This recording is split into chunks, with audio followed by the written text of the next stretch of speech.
Ladies and gentlemen, brothers and sisters, children of all ages, welcome to the Old Humble Distilling Company. Another day in the life of the distiller. Sure. So let me tell you what we got going on today. It's cold. It's like 45 degrees. Microphone's way over here. I'm going to bring it closer. It's like 45 degrees out. And I'm wearing my hoodie and my work coat. We'll take off the work coat. Because I'm not going to need that, I don't think. So here's the deal. It is 12 o'clock. I have cocktail fixings.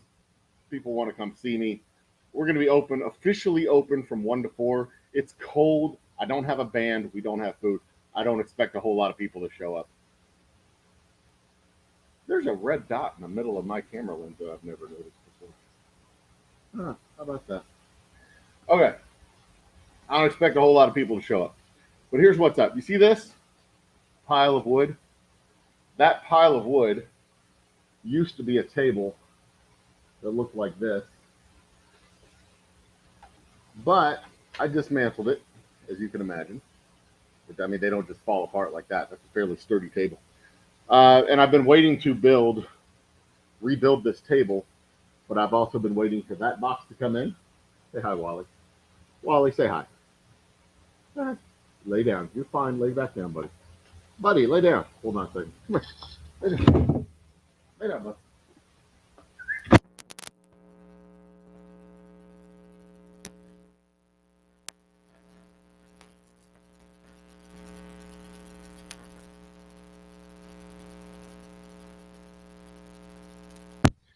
And of course, I kicked over my fucking microphone. Test, check, 1, 2. We're back. Yeah, good. Hooray. All right. Make sure all my cables are properly. Yeah, okay. All right. So I've been waiting for that box to come in because that box is the wheels to these the casters. The old casters that I had were way too small. They bent. They deformed. You can see that's supposed to be flat. They bent, deformed. Cables were too heavy. The casters were too small. So we're rebuilding the whole damn thing. I needed to get this handy dandy table saw to flatten out the tops of my support boards. But now it's time to actually do the damn work. So if you're joining me for the A Day in the Life, feel free to ask questions.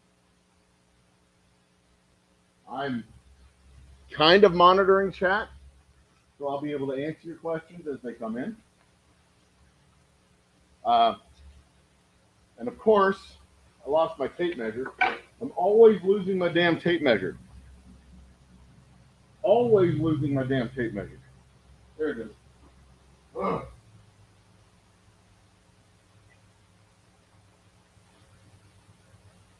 There we go. Get this close enough so you can hear me talk. I can see chat from over here, so I can see when people chime in. And I can always pop it onto the old handy dandy phonometer to chat back. So cheers and chat. All right, so here's what we're doing. I've got the 4 table legs. The way it'll be is I got the 4 legs. They'll be connected by one of these here cross beams, like so. The legs will be on the ends, connected like so. Then we'll have a couple of the shorter ones, like so, on the outside here, and then dropped on top. Dropped on top will be a little piece of MDF. We'll have a support in the middle, maybe. I'm not sure I need a support in the middle because these 2x6s are pretty heavy duty monstrosities. So that's what the cuts are for. Make sure that we got the boards that we need. But legs are the right size. I don't need to cut these guys. These guys are perfectly fine as is. So they're done. But where the hell are the rest of my, oh, there's one. It's over there. Okay, so I have two of those across the bottom. So those are the end pieces. I just need to measure those real quick. And then we move on with our work. Need my marking pencils.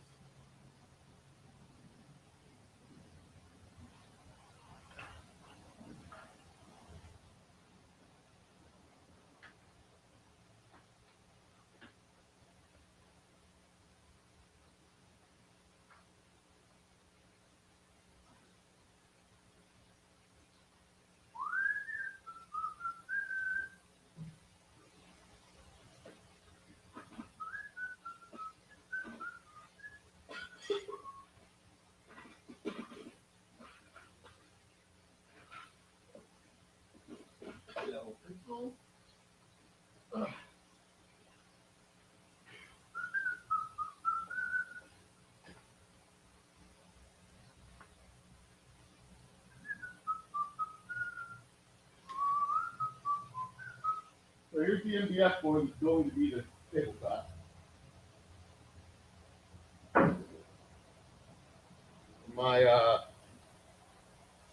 My 2x6 goes all the way across, exactly where it needs to be. There it is. My 2x6 is like the perfect measurement.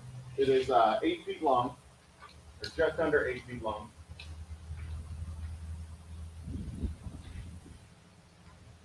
94 inches on the button. And this should be 96, 97 on the button. Now, these boards are just over 1.5 inches, which means they will fit perfectly fine right here on the end, as they should. 3 inches on either side. I may need to trim that board by like 1/8 of an inch to make it fit perfectly, but I'm not really going to worry about that.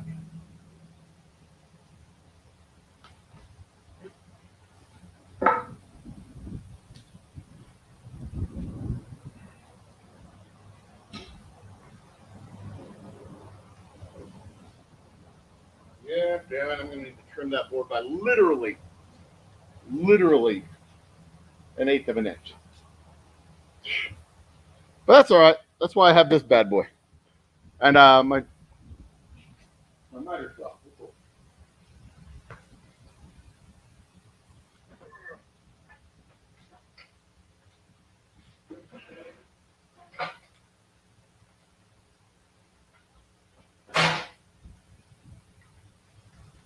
Oh, I should have had my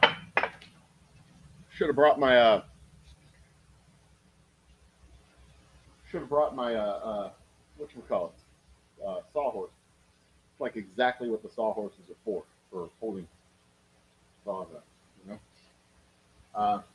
Cheers to chat for folks who are watching. A little work day at the distillery. We got to get these projects knocked out. Now this board is a little bit long by just a couple of inches as well. So what we're gonna do? I can actually set the miter saw up on my table saw here, which is exactly what I'm going to do.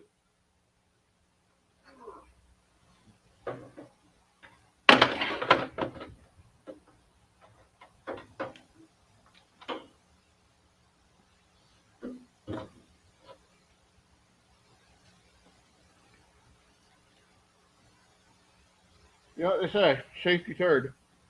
So, get everything set up on our right angles. I'm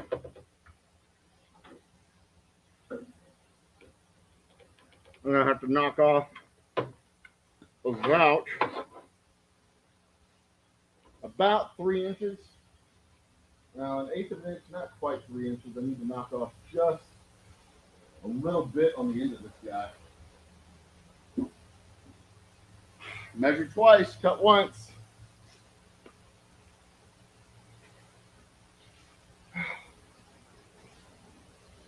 This is going to be a running theme today. I already know it. All right. There's my board. We've got exactly 49 inches right on it. Really 48, 15/16 of an inch.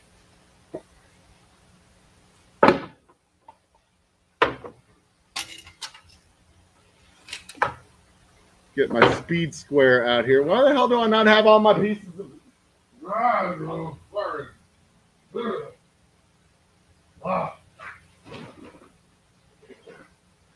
I must have 3 speed squares because every damn time I do a project, I go buy another one because I can't find the one I used last time. Of course, that sounds like I've only ever done 3 projects, but I've done more than 3 projects. Do I have my other one? Probably over there on the damn table.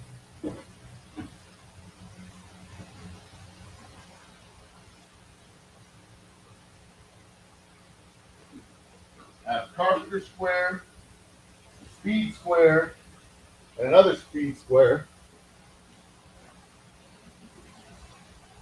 99% chance. Well, I don't know where the other one is.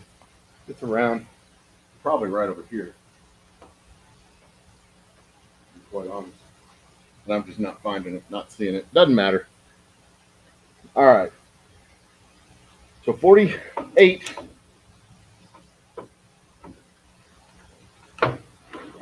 and 15/16.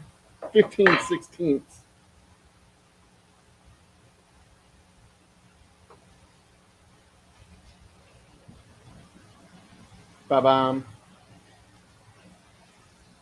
I mean, if I'm trying to be precise, and I am, I'm trying to be fairly precise on this. That's where I need it to be. And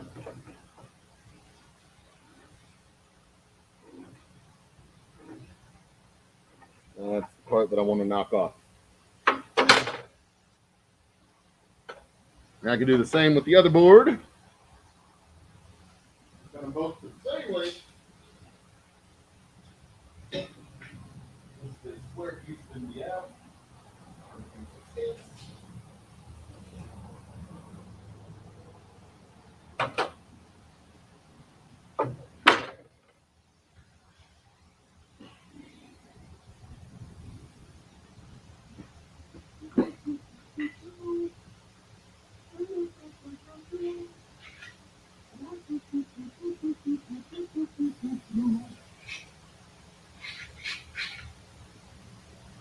Now I can see, I've got a little warp in these boards, but that's okay. They're going to be on their side, so I'm not terribly worried about it.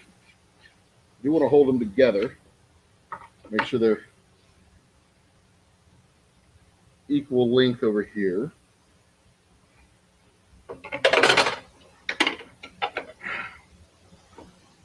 I'm a doofus, the one that I marked on the bottom.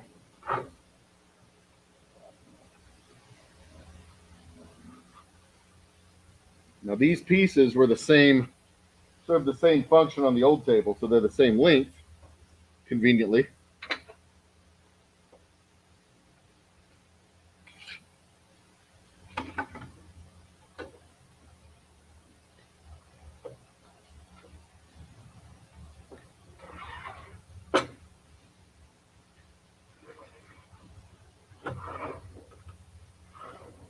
Got nothing to support it on this end. Oh, goodness. Getting shit started always takes time. But I've got plenty of barrels.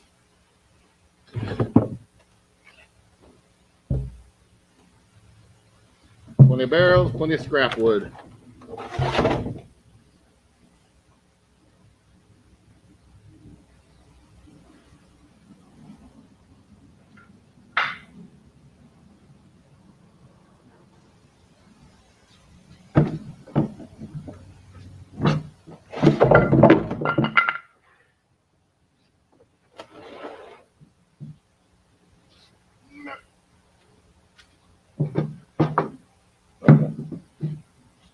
There we go.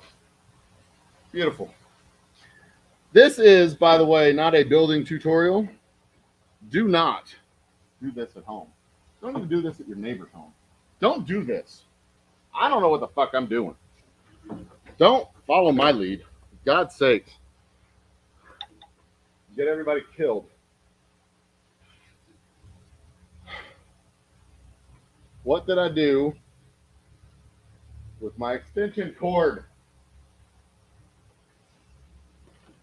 Son of a bitch.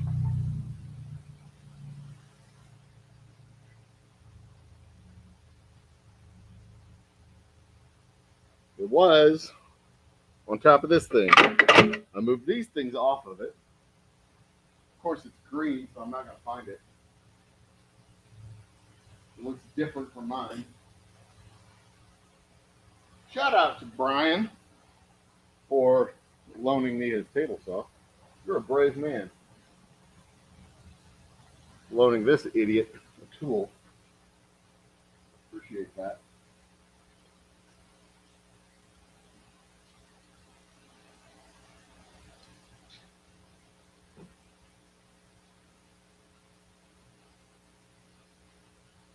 I assure you, when I'm doing my whiskey, I'm much better at it. I kind of know what I'm doing when I'm doing the whiskey. This shit, I'm just kind of flying by the seat of my pants. Oh, son of a bitch. It was right here on this chair. All right.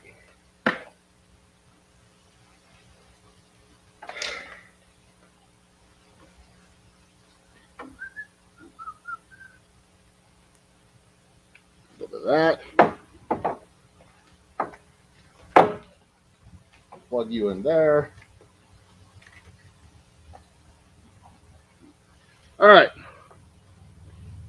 Tell my wife I love her. Clear the cutting floor here.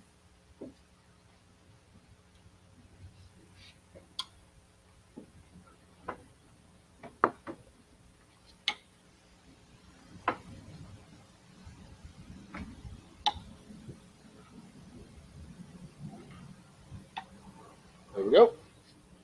3, 2, 1.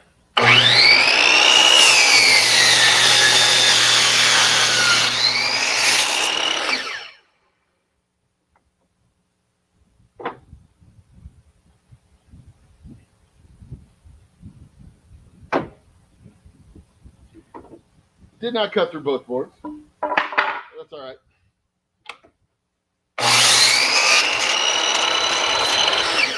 Now it has. All clear, all clear. Now we have a perfect fit on our sideboards.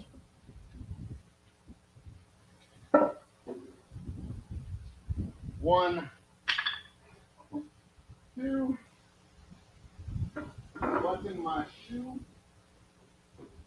Now this one needs to be trimmed by 1/8 of an inch, maybe an 1/8 inch. Just a hair on the end of the board, because if it doesn't get trimmed, it's gonna hang out by like that much, and that's gonna get on my nerve all day long, twice on Sunday. So we're gonna go ahead and measure what we need. Trim it down real quick. This is exactly 97, so this needs to be exactly 94. And it is not 94.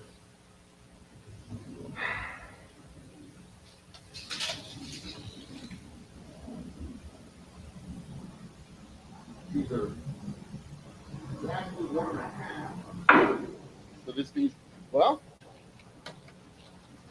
this is just a shade under 94. So I think this might work out just fine. double check this measurement real quick.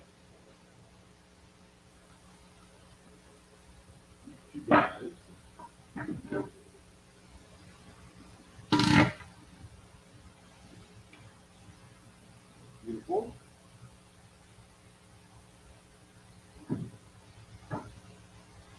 Beautiful. Don't you go anywhere. Take a quick dry fit over here. This is, by the way, where my office is going to be located, right? Actually, no, this is the hallway between my office and the bar.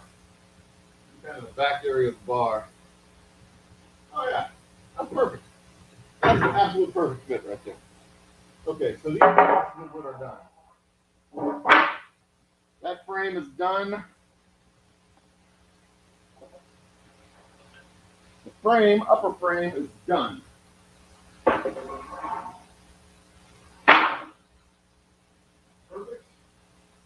fit. Yeah. All right, the upper frame is done. So now I've got to bolt or screw those guys into the legs on top. Then on bottom, basically do the same thing. I need the same frame on bottom, so I need to cut a piece on bottom to the exact same size as these pieces so that they fit around the legs on bottom. And then I've got these boards that go across the bottom, and they'll act as the base. And then I'm done. That's it.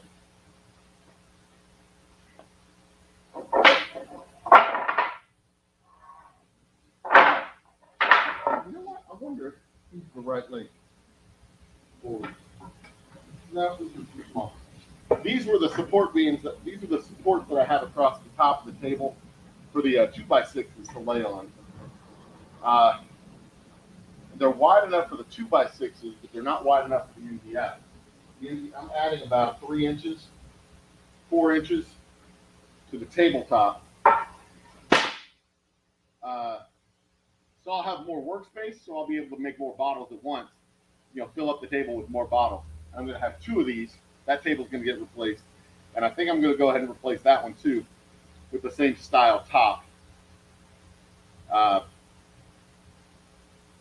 So yeah, we got a few things. Who we got in the chat? Blue Farm, what you make? What you making? Blue Farm, cheers to chat. How are you, my man? I am making a table. I am replacing my old tables. I have these old barn style tables here that are just 2x6s. I didn't even square up the tops of the 2x6s. I didn't square them up. I didn't flatten them up. I didn't do anything. I just took the 2x6s and bolted them on. Just realized my microphone wasn't pointed anywhere near where I was talking. I took the 2x6s and bolted them on. And if you look, well, I didn't point to it long enough. But if you look, the tabletop is not even remotely flat. Not even remotely a good tabletop to work on. So I'm replacing those tabletops with some good MDF so that it'll be a flat top. And I can have it, it's actually going to be a larger work surface, flatter work surface that I won't have bottles shaking and jostling on. It'll be a larger work surface, a flatter work surface, and a better work surface, quite honestly. Damn it, I need this thing for 2 more cuts. I need 2 more cuts on this. I'm taking it off like I'm moving on to the next stage of the project. I'm not moving on to the next stage of the project. I've got to make 2 more cuts. 49.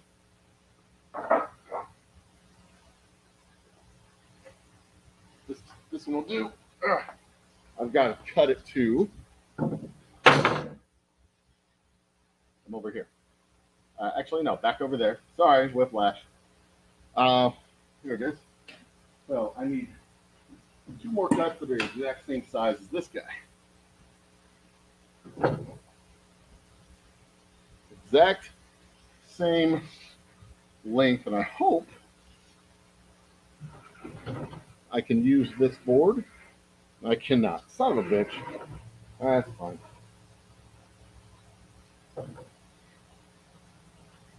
That's fine. That's fine. Whatever. Where I put my damn pen? There it is. I'm constantly losing everything. This is the story of my fucking life.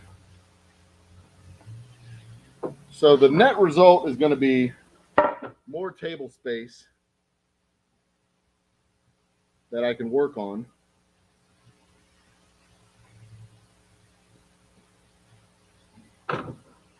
Better table space that I can work off of. Better table space, more table space, and ultimately just better tables, more attractive tables that serve their function better, serve their purpose. Let me fix this damn pencil. Oh shit. Now I'll deal with it later. Don't have to deal with it right now, so I'm not gonna. All right, 4 of these.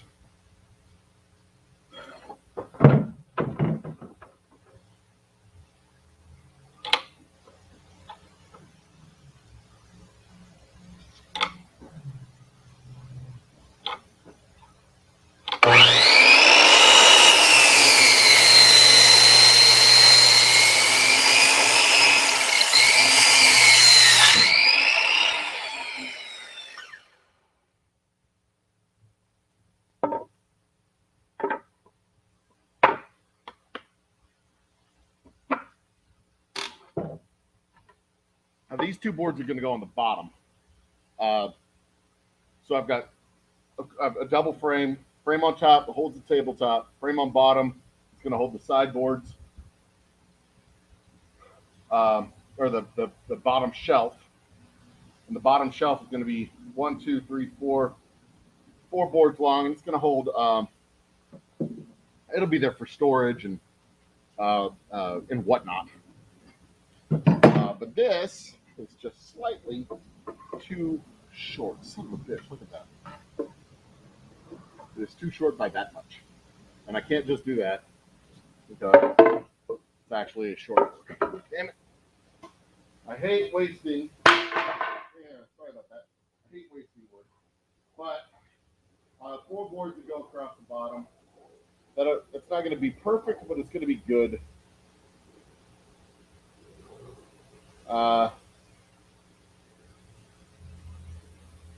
Will they stretch all the way across? Yes, they will. No, they won't. Son of a bitch.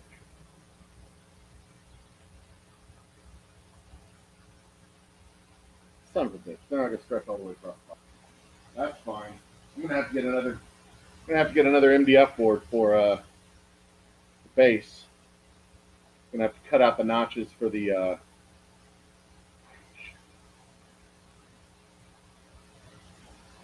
yeah, I'm going to have to get another MDF board for the base. So I'm not going to be able to store anything in the bottom of this because these boards are not going to stretch across the bottom unless I put them long ways across, but long ways across, they're not going to reach. Well, I'm going to need to get another couple MDF boards, boys. That's all right. I've got 3. Cheers, Pigskin. Another day in the life video. It's Saturday. We're technically open to the public. I mean, there's no technically about it. We're open to the public. We're officially open at 1 o'clock from 1 to 4, but it is 40 degrees outside. We don't have music. We don't have food. All we got is cocktails and tours. I don't expect a whole lot of people to show up, which is why I don't have any problem live streaming me making a mess in my distillery.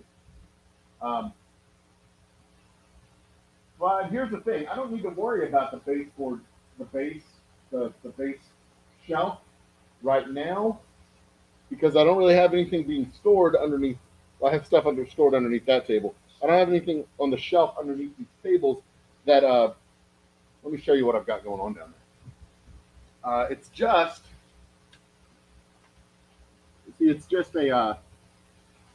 a couple of 2x6s spanning the width right there. It's mostly for support. So I mean, it's not really. I'm not really storing a whole lot down there right now. I could store stuff. Ideally, what I'll be doing is, when I'm done with the bottles on top of the table, I can put them underneath the table, have those casters lifted up, roll the table off to the side, and then, switch the tables around and do another round on the next set of tables. I don't know how good the audio is because the microphone's way far away from me. I'm sure it sucks. Sorry about that. I need to get a lapel microphone, a little wireless setup. But I am upgrading my camera next week. I'll have an upgrade to this camera and a little wireless setup. And y'all can worry about that then. But in the meantime, I'm just jabbering, and I need to cut one more piece of wood.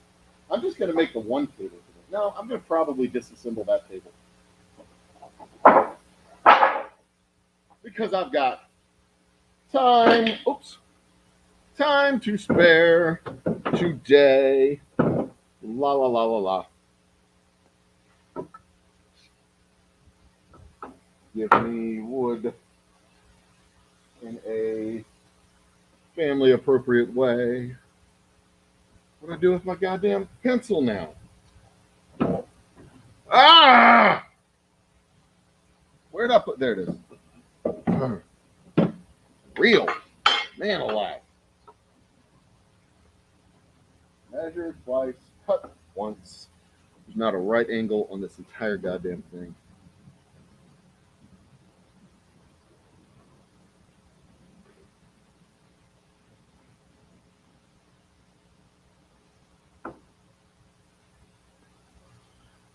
Perfect.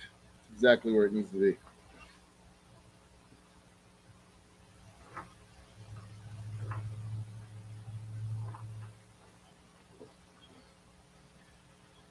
All right. What we got there? Fish skin. I see your comment. I'll come to you in a second.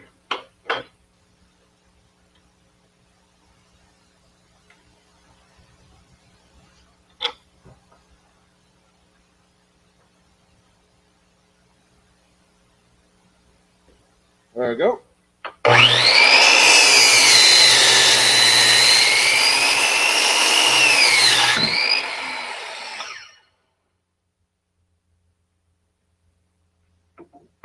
Three pieces of wood. There's my speed splitter.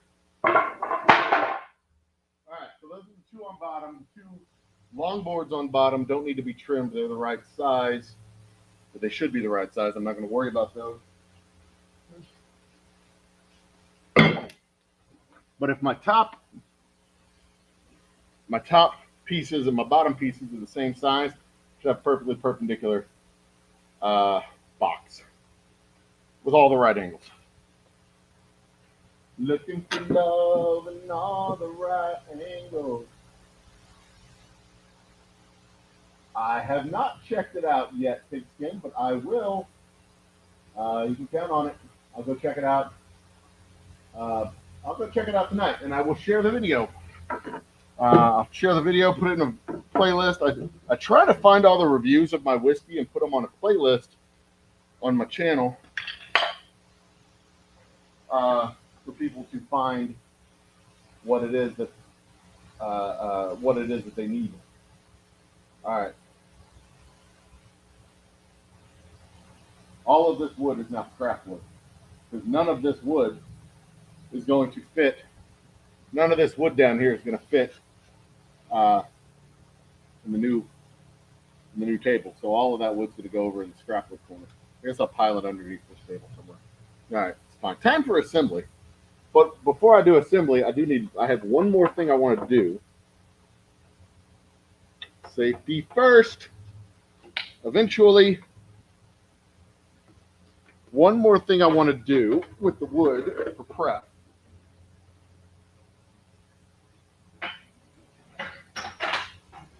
I need to I want to square off the tops of these boards. None of these boards, of course, they're all just raw 2x4s. None of them are square. So what I want to do is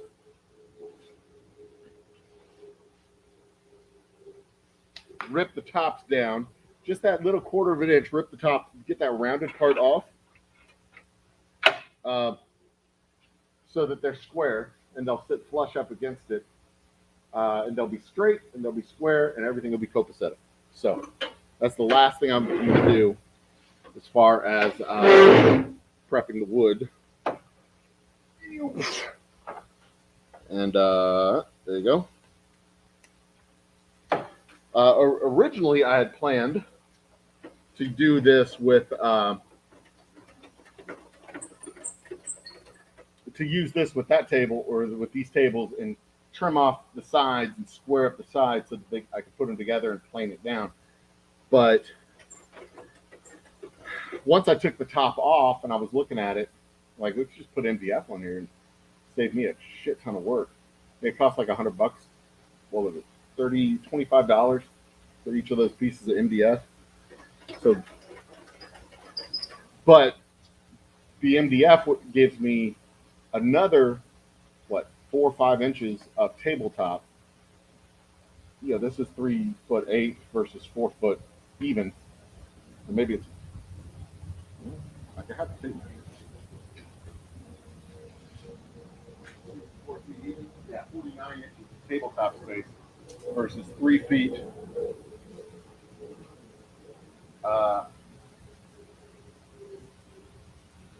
3'9". So I'm getting an extra 3 inches of tabletop space. I'm getting a better tabletop. Getting more space. And I'm going to have a sturdier table out of it too. So all in all, the MDF is a better plan. See what's commenting. Yeah. Blue Farm's your wife. Yeah. I remember you mentioning that Blue Farm was your wife, and I remember sending that bottle to her. It took me a little bit to actually get the bottle out the door, but I got it out. She got the bottle to you. I think it was right before Christmas that I shipped that out. I personally shipped it, not my company's. The company can't do that. Let's see here. Do I need this? I don't think I do. A little pusher gate. Nah, I don't need a pusher gate on this. Safety third. All right. So all I'm going to do, speed this to here, cut off just a little bitty bit, straighten up this edge, make it nice and square. And I think this might be the 3rd time I've used a table saw in my entire life. Make sure my blade is square. Yep.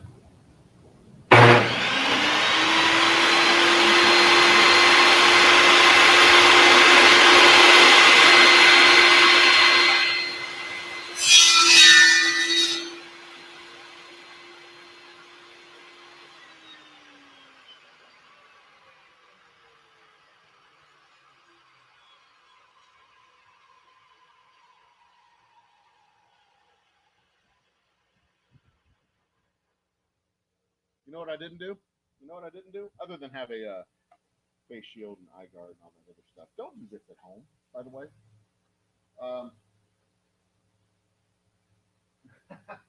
I'm glad you like the Christmas present. I didn't raise the blade up high enough to actually cut through the wood.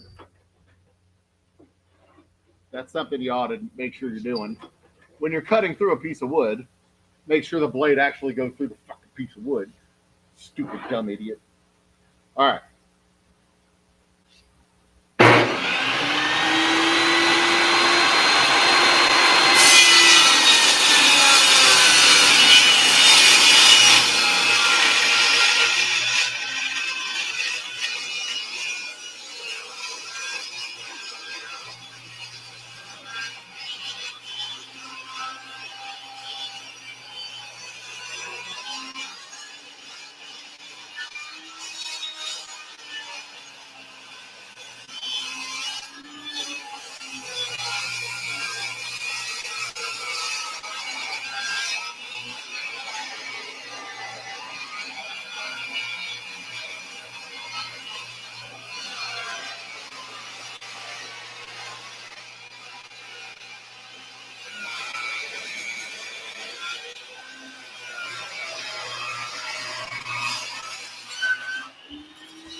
just enough to make it square so that it'll rest nice and smooth on the tabletop. Perfect. Okay. I bet that's loud as shit, isn't it?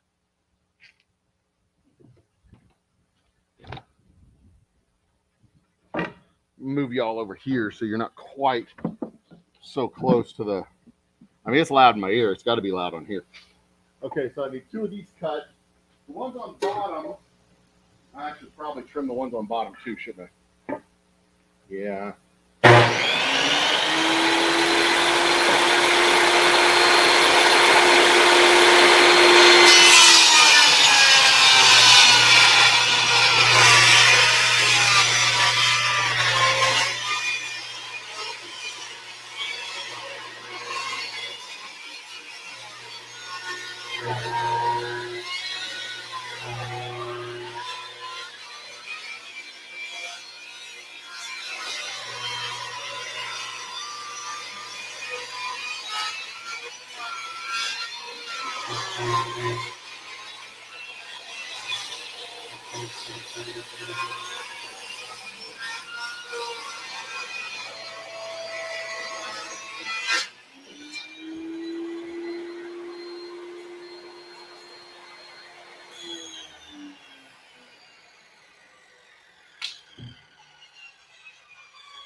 Be a bitch cutting the long ones. How do people fucking do this? Like carpentry shops. I guess they have output tables and stuff.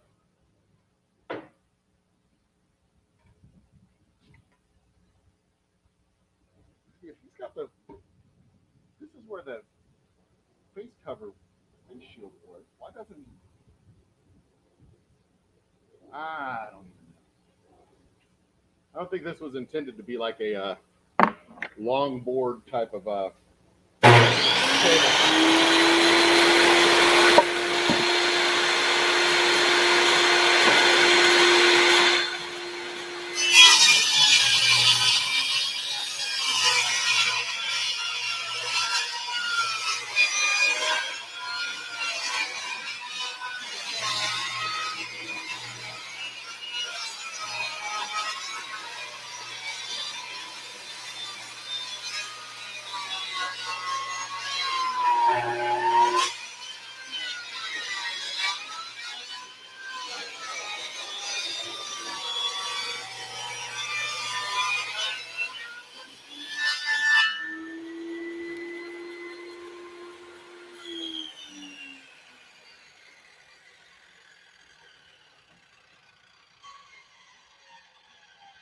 Actually getting better at it. This is like proper stripping up there for my wall. Just on my floors at home. All right, one more. Well, 1, 2, 3. We got 1, 2, 3, 4, 5 more.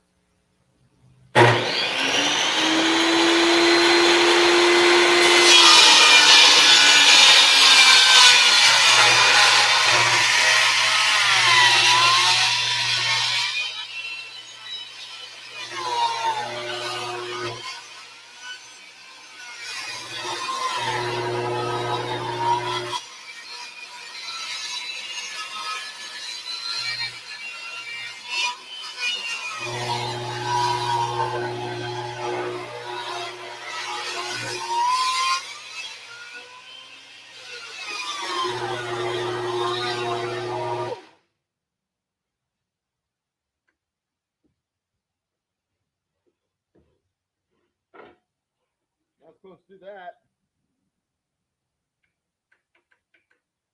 What the hell happened?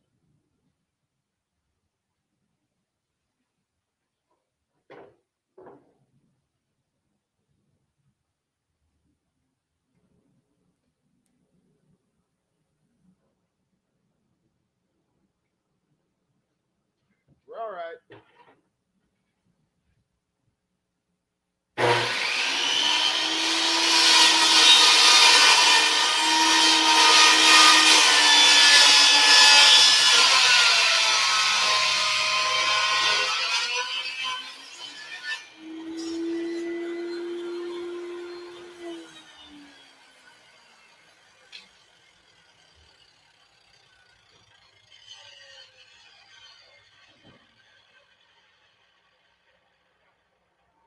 This is going to be a pain in the ass. I fully expect this stream to end with a trip to the hospital. Fully expected to end with a trip to the hospital.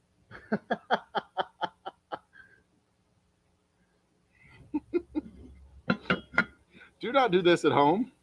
I am not a carpenter. I don't know what I'm doing, as evident. I mean, these are actually safety glasses. They work as safety glasses. No. But I am keeping my fingers far away from the blade.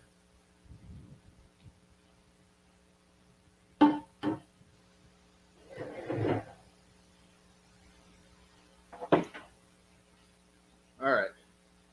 I don't know how the fuck I'm going to do this big old board.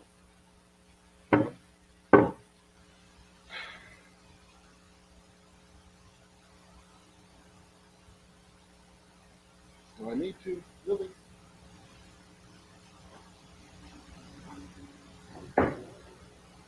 Yeah, I kind of do.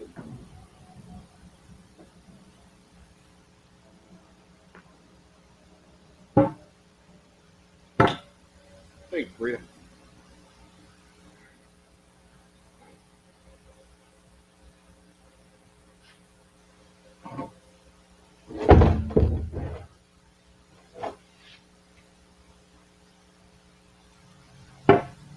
Y'all gonna watch me die.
Nice clean cut right there.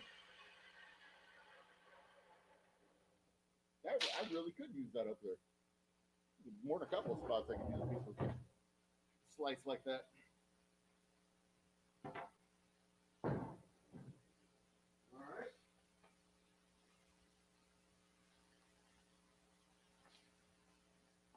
What's up, Bob? Wally the distillery dog is helping me out today.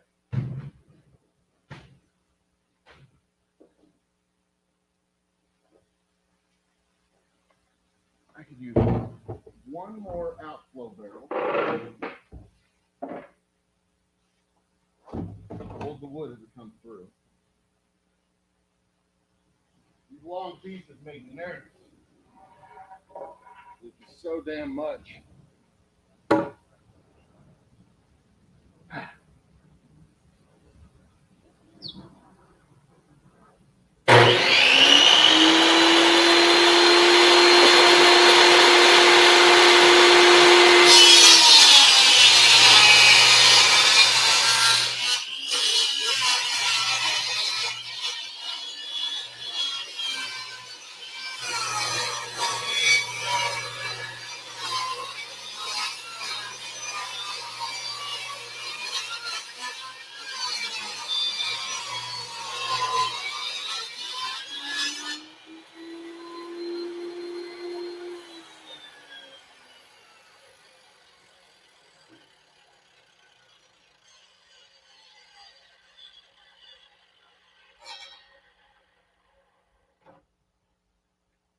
hand slipped.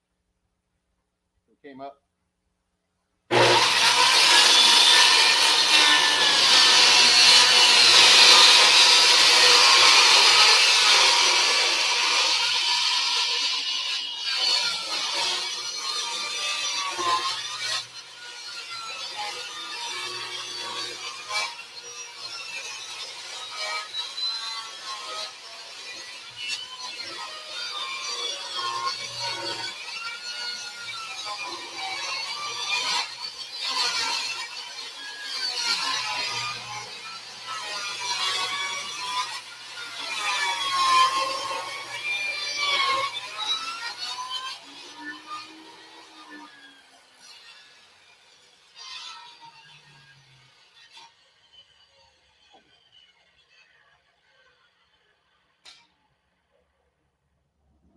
All right.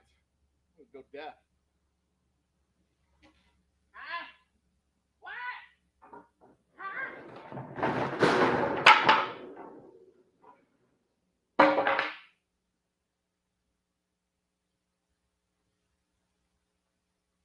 It's fine. It's just a fan. It's all over. That's all.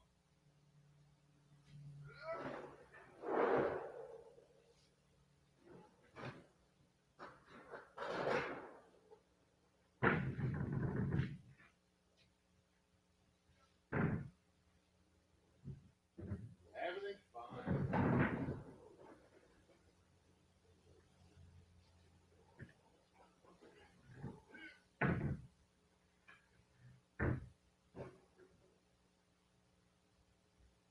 I might have gotten myself a splinter. Okay. Crash, boom, bang. Everything's fine. We're good. Everything's fine. Don't call my wife. Everything's fine.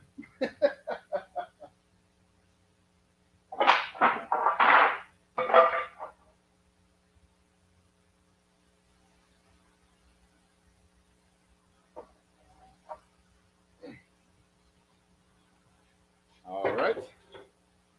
Do 2 more of these.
Actually, I had smoke coming out of that for a second when I went through this big old knot.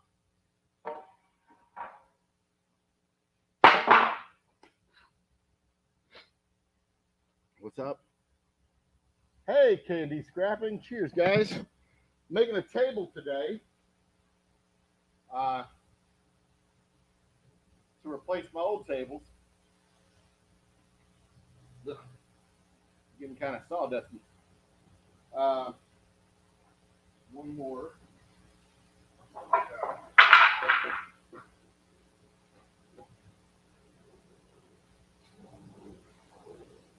So it occurs to me, I could put the cross beams on the inside instead of the outside. And Then I'd be able to fit these across.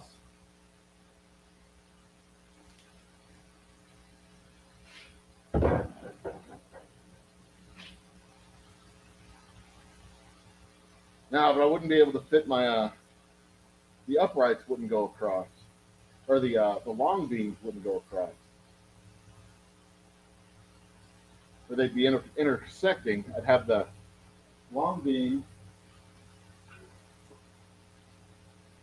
like that. The short beam would go across.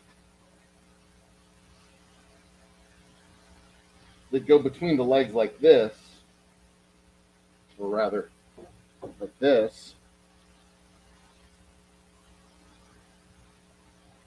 With the leg here on the outside. Y'all can't fucking see that. Yeah, you can.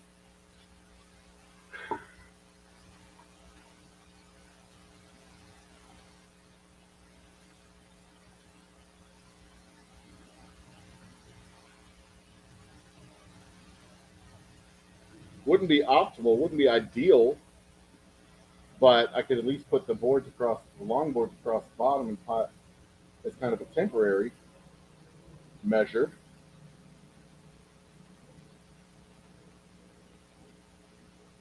Yeah, I think I might do that.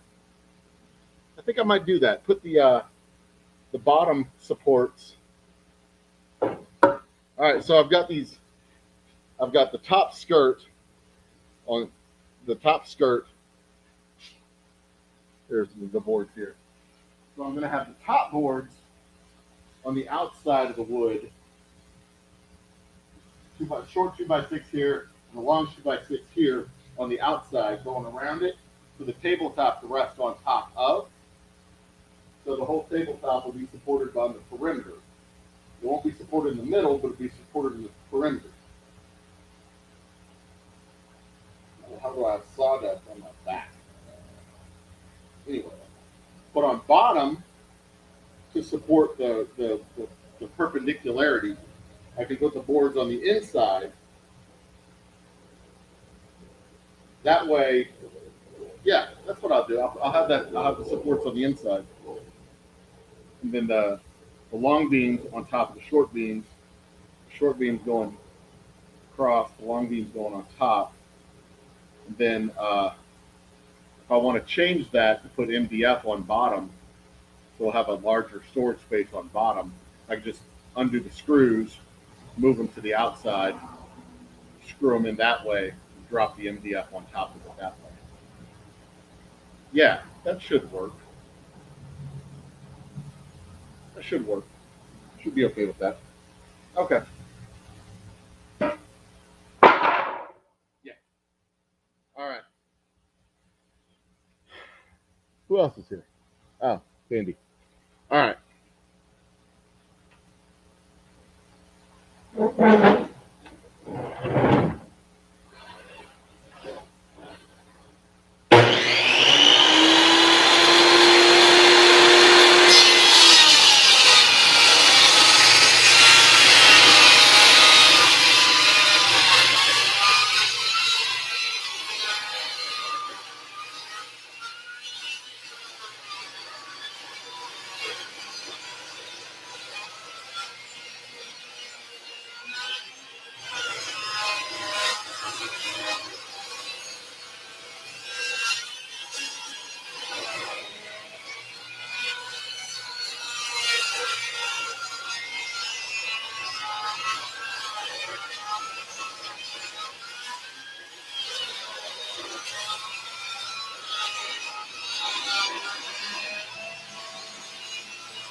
There's a suit shop in Houston called K&D Suits. K&D Suits. It's a discount suit shop owned by the same company that owns Men's Warehouse. They have their slogan, shit, I don't even know if they're still in business. Their slogan used to be, I don't know if it still is, their slogan used to be K&D, K&D, suits so cheap they're almost free.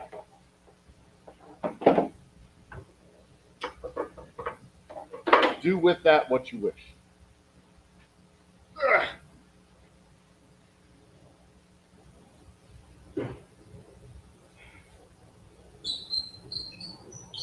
Safety third. Stowing the blade and getting it out of here. Now, when I build my, eventually I'm going to build a round Western red cedar water fermentation tank. I'll have 3 of them, maybe 4 of them. Cool.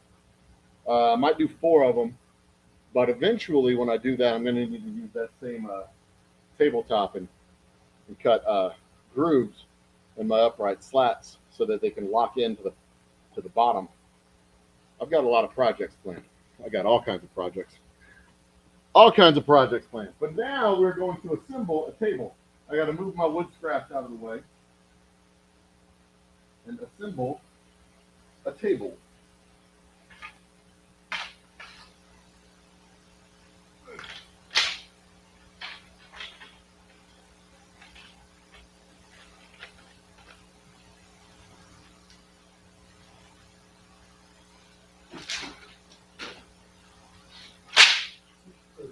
They're almost free.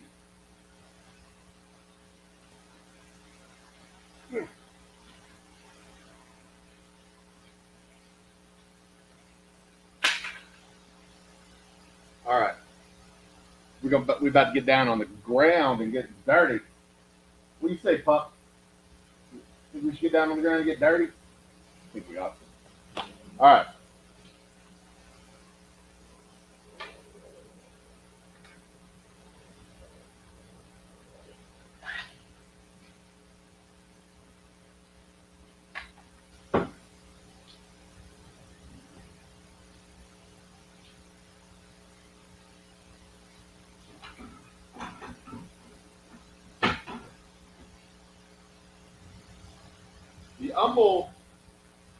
The Humble City Museum, Humble has a museum. The Humble City Museum is doing a historical, I don't know, some kind of historical thing about the a Revolutionary War reenactment. Historical reenactment. Which is funny because at the time of the Revolutionary War, the American Revolution, Humble didn't exist. There was nobody in Humble at the time. Humble didn't exist. There might have been Indians, but they're going full like Betsy Ross and shit, which I find to be absolutely charming and hilarious at the same time. All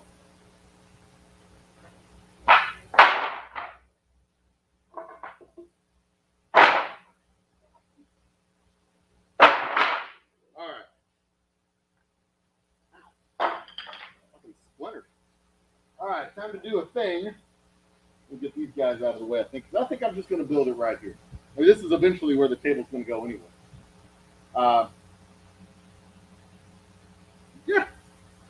Get you guys out of the way. Well, you know what? I don't have to be crawling around on the floor. I can do this up here. All right, so first things first.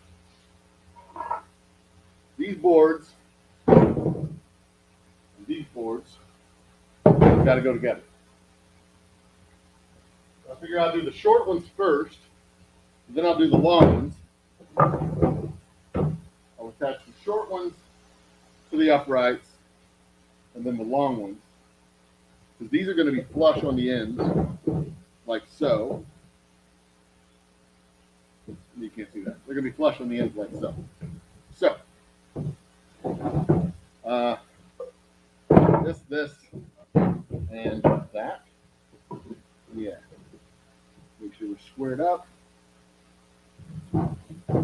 deck screws.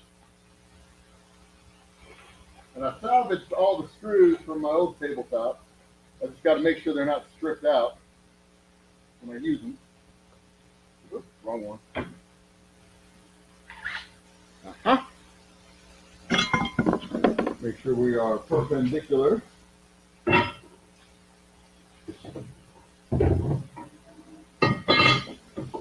Again, kids, don't do this.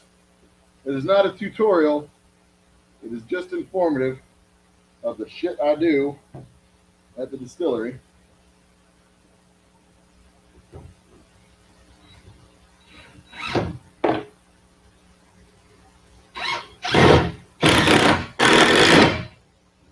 One.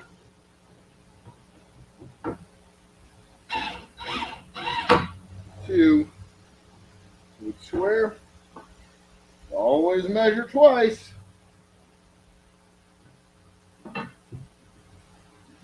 Cut like once or twice, usually. Cut once, kids. Measure twice. Cut once.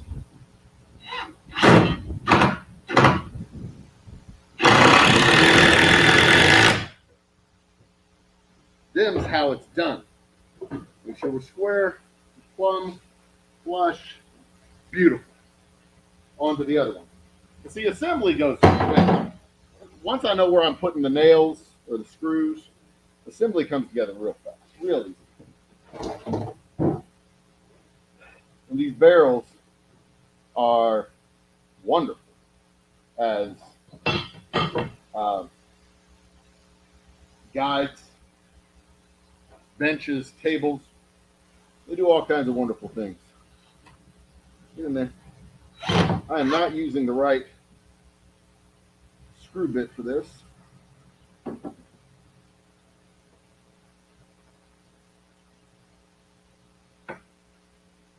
we go.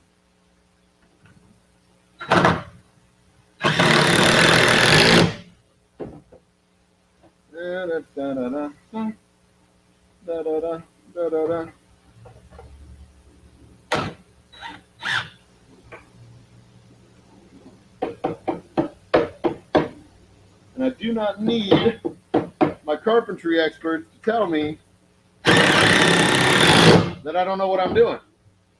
Because I already know I don't know what I'm doing.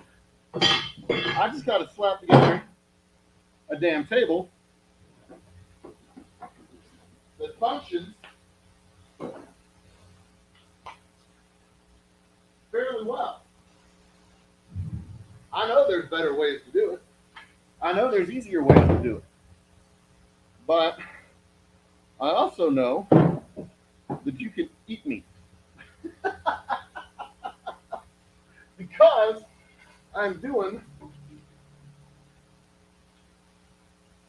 the best I can with what I got. I make whiskey, not tables. So, carpentry experts want to come and make a table for me. I will happily make whiskey while I'm making those tables. So here's the thing. We've got that mini music fest coming in March 5th. That's one of the reasons why I need to get these tables done, because I need to make a whole lot of whiskey between now and then. I've got bottled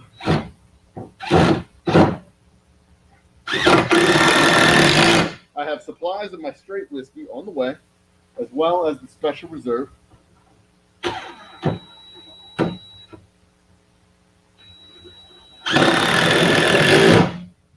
Straight whiskey and special reserve coming together. I may not have the special reserve in time for the whiskey or for the music fest. I hope I do, but I may not. Whoops.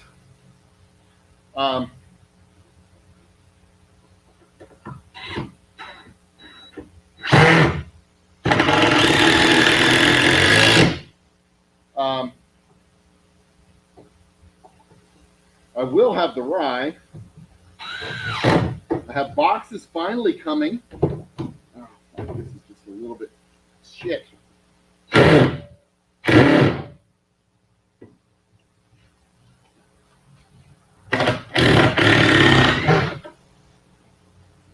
screw went in the wrong way and it shifted the wood when it went in. See how angled it was? Stupid screw.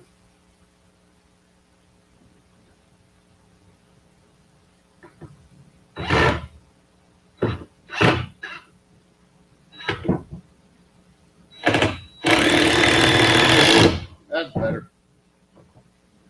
Nice and square. Nice and square. Anyway, I finally have boxes coming in off the truck or off the boat so that I can, you look at the difference in height of these tables. It's not going to be drastically different either. Look at that. See, the table height is going to be ever so slightly lower by about 1.5 inches. That's where the MDF is going to come up to. It's going to be about 1.5 inches lower. So it'll be I don't know if that'll be better to work on or worse, but it's going to be how we do it. Do I have lines on me? Or is that shadow? Yeah, that's shadow. Where the hell is that shadow coming from? It doesn't matter. Anyway. All right, so now we put the long bars. I guess I can put the short bars on bottom too. Okay, so the short bars are going to go on the inside, I decided, right? Right.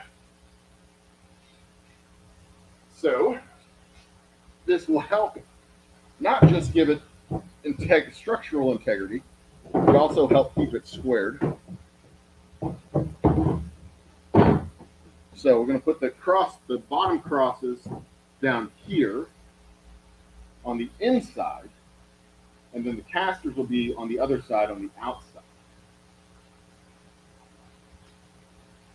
All right, so that's the flat side.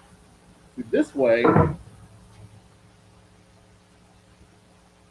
when I put the MDF on, if I put MDF on the inside, well, if I decide to put MDF on it, I can take this off and put it on the outside.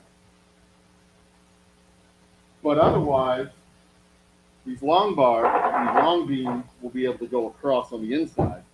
And maybe I can put that panel on the inside on top of this cross beam if I choose to. I'm not sure how I'm going to do that yet. But if I put this on the outside, the same as that, then I can't store anything inside. I can't use it at all. It's just a open shell, a three-sided shell of a box. So I'm putting this on the inside. And then, if I need to do anything about it, I can always take it off, disassemble, and always disassemble it and do it a different way. A few screws here and there, that's all it takes. Do I want it all the way down?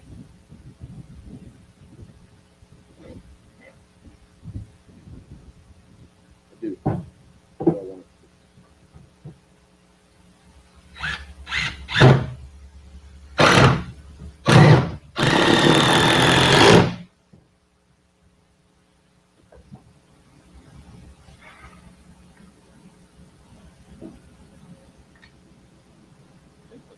Should be using.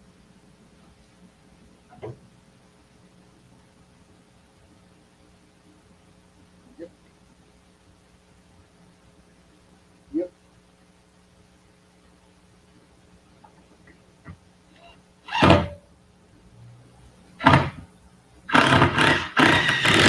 There we go. Nice and square. Mailman's here. Don't you go. No, stay. Wally, stay here. I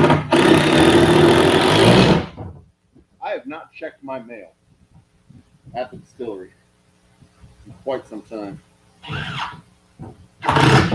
It is probably chock full of crap.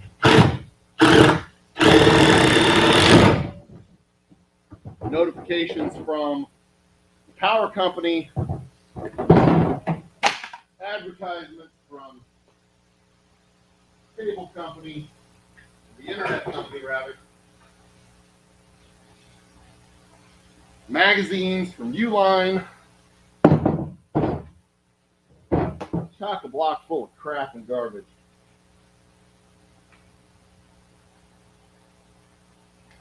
I should probably check on that. Yeah. All right. The end pieces are just about done. 4 more screws.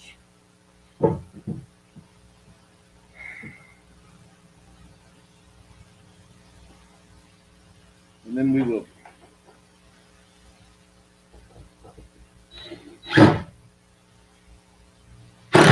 Oops.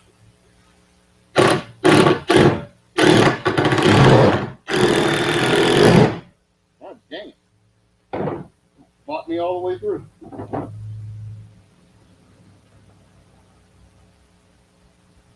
This board is kind of warped.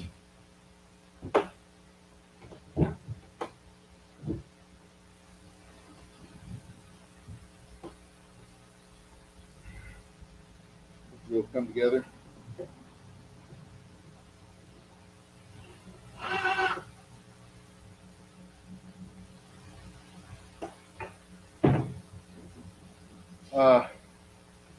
That thing.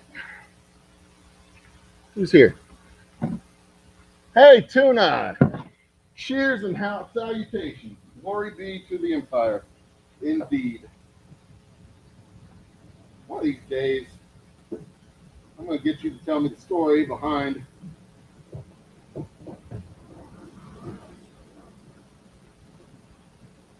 your name, the whole Tuna Emperor thing. One of these days.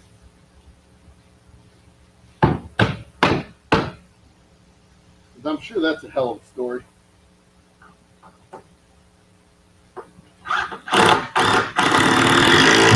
Actually, probably not. It's probably just, well, I thought it'd be funny. I mean, it is. I mean, you know, you're Tuna.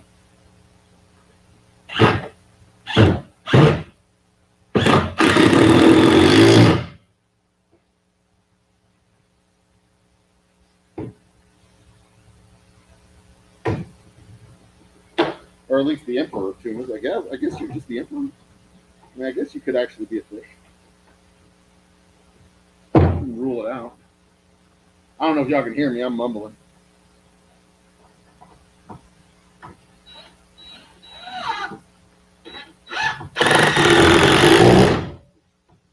Later on, I am in the middle. Speaking of empires, I started another game of Conquest of Nations. And I'm in the middle of the game. I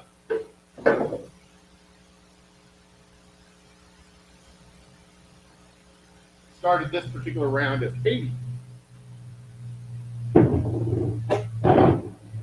Because I thought it'd be a fun challenge. And it is a fun challenge. Because Haiti, in real life and in this game, is kind of a shitty position. They're poor, underpopulated.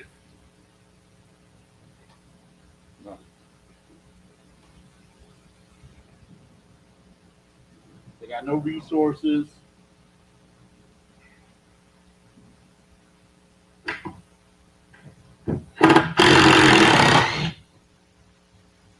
You know, they're Haiti. And, you know, I was minding my own business, as I do. Building up my space, as I do. And damn, if Florida doesn't start skulking around, as they do.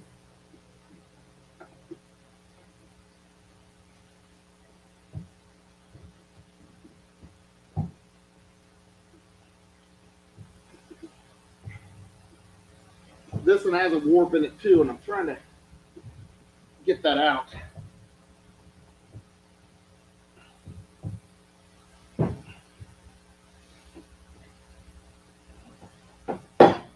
But I don't think I'm going to get the warp all the way out of this particular board.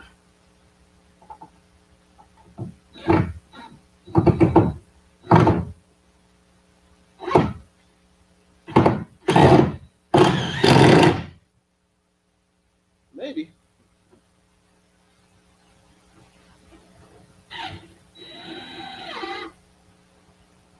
Ah, shit.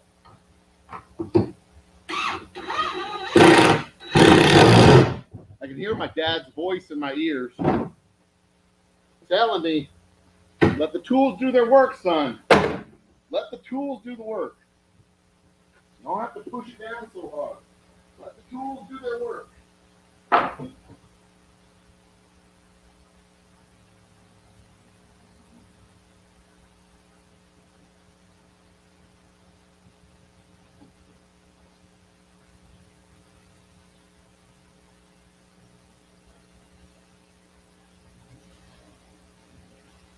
Try this one.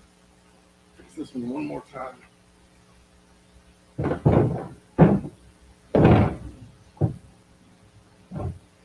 One more screw on this side. So let the tools do their work.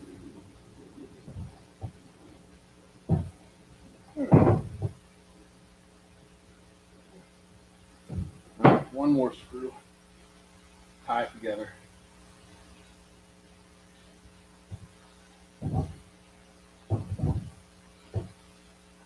Anyway.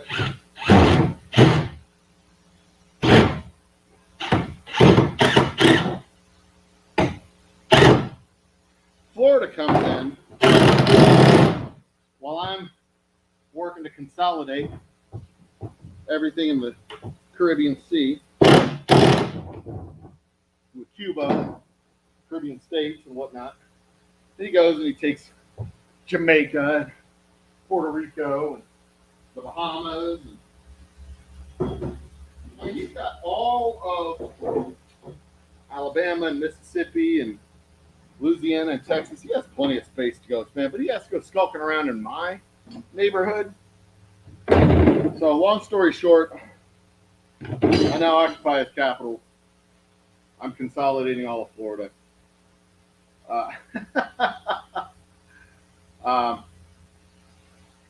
He fucked up. So, all right. So now I got to put the long ones on, top and bottom. And for that, I won't need these anymore. Because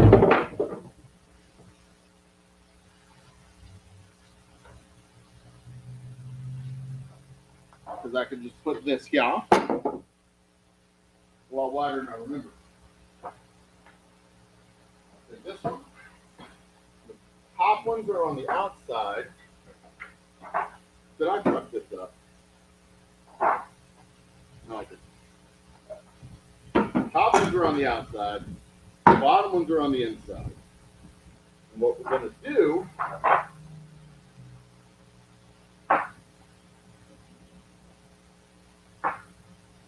these are going to go up here where the tabletop is. And these ones will go down here on the inside. Yeah, that'll work.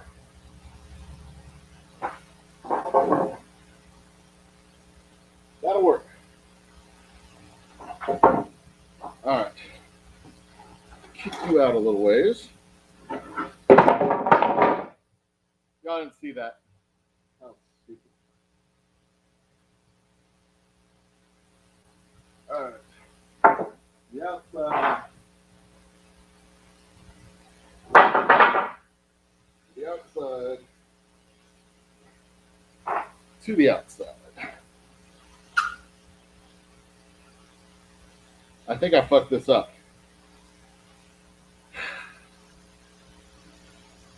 Why didn't y'all tell me I was fucking this up?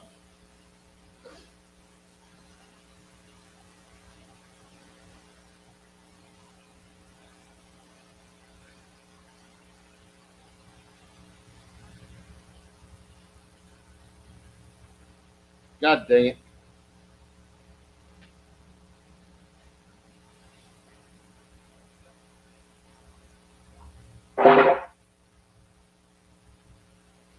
You know what? I'm just going to do this. And then this This needs to go here. This one needs to go to the outside because these go all the way across. Yeah!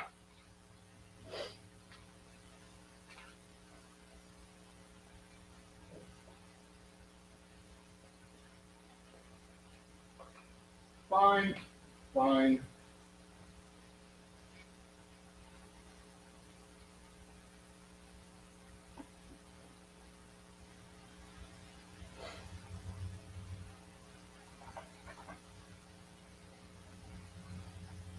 No, no, I can't do it like that. I've got to take the little ones off.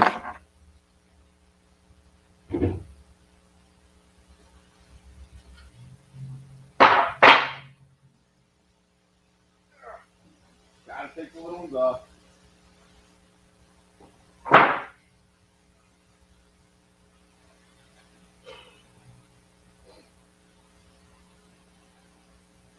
That also means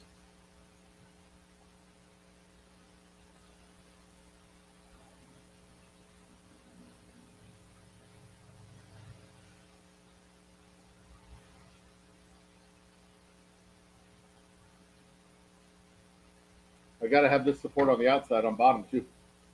I can't have it on the inside. Unless I want to cut the board down again, and I don't want to mess with that. Sure.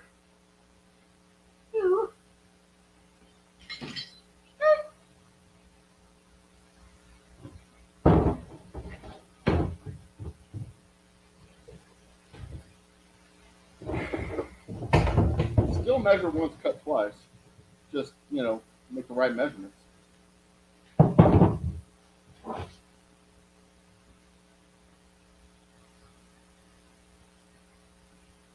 My hands are going to be full of wood. Not in a good way. Wrong drill.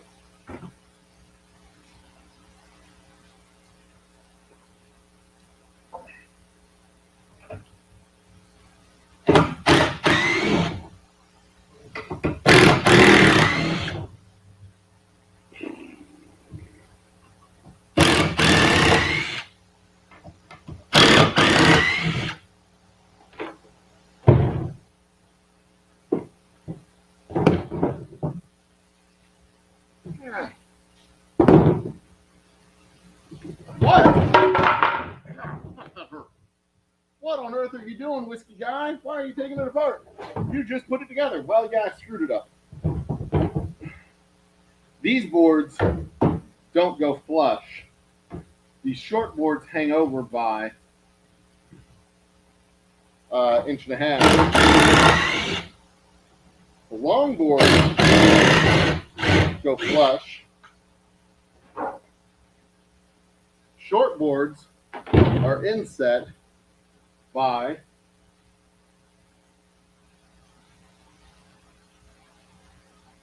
that much.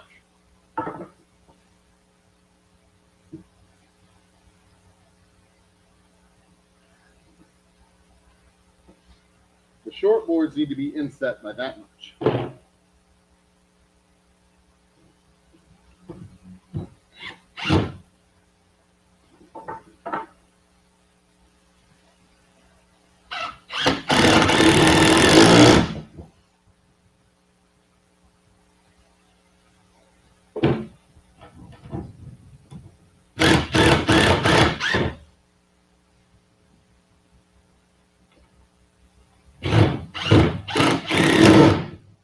And there we go. Now we got it.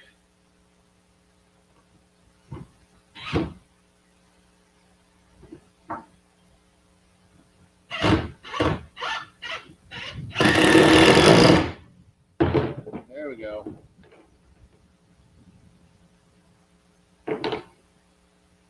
That's how it's got to be. Inset by that much.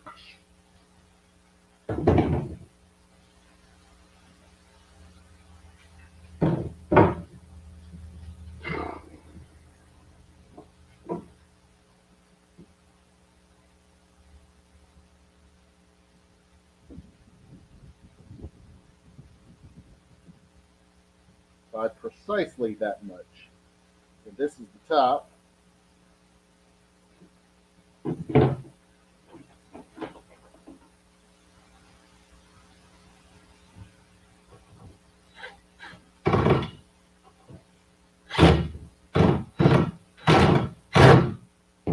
Again, there. Shit.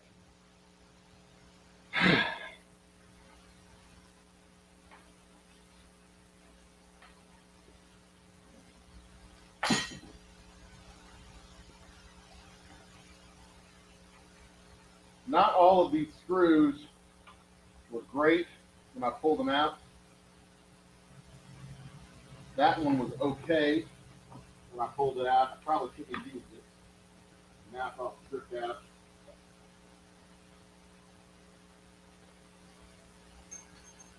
And it messed up my bit when it did that. That's a better one. Anyway.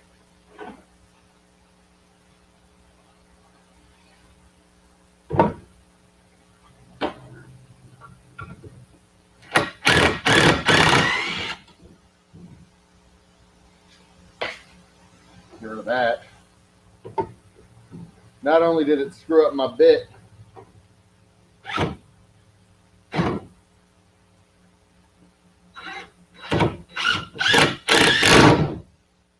it's knocking my tabletop off where it belongs. Here's my there it is.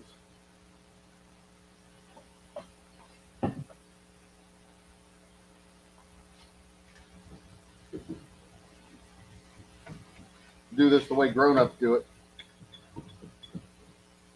Actually clamp this sumbitch in there so it doesn't shift.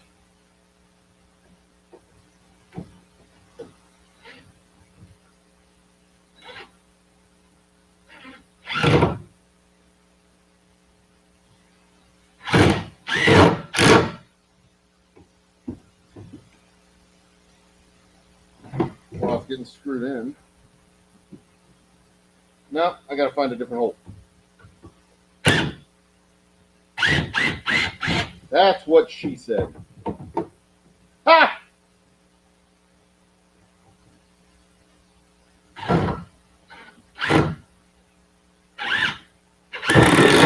There we go. That's in. That's in and where it belongs.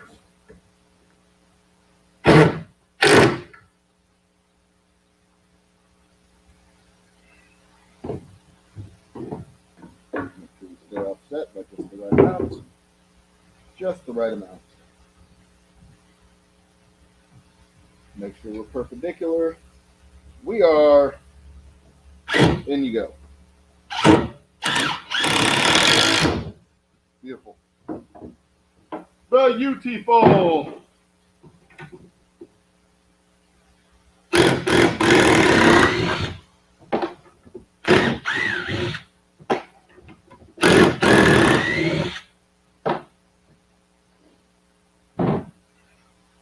Of course, this had a warp in it.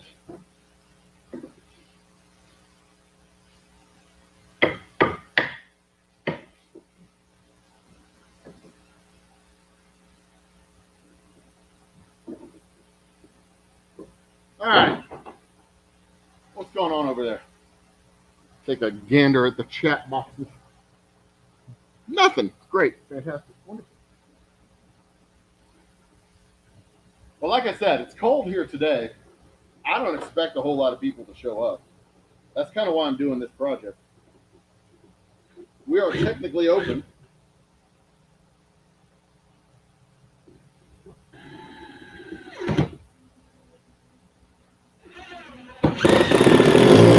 I mean, no technically about it. We're open to the public right now. Anybody can come in and chat if you're so inclined to do such a thing. Where make sure it's perpendicular.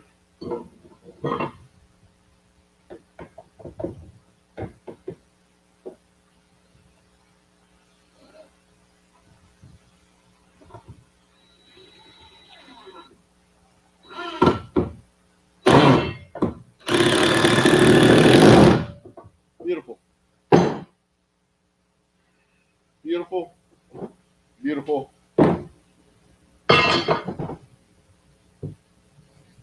And right where she belongs.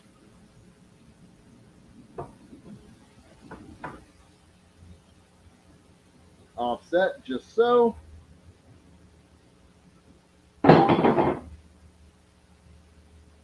Come here, you. Hold it there.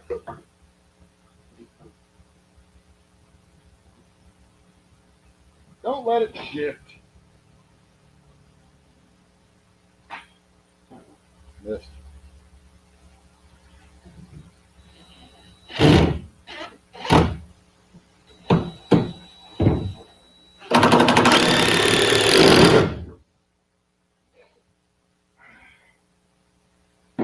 Not going really well.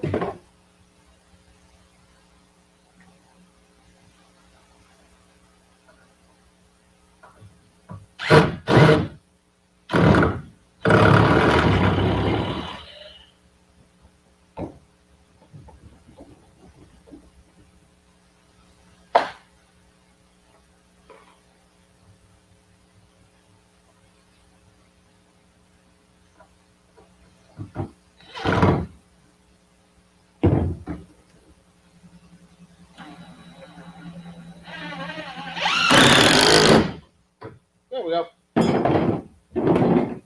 You're good. Now we have our offset. This is built the way it's supposed to be, finally. Some Victor work belongs. The greatest part of any woodworking project is doing it twice. Because you're an idiot.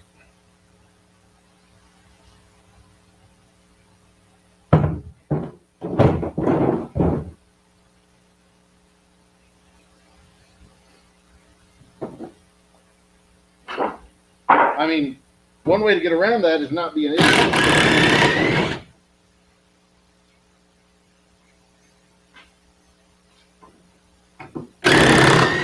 But if I wasn't an idiot, well, I'd have the trash can closer to me.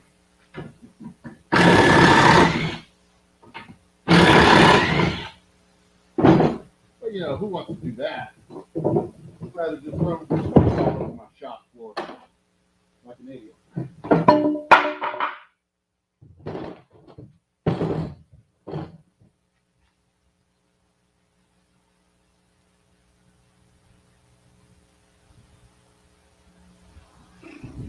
Where's the rest of my screws? Where'd they go? Did I knock them on the floor? Oh, there they are. All right. Once again, set by 1/2 inch and a half.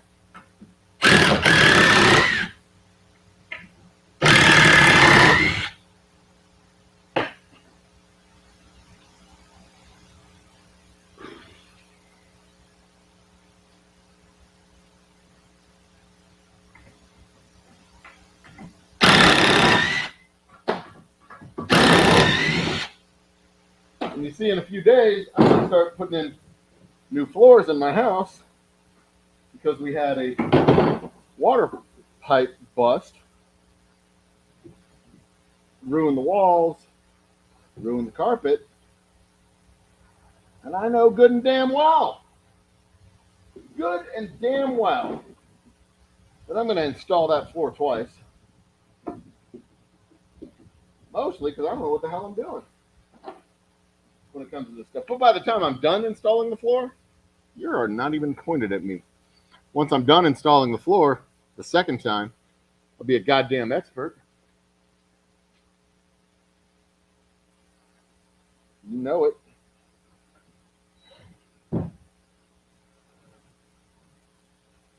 Absolutely know it.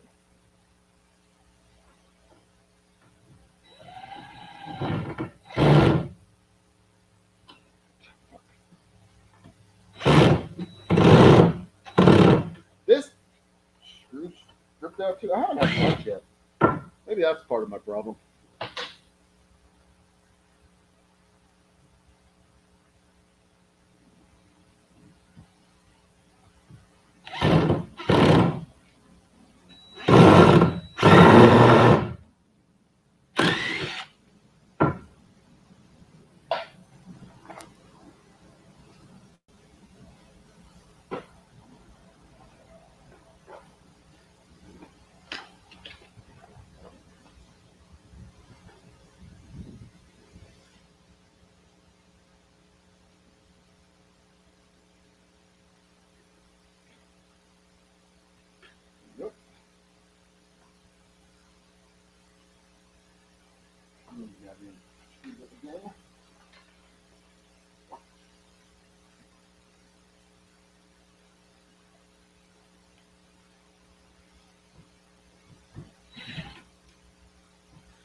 much of a warp there is in that.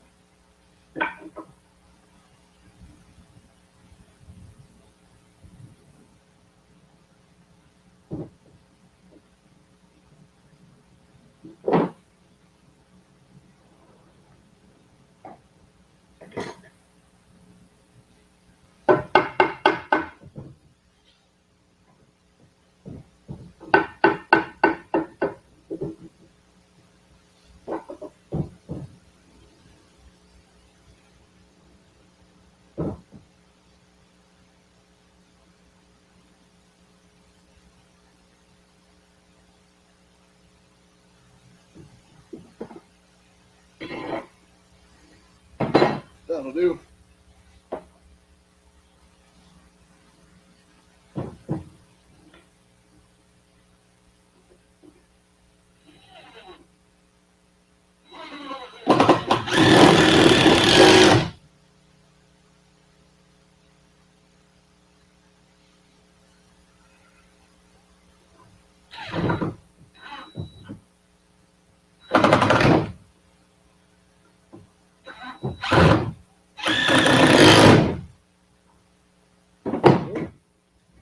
All right.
There we go. Shit.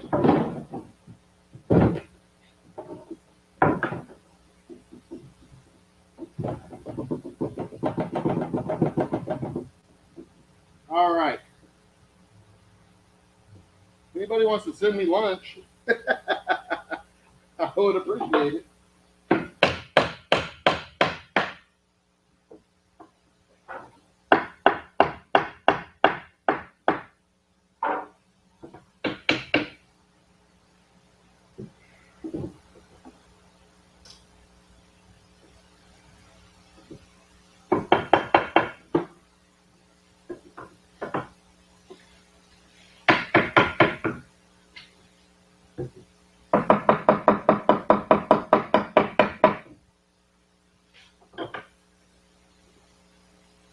All right.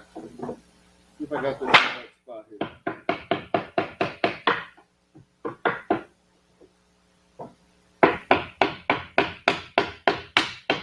I'm more concerned about having the tabletop squared up than I am about the base frame. But the base frame is going to make sure that we stay squared. We've got a nasty warp on this one, but as long as the top part is squared away,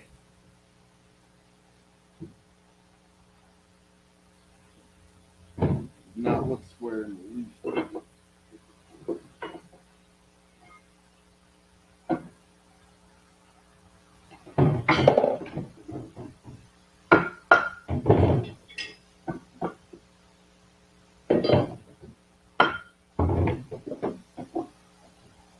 That'll do.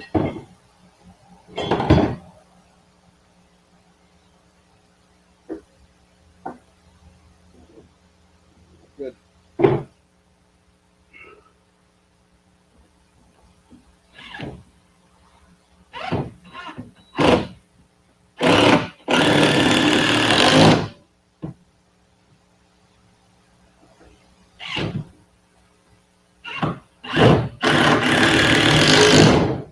One more.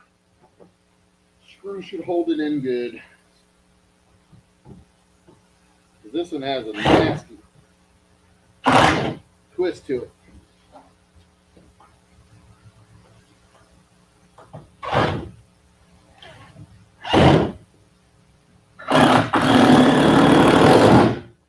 The twist is that the brother's really the cousin. Ah!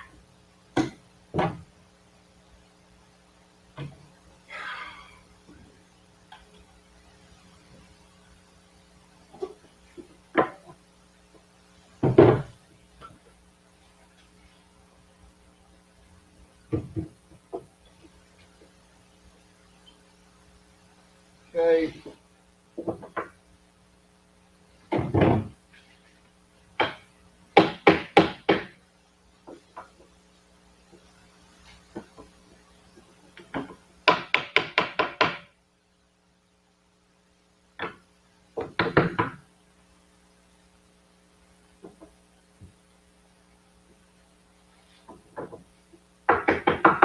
All right. Our hero is squared away. Beautiful. Have any screws in my pocket? Nope. Just the one. 2, 3. 3 ought to do it.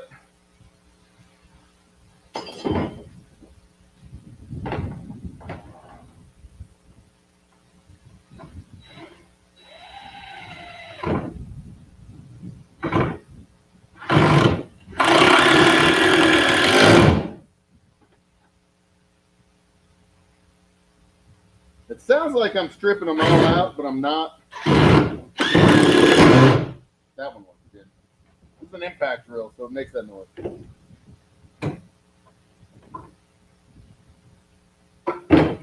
Some of them I'm actually tearing up. Like that one, but that was already kind of fucked up to start with.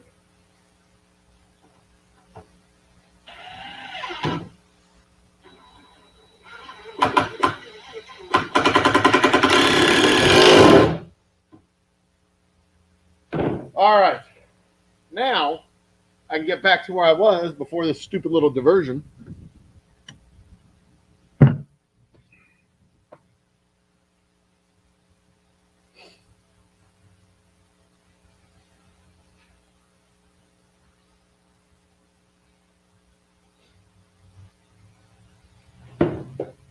Got whiskey to make next week, so I want to get this shit done so I can start bottling up my bottles and making some whiskey.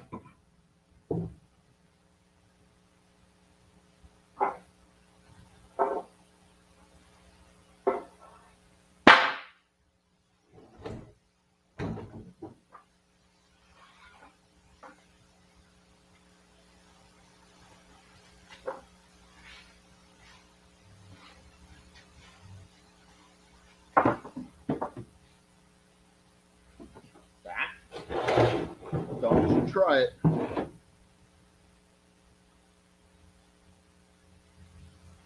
I can make myself look stupid. I don't need your help. Thank you very much.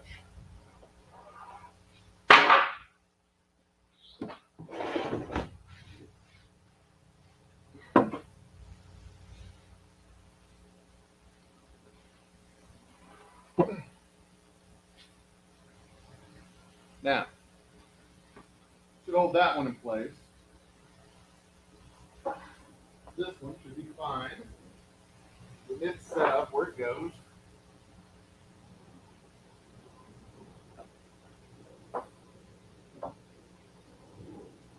All right.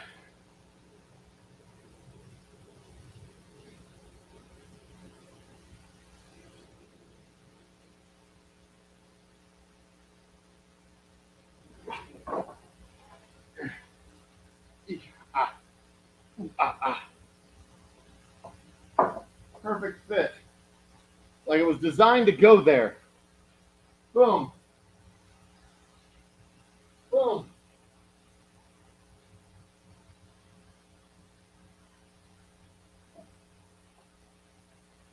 Behave. Stay. All right. We'll lock one in, then I'll go get the other.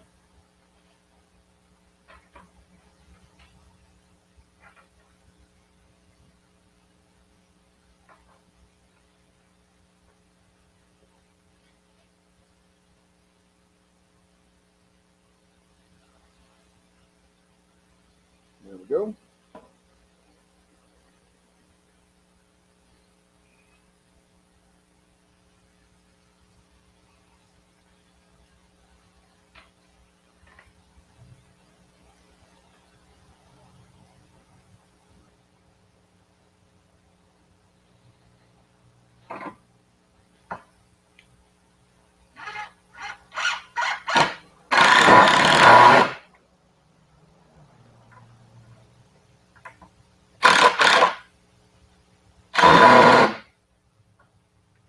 Okay.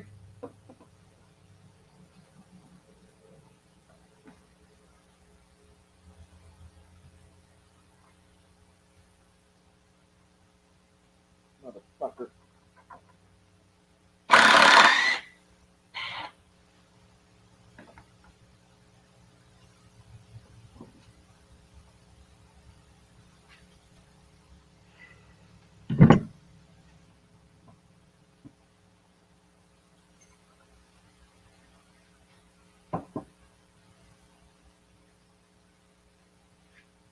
Want to know what it's like to be an entrepreneur?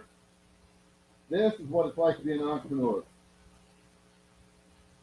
You're the one who does the work. Nobody's coming to save you. No one's coming to do it for you. You're the one. That's what it's like to be an entrepreneur.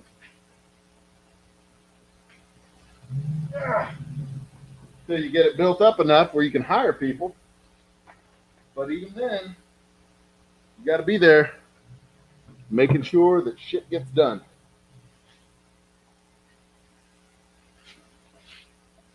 Because that is what entrepreneur stands for, what it means in Latin. Making sure shit gets done. It's a verb. Most people don't know that.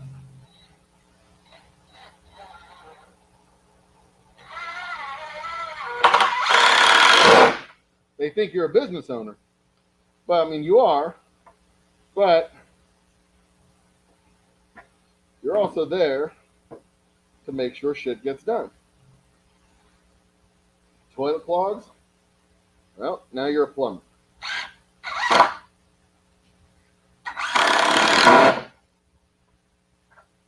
Need a table? Now you're a carpenter. Got to get a, got to build a gantry crane to move around some barrels. Well, now you're an engineer. That is what it's like to be an entrepreneur. You don't have to be particularly good at any of those things. You just have to be willing to do it. I mean, I am clearly bad at making tables.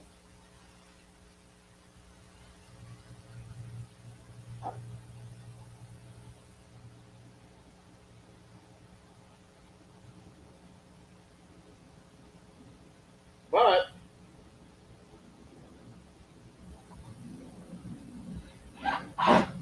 the number of people on my team who is good at making tables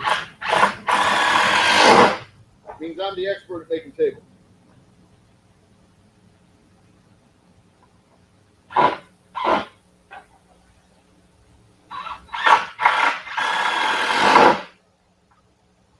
And to date, I have made 1, 2, 3, this will be number 4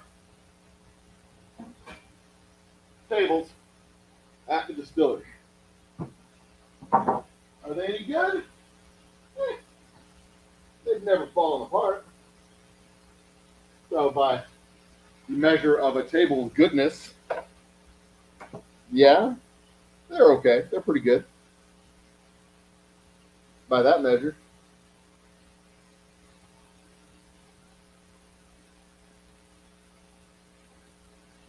Will they win carpentry awards? No. But I'm also not competing for carpentry awards. I couldn't give a shit if I won a carpentry award in my entire life. Because I'm not a carpenter. I have no interest in being a carpenter. This is a utilitarian tool. This table is a utilitarian tool that will allow me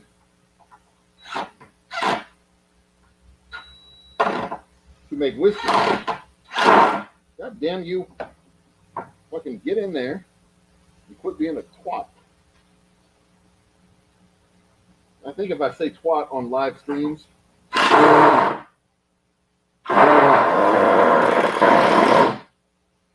just stripped the shit out of that entire thing and my screw bit.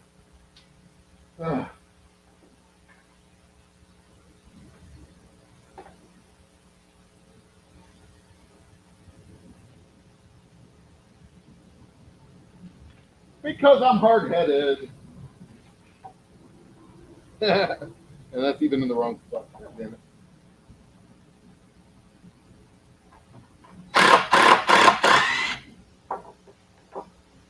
All that for nothing.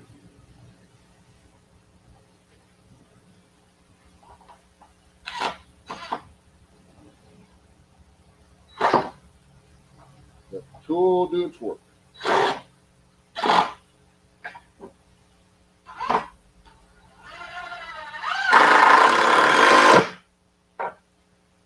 There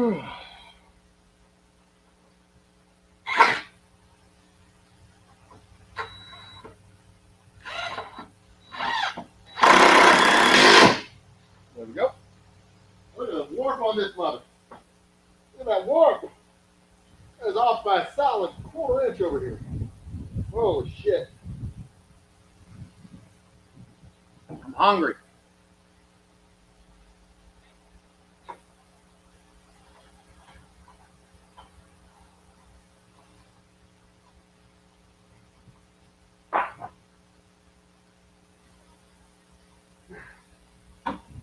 Now my big clamp, my big vice strips are at home. That's a big idea. So why would I need big old clamps when I'm just screwing together pieces of wood? Well, duh, idiot. To hold the pieces of wood together. That's why I'm not good at this shit.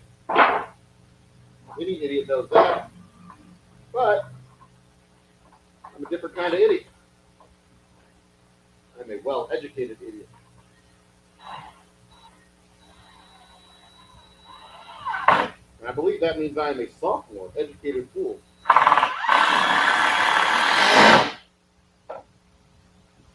If I recall my Latin terms, or Greek terms, I think sophomore is a Greek term.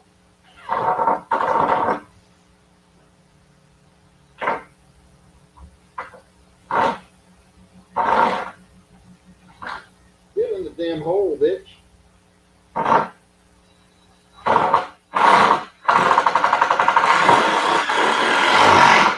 There we go. We got the frame down. I need to eat lunch. I'm hungry. What's up, pup?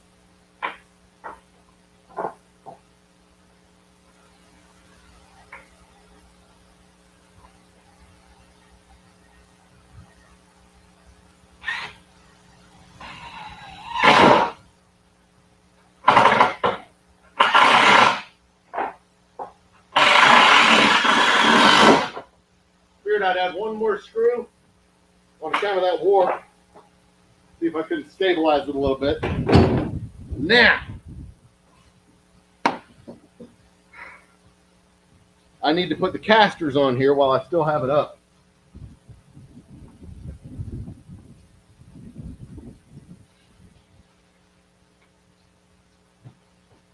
Oi.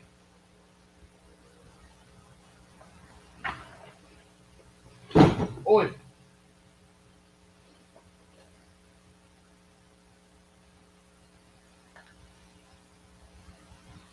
So these guys came in the mail just last night, this morning. Otherwise, I'd have been doing this yesterday.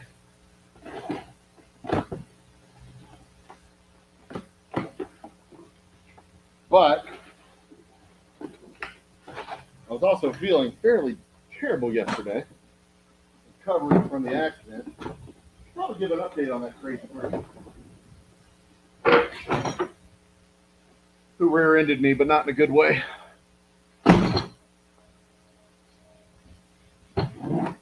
So she finally called me after I filed the police report. Said she would ask for a picture of the damage so she could ask her repair guy for an estimate. I went. Of course, she never got back to me with that dude. All right, this is nice. Look at the difference in these things. This versus this. It's so much beefier. I mean, this is this upper handle here, and it's already heavier than this entire caster. So, definite upgrade in material here.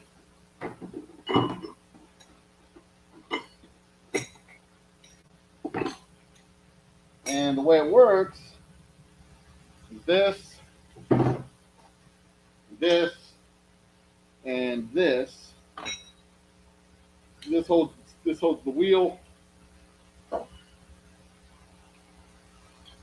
holds the wheel here. This goes here, and we push this down. The wheel goes down. We lift this up. The wheel goes up. That way, the table can sit on the ground, unless we want to move it, and then we push this down.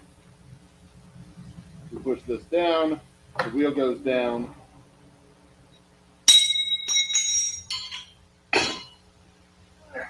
But I gotta assemble these little shits. I sure wish I had a tabletop. You know what? That's what I'll do. I'll go ahead and put the tabletop on. Then I'll put the... Oh, I haven't put the other side of the table together. Oh, shit. I guess I gotta flip it over anyway. All right.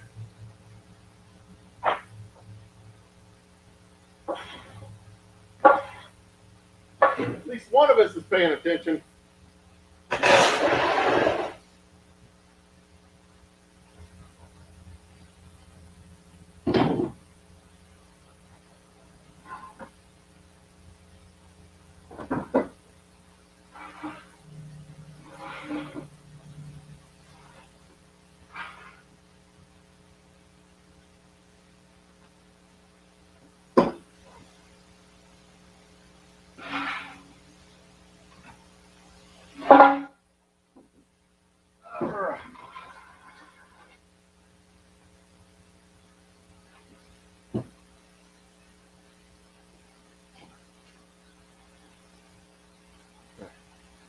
My disaster scenario here is that I do not have the right. I go to all the effort of squaring off the tops of these boards, and then I don't put the tops to the top. I have to disassemble this sumbitch and do it again.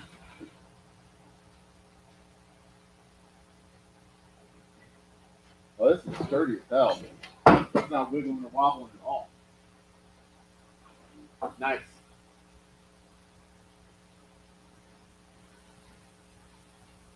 Nice.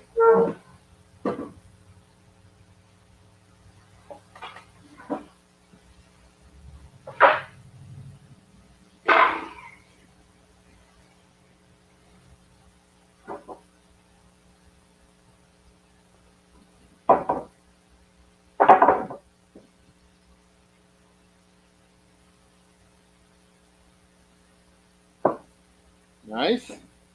And nice.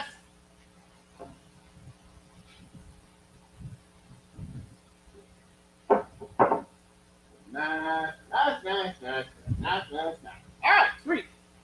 So 1, 2, 3, 4, 5, 6, 7, 8 more screws, and we're done with the frame.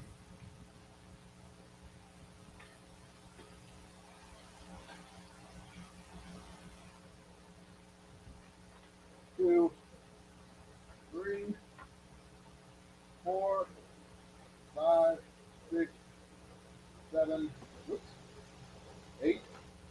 And that should do it. These are all good screws too. Good. Hot damn. Take my okay.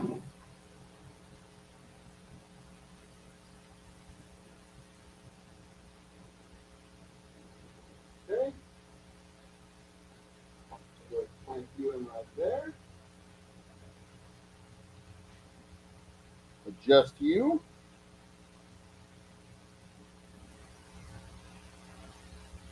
Okay.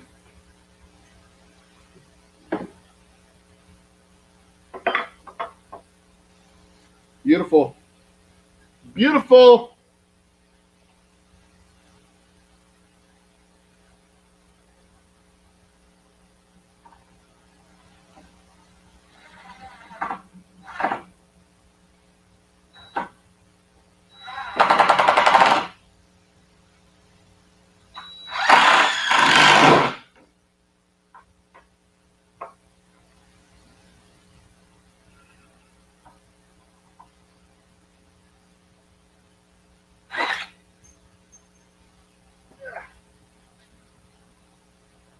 I'm doing this in my new shoes.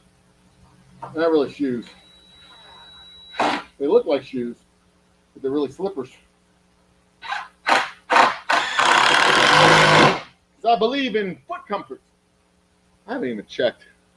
We don't have anything going on over there. No, we don't. Good. Okay.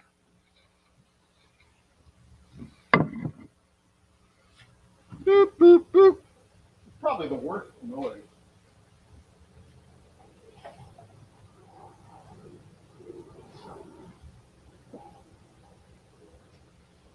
My hammer.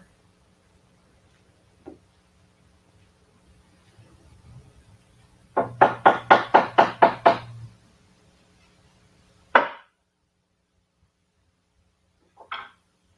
will put in one screw here. Then I have to turn this bottom part. In fact, I'm going to go ahead and screw in this bottom piece now. This warp in this bottom board here is just insane. But the top part's square at least.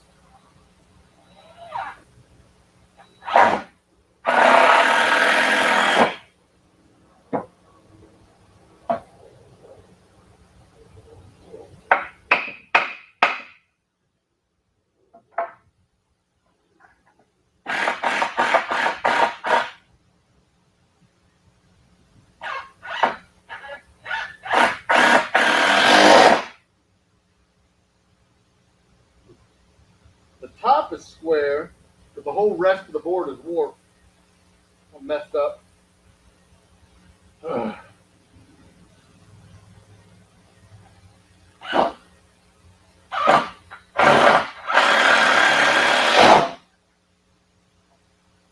Then I should be able to have this squared off.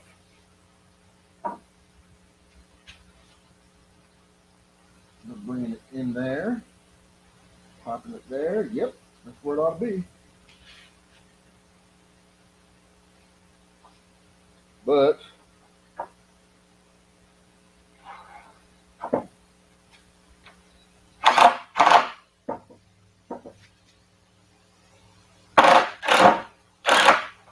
boards are acting weird. I'm gonna have to use a little pressure. Roofie it a little bit. Don't roofie your friends, kids. That's not right. Nope. Start back here. That hammer go. This is the hardest part of building a box. The last little bits and making sure they're squared off.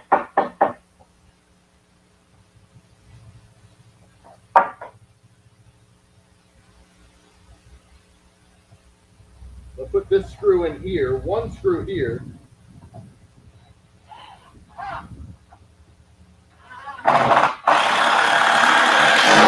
It'll be able to rotate to the full 90 degrees, the proper 90-degree angle over here.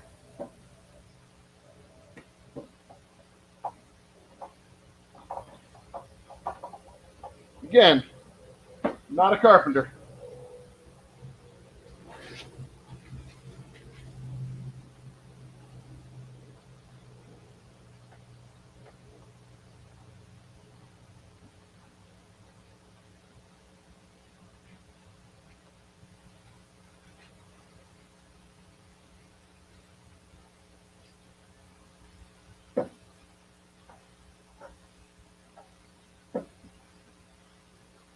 Well, I did stay at a Holiday Inn Express last night.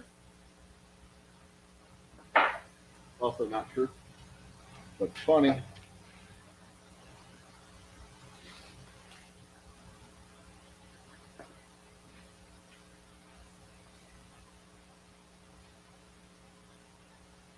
Watch this.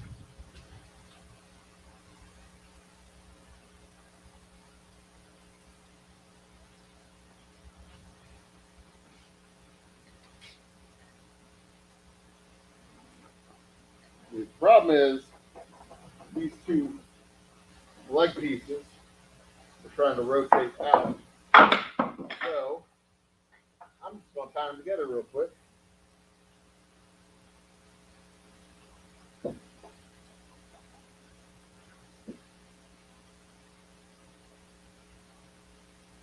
Using a bit of a slip knot.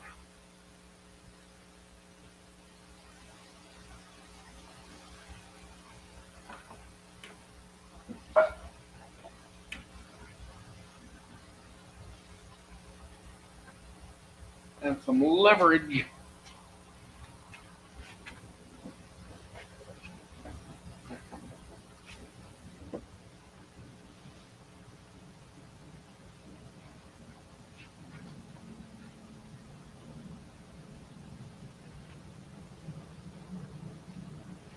Like I said, when you're an entrepreneur, you gotta figure this shit out for yourself. Nobody's coming to save you.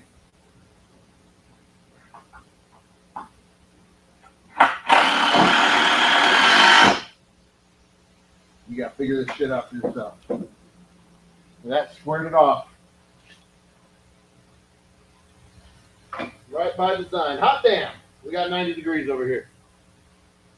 Just like that.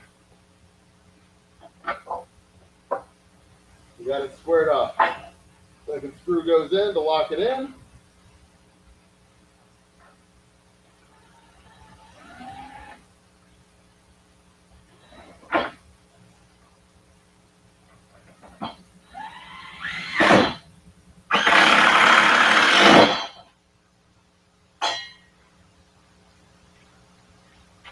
And the second screw locks it in here. Number 8.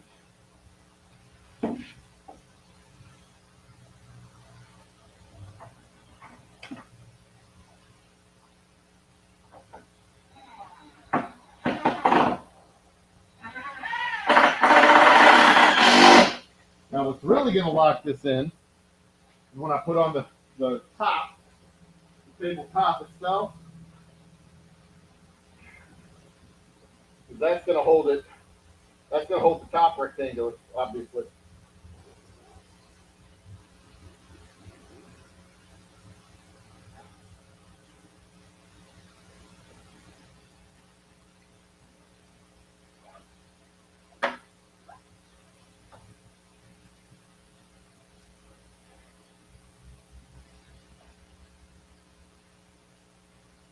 Nobody's going to come save you. So when you have an office job, you should at least have a team behind you, beside you. You can't make it in. Somebody covers your shift. Put your I'm unavailable email, whatever. Go on vacation, somebody else covers. When you're running your own business, you go on vacation, shit just doesn't get done. That's how it is. You shut the shop down until you get back. Unless you got, employees, and then they'll do some of the work. Maintain things. I don't endeavor to be a small business owner for the rest of my life. The whole goal for this is to build it to a large business so that you can have a team around you or sell it. I mean, I would hope most small business owners don't endeavor to be small business owners for the rest of their life. I mean, if you got to own your business forever, You might as well have a job where you can put money in your 401k and get retirement benefits and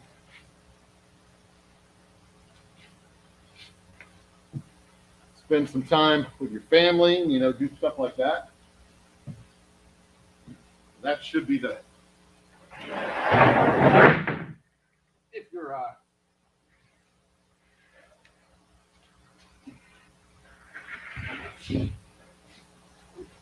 if all you're going to do as a small business owner is own a small business forever, you might as well work for somebody. Get this up on my foot.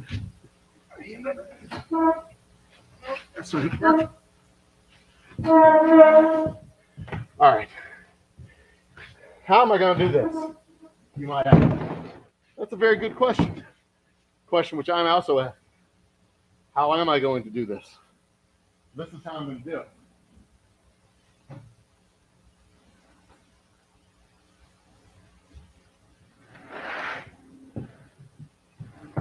I'm going to lift it up and then balance it over and drop it down. Bam! Look at that. It's perfect. Left to right. You can't see because I moved the camera. But if you could see, you would see that if it's perfect, left to right. Almost like I've designed it that way, which I did.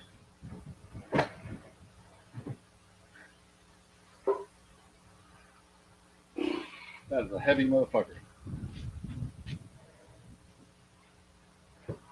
Boom.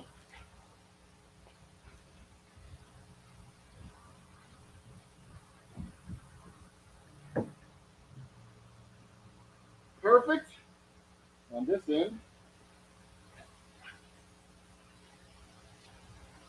Perfect. Perfect.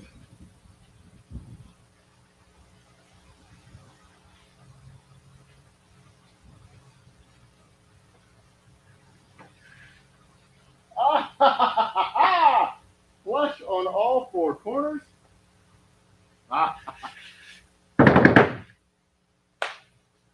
As designed. All right. This has got a little bow in it. Oh, I can fix that. Now,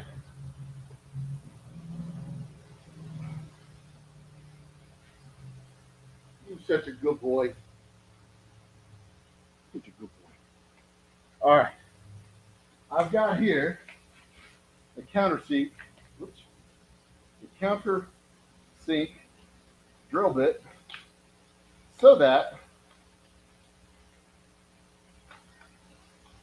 I can pre-drill the holes for this table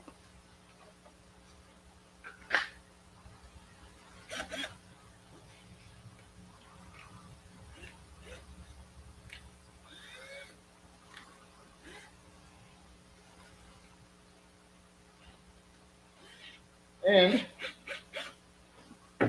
I can make them flush to the tabletop so I can put my screws in there and they will sit flush. Just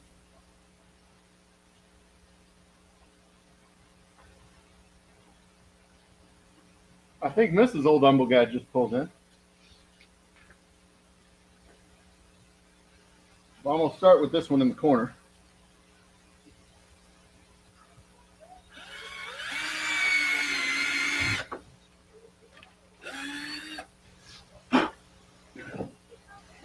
Hey, Mama. Hi, how are you? Fantastic. It is Mrs. Old Humble Guy.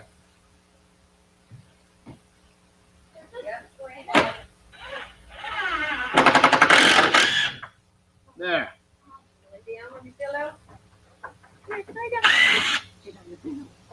It'll be a little bit countersunk, a little bit deeper. How's it going? That way, it'll be nice and flush, and then I can go from this corner out every, I don't know, 15 inches or so, 16 inches. And that's going to be a problem. Do you need a 10-year-old to help you? Not going all the way through. It's all the way through. Is that granite? No, it's wood. Looks like granite. So you're replacing your wood tops with panels? I'm replacing the wood with MDF, and this bit is too big. I was afraid that might happen. Wrong size bit. Huh. She's going with the number 5 instead of number 6. Damn it. Do I have another option? Come say hi, Mama. These tabletops Who am I saying hi to? would be everybody in the YouTube. This is my lovely wife, the Mrs. Old Humble Guy. Lefty, get over here. Lefty. Say hi. Hi. You're in front of me. Come here. There you go. Say hi. Hi, everybody. Hi. Lefty, lovely Mrs. Old Humble Guy. My lovely wife herself. We learned See. that Galvez Town was mentioned during the Revolutionary War at the Humboldt Museum. Galvez Town was mentioned during the American Revolution. Galvez Town. They were talking about a man in And Galvez they had Town. buttons. But it was kind of cool anyway. Galvez Town is in Spain. Well, it was talking about a guy from Spain who came to Texas. Was he telling us where the rain falls mostly? No, They mentioned Galveston. they didn't mention Galvez, apparently. While they reenacted the reading of the Declaration of Independence. Which was never done in Humble. No, it was never done. It was done in Massachusetts. Has Yeah. Wally been running for you all day? You want to take him home? Yeah, we can take him home. I made a button. So there you go. Yeah, you want to go show it? Go show it to your dad. Go. Go show your dad. Oh, one of those little button toys. I made a. And he I made made a a candle. We also made a candle. Cool. And And he made a tin print. a star. Those are cool. Star of Texas. Yep. So I just chose it because this table is about an inch and a half shorter than that table, but the casters are stronger. Actually, this would be better for a short person like me to work. Oh, I mean they're A tall person they're practical. can work on that one well. Yeah, but that one I'm doing this. This No, one I that can one do you this. do this. This one is for tall Yeah, people. that one's for tall people. But That that's for 10 upward. You can sit down and work on these. Okay. I am going to go home because it's cold. Go. But we Love you. Bye. wanted us to All right, stop by and bye, say hi. Could you pick me up a burger? We were going to go to McDonald's. Could you get me some Okay. Burger King? Burger King. Mhm. Okay. This is not- I promised him McDonald's, so we'll go to Burger King. Fine. They're right next door to each other. We'll get Go to Burger McDonald's, King. pick him home. I'll go get mine. I could get you. You want Thanks, to argue on the screen? You know, I asked a simple question and you said that. We're going to get I did McDonald's not. The and word then never we're left gonna my go mouth. to Burger King. Let's go get The your word daddy yes some never Burger left your King. mouth. This is right next door to McDonald's. Thank you, my dear. We're gonna get I those. appreciate it. Wally here. He doesn't need to go with us. Stay here. He thinks he's coming with us. What kind of? Where do you think he's coming with us?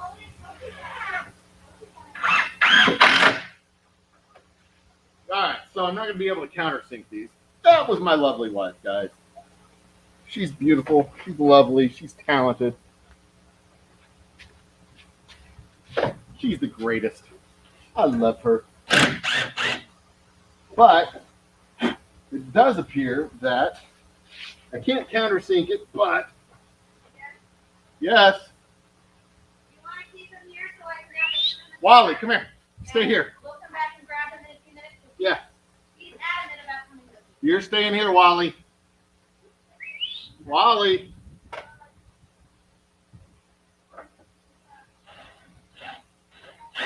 Ow.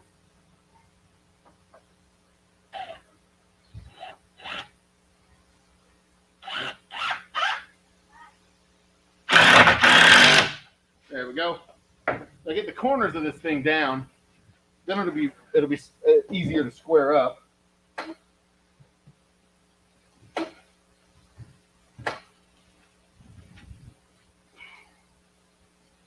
But the wood still has a bow in it, which is frustrating.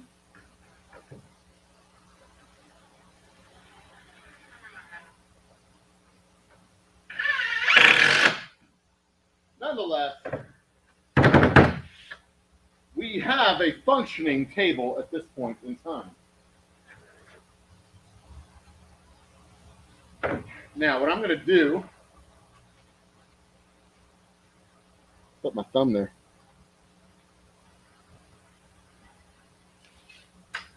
is I'm going to, every 12 inches or so, drop a screw. This has a bow in it. This board here has a bow, so I've got to bang that out somehow.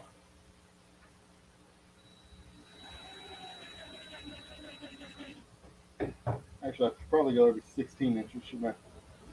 Here we've got 48, so 16, 32. Yeah, that'll work.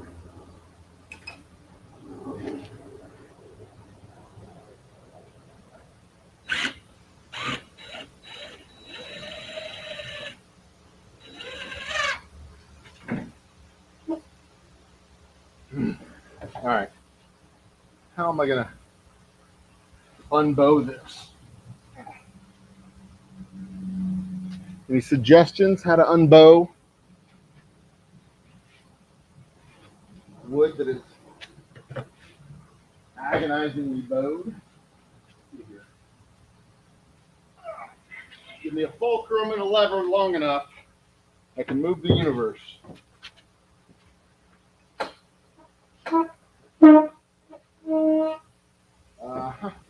Not long enough.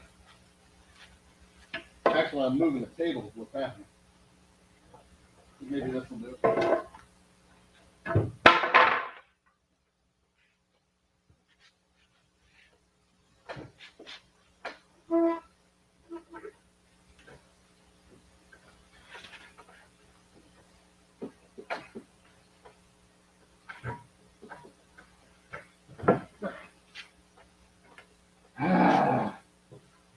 All right, one more shot.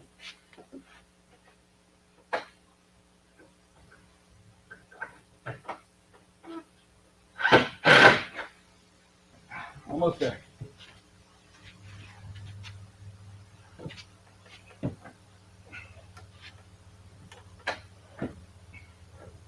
Almost there.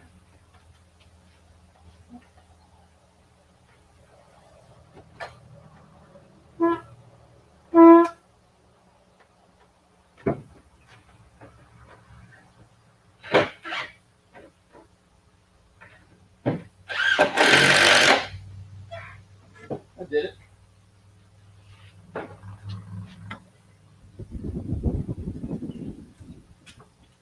Not perfect, but it'll do. Almost took the bow out of it.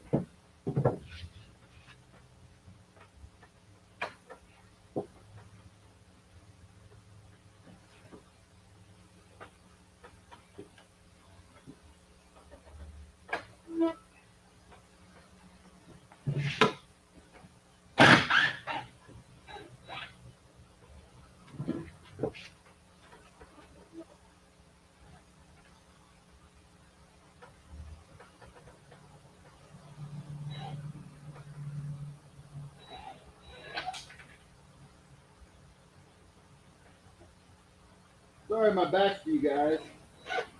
Can't do this while facing it.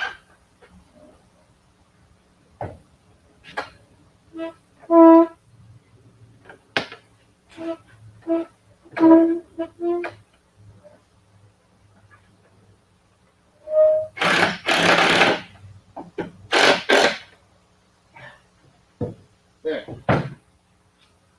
Much better. Now, gotta do it again over here.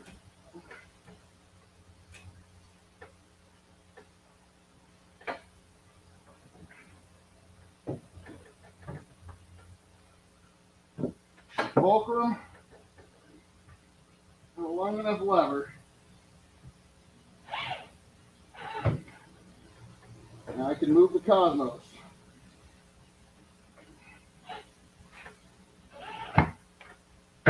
Fucking motherfucker.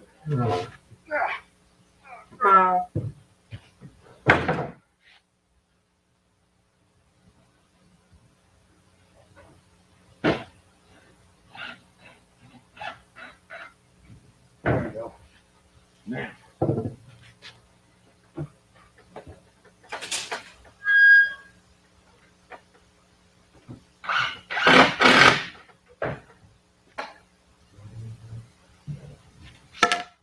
There it is.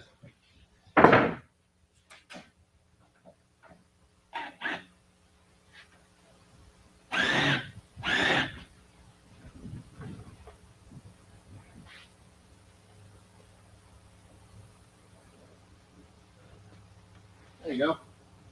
All right. Now,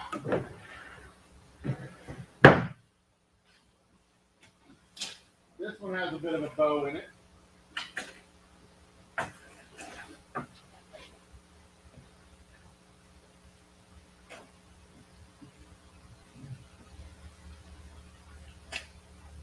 And every 16 inches is a perfect length on this one as well.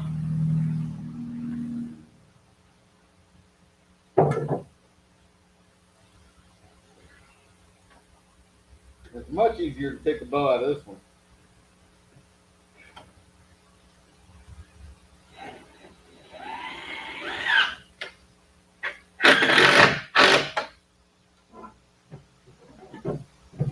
Boom. That one's done. Bow's out. 48, 64.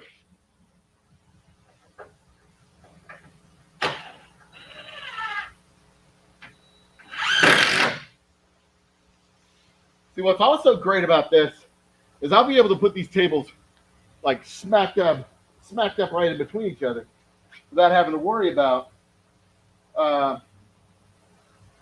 without having any gaps or anything like that in between them. They'll be flush to each other.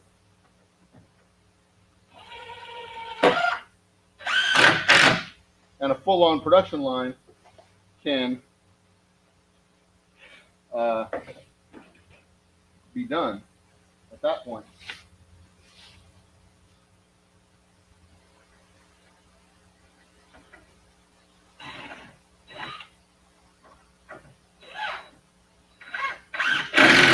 With the only thing in between them being the casters.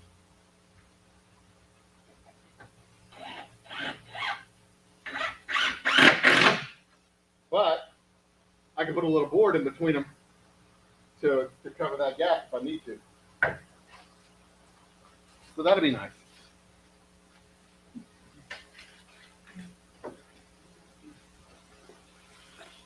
I believe my lovely wife didn't want to get me any food. I believe her. Wally, where you at, pup? I think he went with them. Ha! Betrayed by my own dog. This has a slight bow going the other direction. Go right here.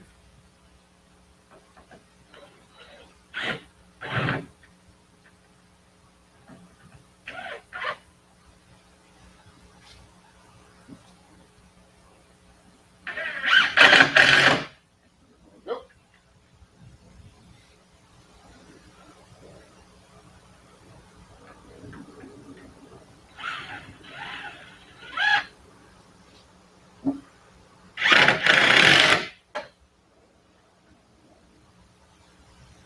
I guess I really needed to worry about the countersink because you're going all the way in. I heard it hit the ground. There it is. You're going all the way in without any problem.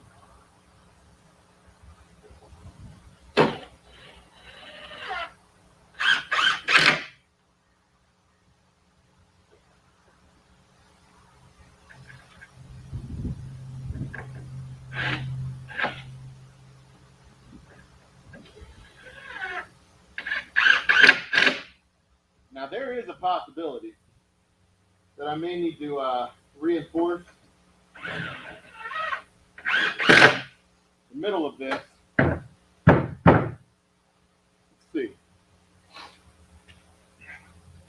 Let's see.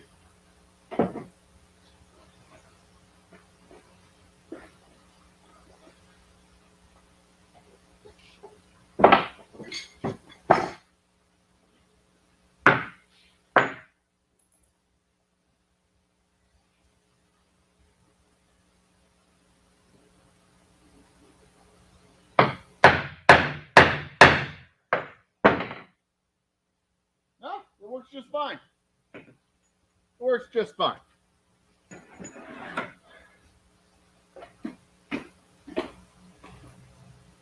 Not going to have a problem with this at all. I need to put one more screw in, two more screws.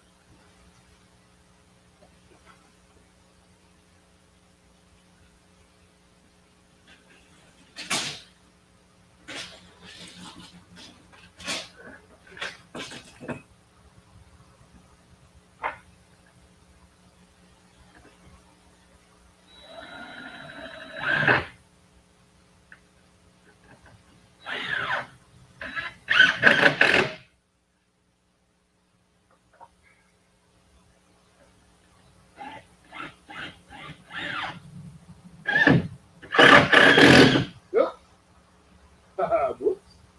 I just went all the way through this damn board. I don't want that.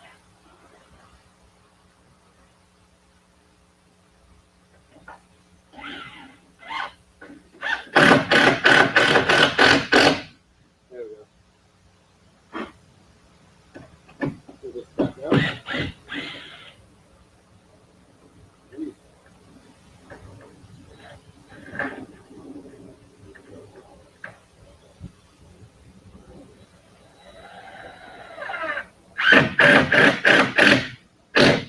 There we go. All right, now time to do the casters. This is where we will be making bottles from here on out. And I've got 2 more of these that I'm going to build, but not today.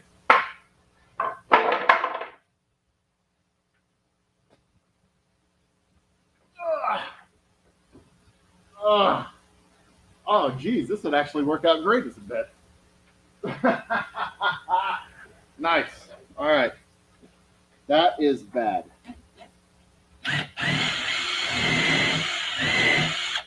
Oh. Interesting. That was not even a screw. That just broke off. The hell was that even? Huh. All right. So.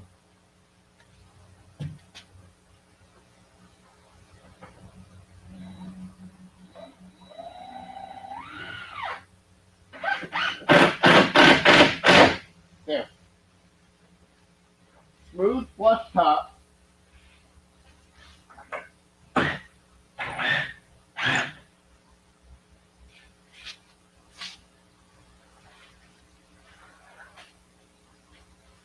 Screws that one feels like it's strict in the hole there.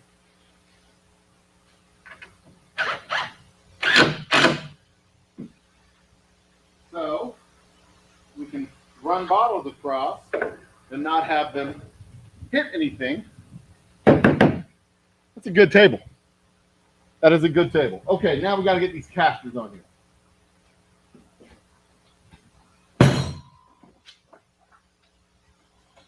I got to figure out how to assemble these stupid things.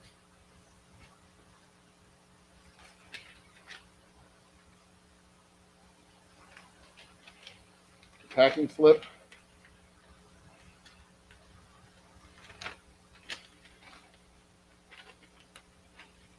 Let's see what it tells me to do. First, I got to assemble the caster itself. Then I got to install the caster. But I'm pretty sure I'm supposed to install it. Assemble it.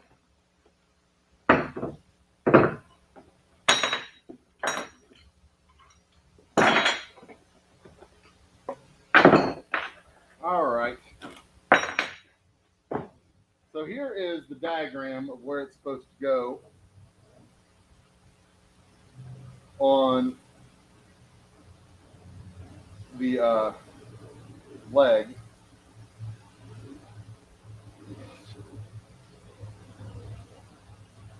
It's on my pants.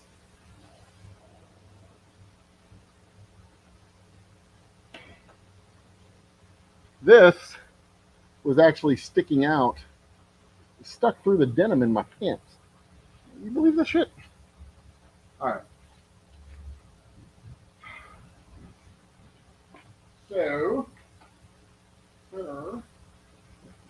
So, all right. I've got to cut this so that it will sit flush on the floor so that I can install the pieces that I need to install. Luckily, I have a knife and a nice work table that I can work off of. Actually, I don't even need to do that. I just need to fold this down, I suppose.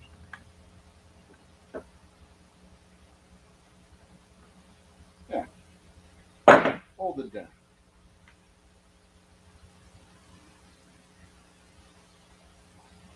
Now, these two center holes of your workbench. All right, so all we do, bring you down. See what we got. All we got to do, got me a template. Real shit. We're going to have to lower it down a little bit.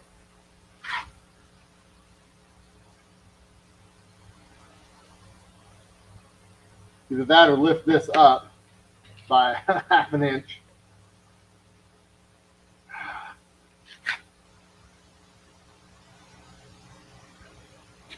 Or move that on inside. How should we do this? All right, so if this is mounted there,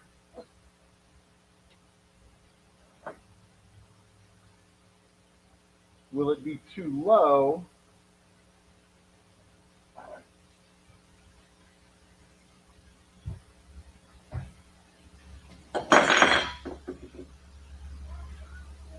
Good question. Hey, family. Your shadow's back.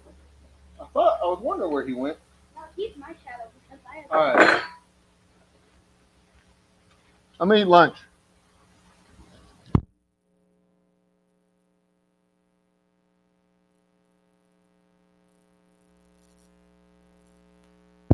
Kidding, guys. I'm not getting lunch just yet. He wasn't happy. He didn't want to go. No, he didn't want to stay here. I tried to get him to come in here and he wouldn't. He Which- was insistent. He smelled Can I have my burger. sandwich, please? Quit putting it in front of the dog's nose. You believe this? You believe him? He's putting my food in front of the dog's face. All right, we're gonna go get our lunch. Thanks, Mama. You're welcome. I told you to get the burger. Appreciate it. And okay. So I got to figure out how to put the casters on here. But here's Can't do that without another body. a design problem. Check this out. This, the board stops like right there. So I need to put another 2x4. The wind knocked his glasses off. No, he tripped over a cord because he's goofing around. I was trying to get I know. that. Can't you put the So- casters on the leg? Yeah, no, I can't. Look, that's where they're supposed to go. So I need to put another 2x4 across the top. Well, just a chunk of wood. Probably something like this. Just a block. World's heaviest table It's ever. just crazy. Oh, by the way, it's cold in Stand here. on top of there. This is a sturdy damn table. Oh, so now you're gonna have tabletop dancers. Hey, she said it. It's loud. Nope, Ow. not gonna happen. Sorry, I hit. All right, we're Love going. you. Bye. Bye. So that's going to be my solution. I think the distillery dog's coming with me. Yeah, go home, Wally. Yeah. Come here, Wally. Come here. Come here. Wally, come. Wally, come here. Come here. Wally, tell everybody bye. Come here. Say bye. Say bye. Come here. Sit. Say bye. Say woof, bye. Go. No, he's done. He's done. He's cold. He's hungry. All right, so that's what I'm going to do. I'm going to take 2x4 blocks. Actually, should I put a hole? No, I don't need to put a whole damn board there. I could just, I got some blocks over here. So what I'm going to do, 2, 3, 4. There we go. They don't have to be perfect. So what I'm going to do is I'm just going to put a block on each board, and then mount the. Do I even have one handy? There. Yeah. And then mount this, because that's about where it would sit on the board. So I'm going to screw this in, and then mount that halfway there, halfway there. And then we'll be all set. Okay. I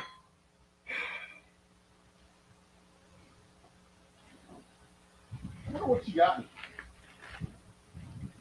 I didn't give her an order. I just told her to get me some Burger King. Ah, she got me a Bacon King. She knows what I like.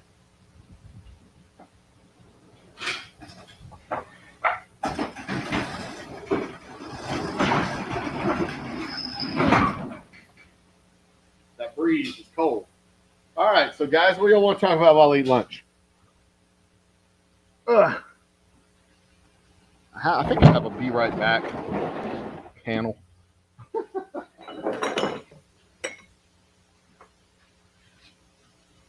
Already spilled Coke on my damn table.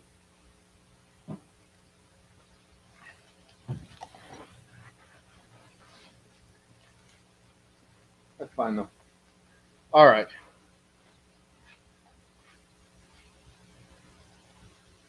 Do I have a Be Right Back out to lunch? I thought I did.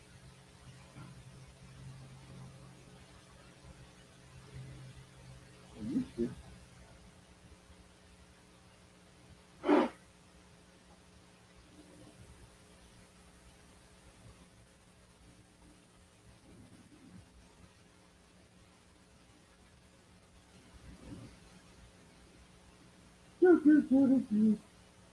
There it is. I do have an out to lunch. You got it. I just deleted it somehow.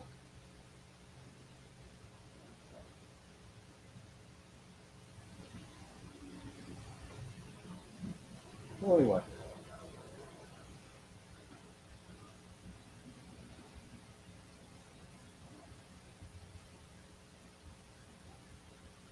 Successful table build.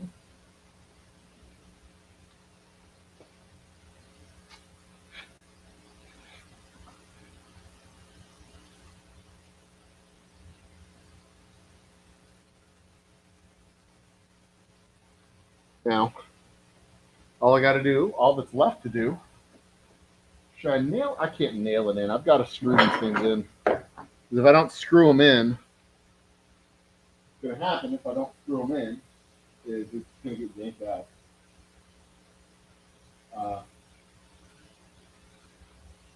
But just a quick couple of shots.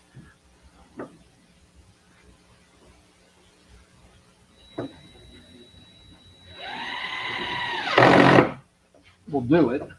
Gotta have good screws though. Shit. Piece of crap. Where's the fourth one? There it is. See, easy enough. These deck screws go all the way through. I don't think these will do it. Nope, these screws are too short. Of course they are. Why wouldn't they be too short? Of course they're too short. What? A complete pain in my butt. Do I have...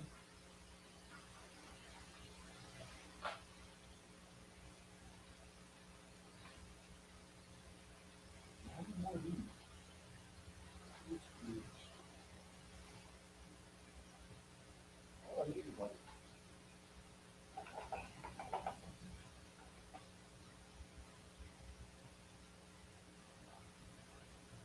four before.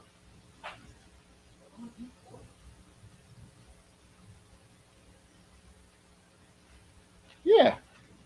I don't need this. mount it one.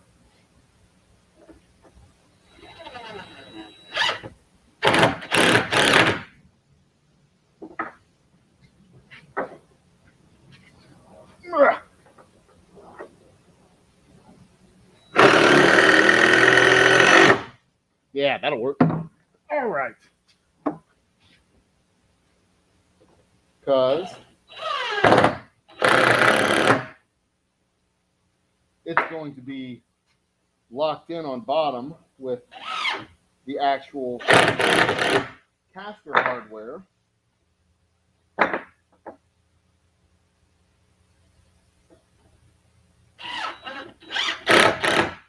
So I really only need the one on top.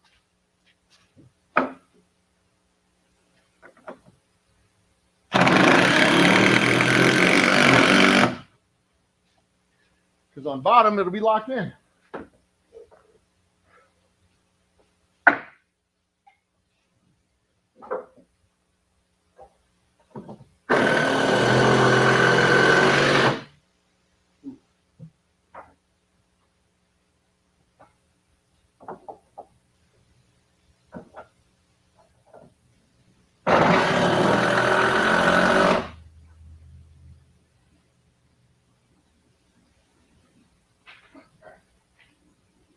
Split one of these boards. That's not good.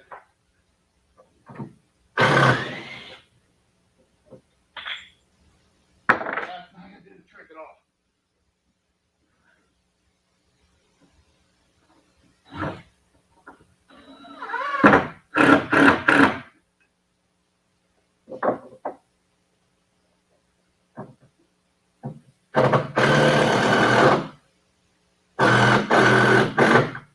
Perfect. All right.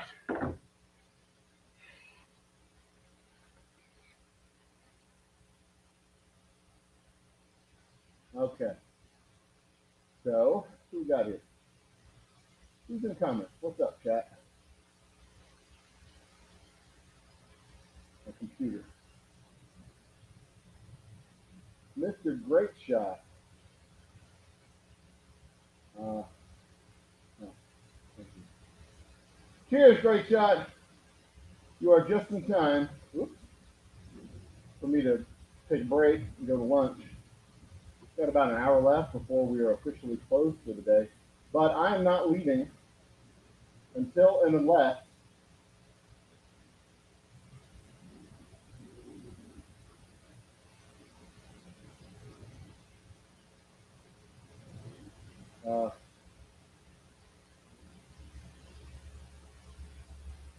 where's my download?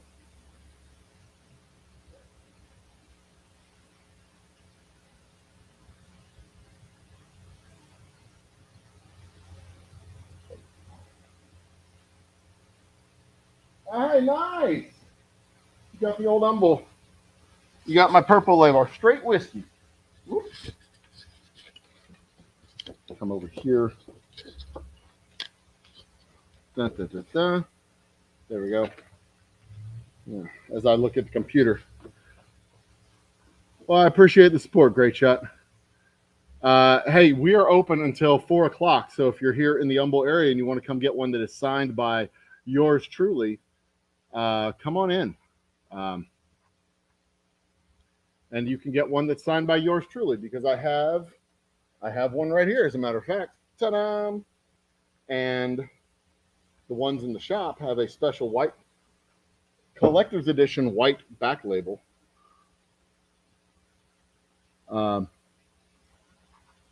Is that a JPEG file? Lunch? JFIF file. I don't even know what a JFIF file is. What the hell's that? Ugh. Stupid internets. Anyway, once I get the casters on this table, I'm going to prove that we can move the table. Then I'll pretty much shut it down for the day. To lunch. Be right back. This one. Be back soon. Save image. Come on. Got to be able to save this image. JPEG. There we go. We like JPEGs.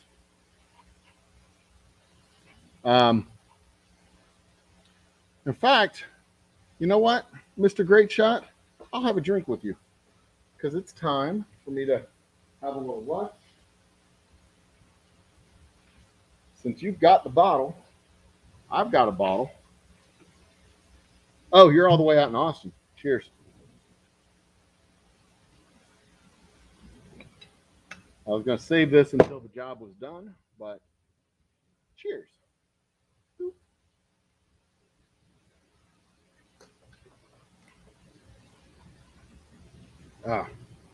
Now,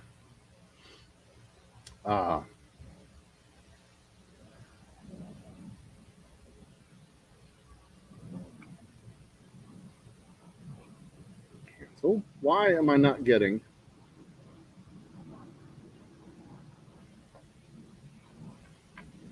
converting it from JPEGs to JFIF?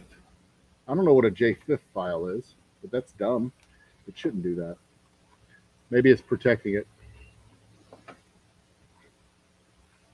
Maybe it's trying to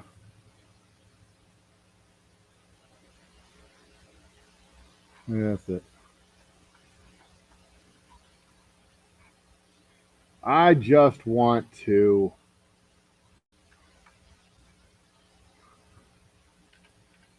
eat my sandwich. I guess I could eat the sandwich in front of y'all. That wouldn't be rude. It'd be gross, but yeah, I don't need to see me eating. Huh. Oh well.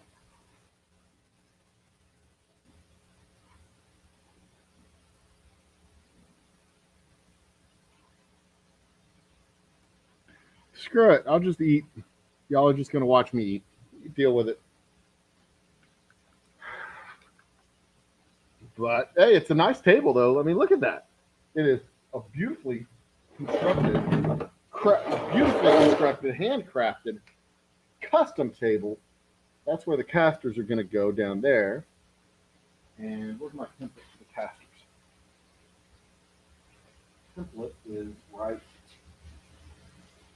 over there.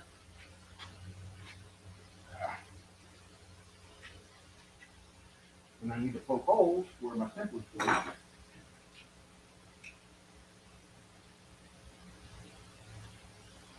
Actually, I just need to.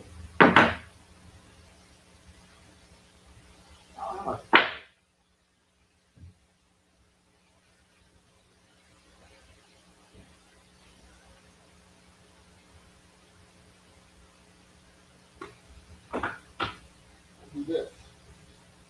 With my. I mean, they were nice enough to give me a damn template, but not nice enough to have the holes cut out of the template for me. So now I've got to cut the holes out myself, I guess.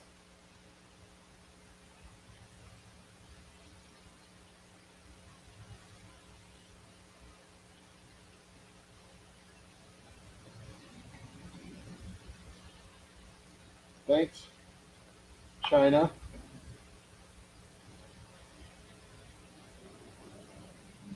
Or whoever it was.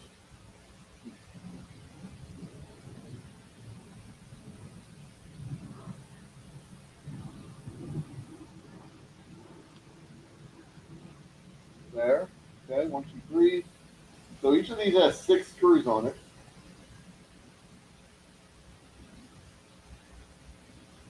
To anchor it in. Now the problem with the old casters was that it was just cheap metal, so it bent under the weight of the table for one, but also when it turned, it put so much horizontal stress on the casters that they twisted that way too. So it not only bent off the baseline of the table,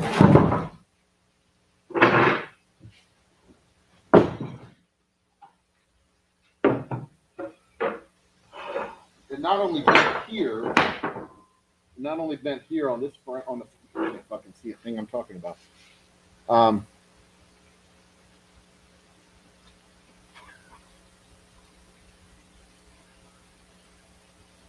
Thank you. Thank you very much. And yeah, the reason why it's so light to be aged 5 years is because we age it in used bourbon barrels.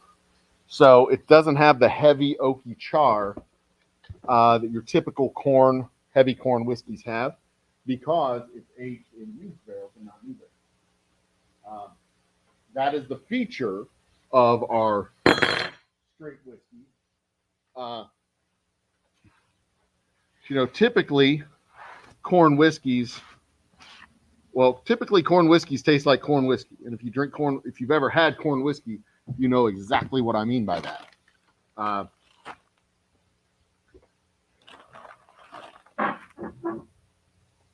Corn whiskeys are they have an edge to them, and I didn't want my whiskey to have that edge. I wanted it to be lighter, sweeter, softer, almost like a spirit whiskey when it comes to its body and its finish. Like Rebecca Creek or something along those lines. But I didn't want it to be a spirit whiskey. That's an entirely different type of style that I was not interested in making.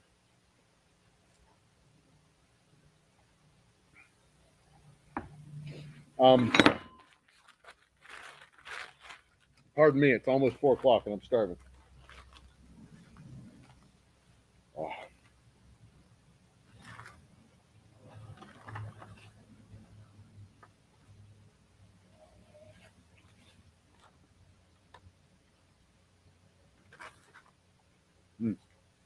So that was the goal.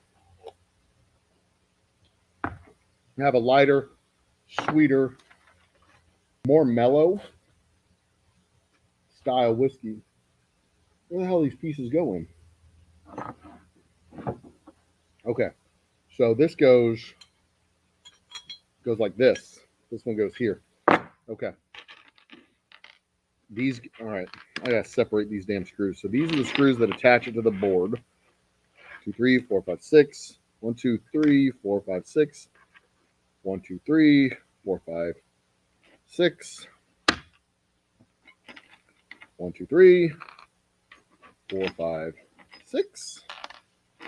And 1, 2, 3, 4, 5, 6. So 1, 2, 3, 4 sets of 6 screws for the casters. Got it. There's no washers on this at all. Okay.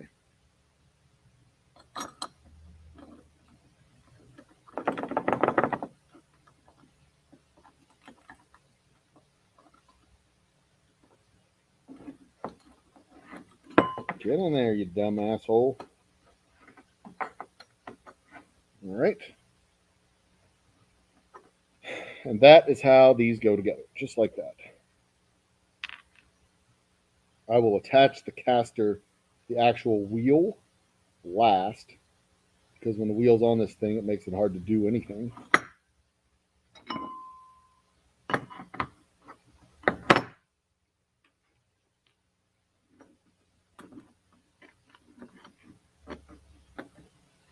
My youngest is doing his last Pinewood Derby next month.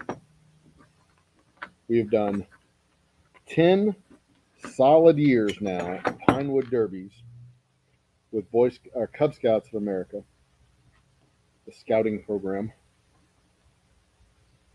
And this is the last one. So a little bittersweet. Okay, we have 2 different bolts here. This is the wrong bolt.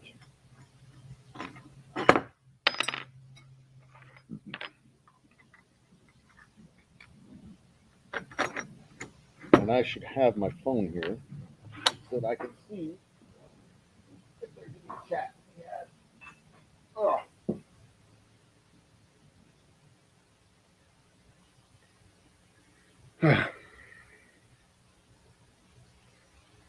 There we are. Look look at me dutifully sitting at my table working away.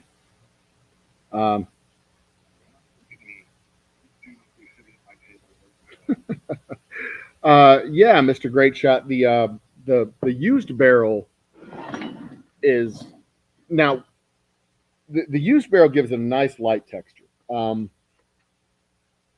of course, since it's a used barrel, it has lighter char.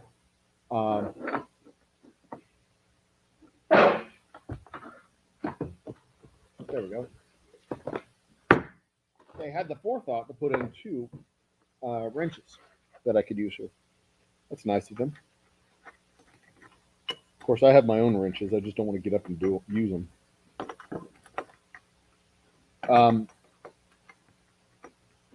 Now, full disclosure, the used barrels for our straight whiskey, we don't do the entire aging process in Texas. It's mostly aged out of state, either in Indiana or Kentucky.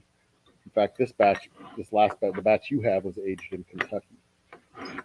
But most of it, some of it gets aged in Texas, but most of its life is spent outside of Texas. Our special reserve, the second aging in new barrels, is done in Texas. So it gets its, all right. So this is the mechanism.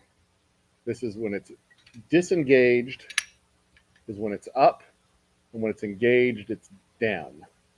So the casters are actually flat and up off the ground, and then when they're engaged, fully engaged,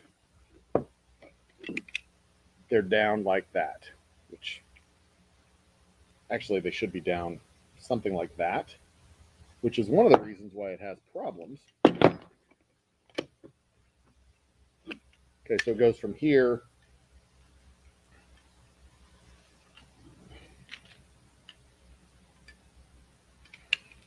I found a design flaw. One of the reasons why it doesn't turn very well.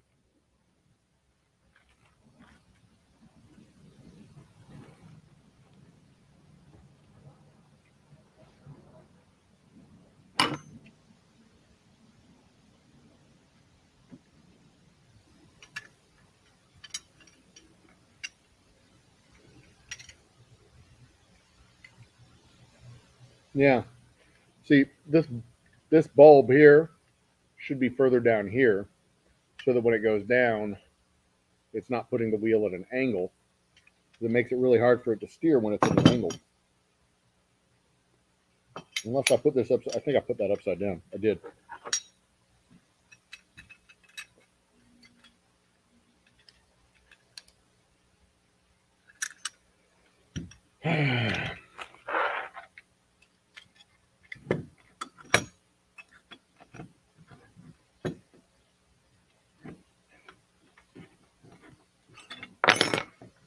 Well, honestly, I don't know where the used barrels my whiskey comes from. I've asked, but they won't tell me. And I don't know where I just dropped the damn nut, and I don't know where it went.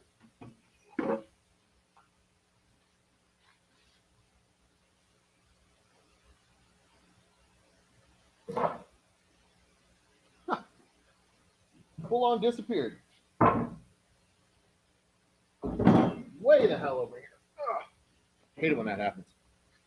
Anyway, yeah, I've asked several times, but they won't tell me, so I can't even tell people where it comes from. Specifically where it comes from.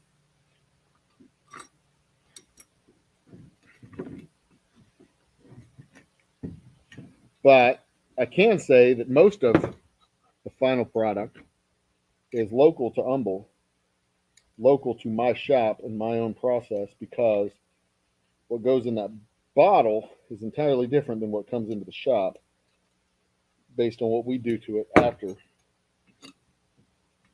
it gets here. And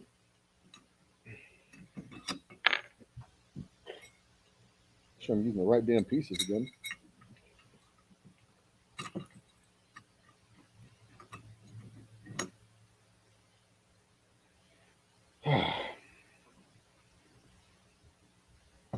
We take great pains to make sure that what goes in those bottles is very special.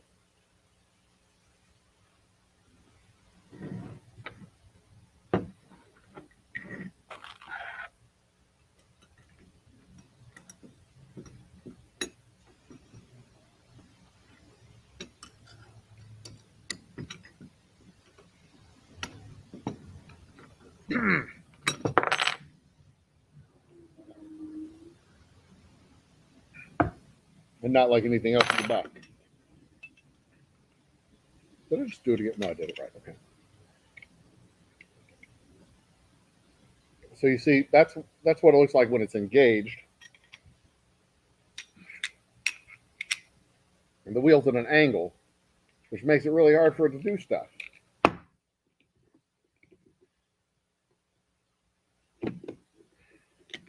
I did. I put it on fucking upside down again. God damn it. How stupid am I? I mean, really. How stupid do I have to be to fucking do something wrong? Not once, but twice.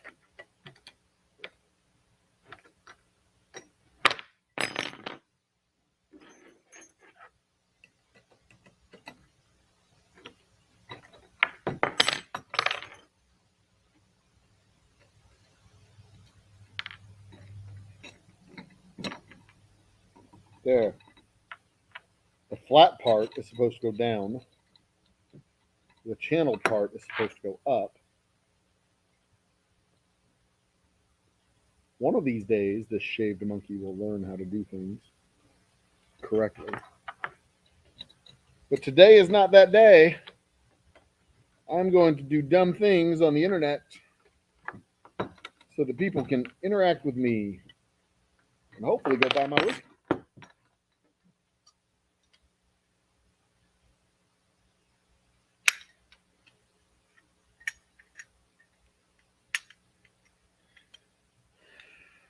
All right, well, that's better.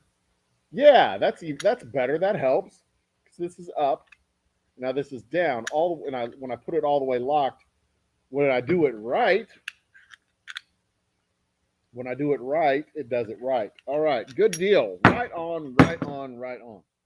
All right, we're good.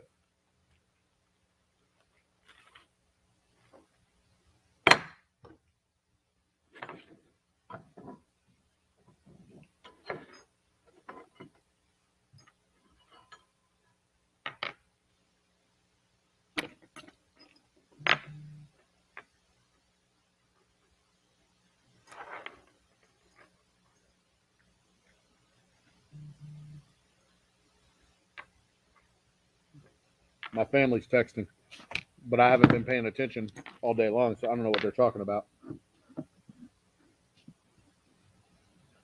All right. I'm sure I'll get fully briefed on it later tonight when I arrive back home. Maybe one of these days I should take my portable camera, my phone camera, go on a little walkabout in the neighborhood around the distillery, show everybody where it is that we live out here and how cool of a location this is. I mean, we are on the edge of the fourth largest city in the country. Quite literally. I mean, Houston is 20 minutes from here, down the street, which in Texas terms is nothing. In Texas terms, Houston is, I mean, we're practically in Houston. And no kidding, Houston downtown is like 20 minutes up the street, but to the south is Houston, 20 minutes up the road, but also 5 minutes north is Houston as well, because that's just the way that Houston is built. It is both next to and around the city of Humble.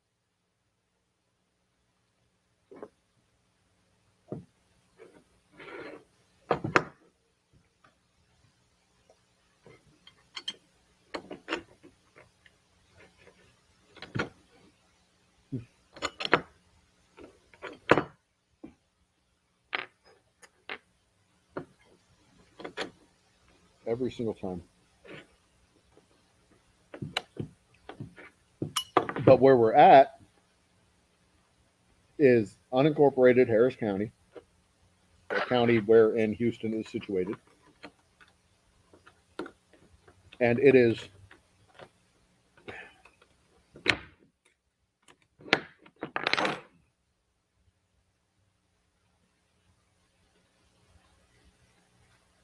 I'm in a wilderness. I mean, this is trees for as far as you can go. That is where we live, back here in this neighborhood. And over our head fly the airplanes that go land at the airport, which happens to be like the third largest airport in the country, Intercontinental Airport.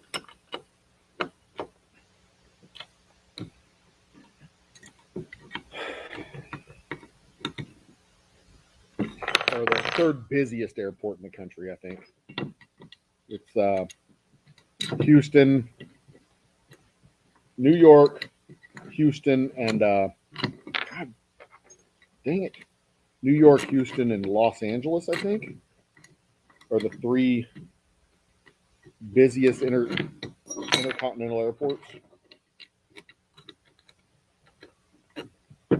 The three busiest national airports.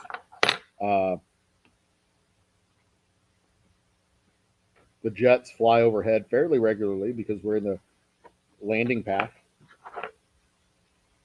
But I mean, it's kind of remarkable the way Houston is built. You know, they didn't just fill in all the space. They just went and grabbed the cheapest land they could. Oh, excuse me. And sometimes that cheap land was not contiguous to the other land. And they skipped over whole chunks of property to develop. So even in suburban Humboldt, there is rather rural areas.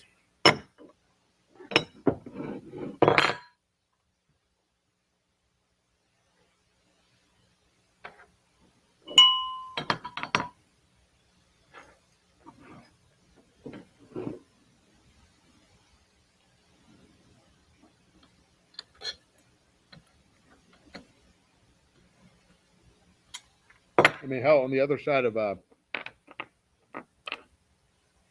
highway here, which is a farm to market road, officially designated FM 1960, farm to market 1960. There's a literal farm down the road. All up and down the road is old oil land, because this is all old oil country. Shell, Texaco, Exxon, a lot of it's Chevron properties, oddly enough, even though Exxon was born in Humboldt. The Humboldt Oil Company became Esso when it was merged in with Standard. And Esso became Exxon. But as recently as the 1980s, you could find Humboldt oil gas stations. As recently as the 1980s. And if you look hard, you can find some old throwbacks.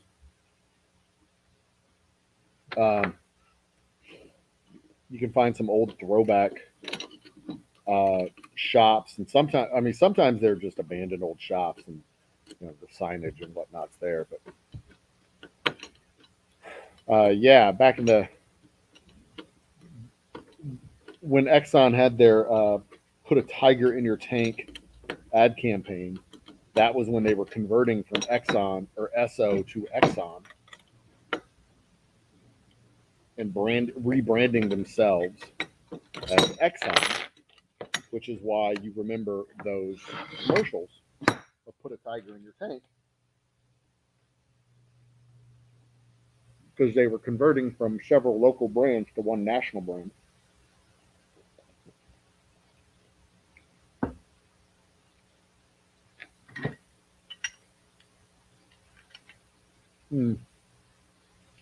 I may have made a mistake here. I don't think I can get to.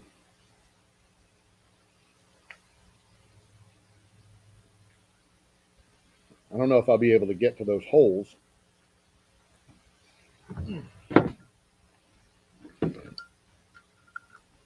Yeah, I can probably drill those guys in. And then lift it up and drill them. Okay, I can probably do this. Shouldn't be a problem.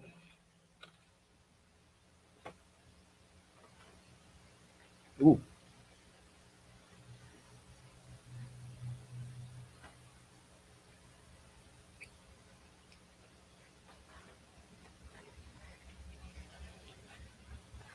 Yeah.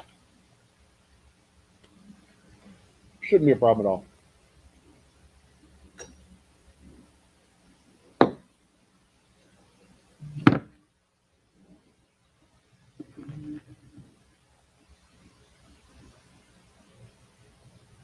All right.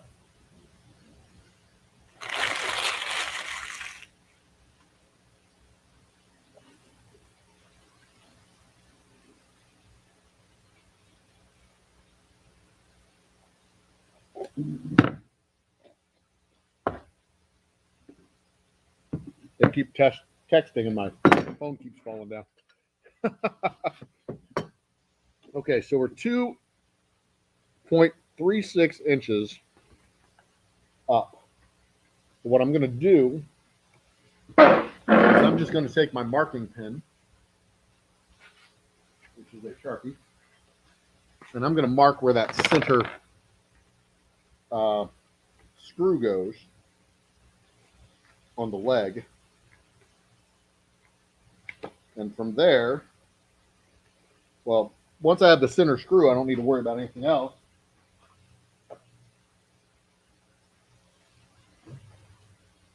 Because everything else kind of comes together from there.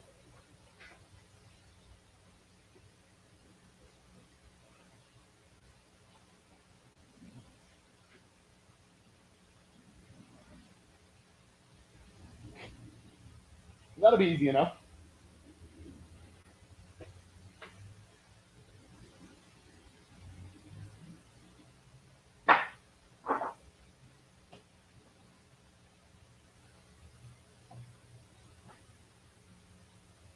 Okay. Really.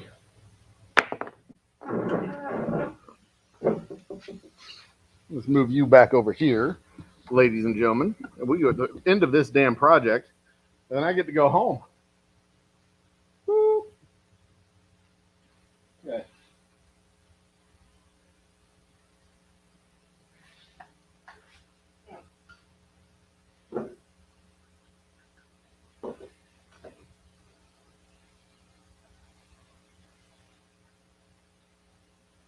Damn.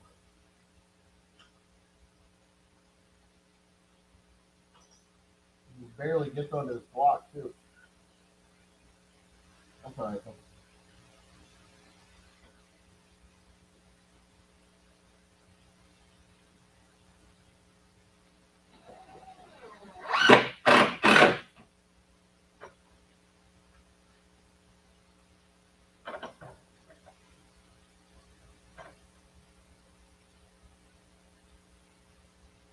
I'm going to do the top ones in all the way across on all 4 of the casters. And then I'll go around and do all the bottom ones.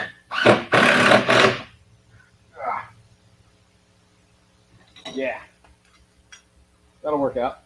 Oy, oy, ee, ah, ooh, oy.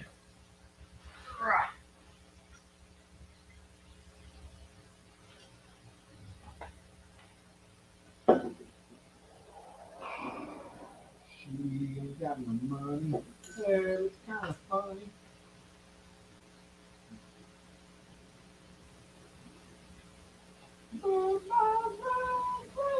Where am I going to go? There's nobody else like me. Do, do, do, do, do, do.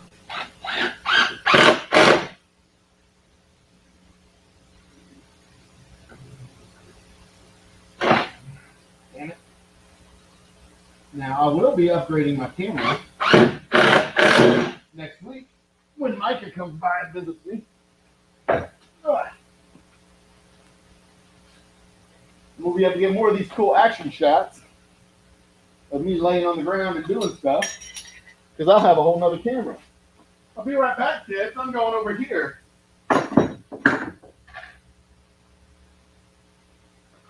But my love knows where my rosemary goes. Hey, nobody knows. Bloop, bloop, bloop, bloop, bloop. All right, 1, 2, 3, 4, 5, 6.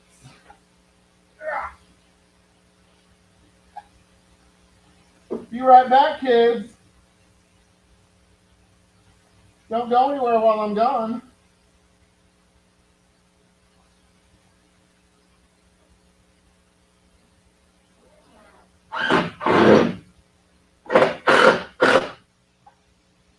That's trouble. Oh, good. Good.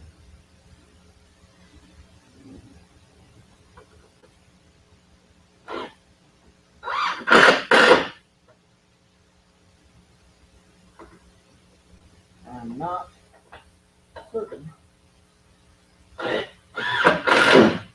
quality of the attachment here, but that's a problem for future me.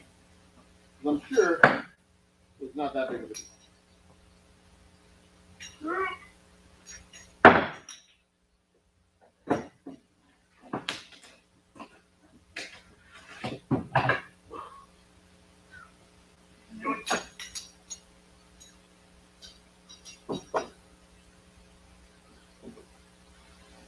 Yoink.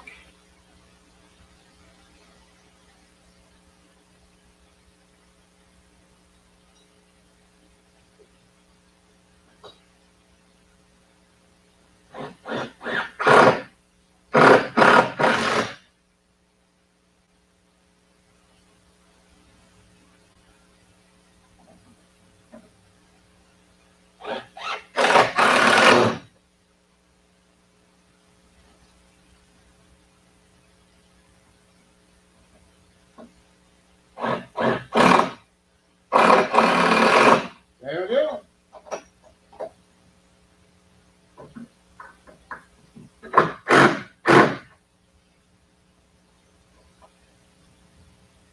All right, now time to lock these bad boys in with the bottom 3. So what's going to happen?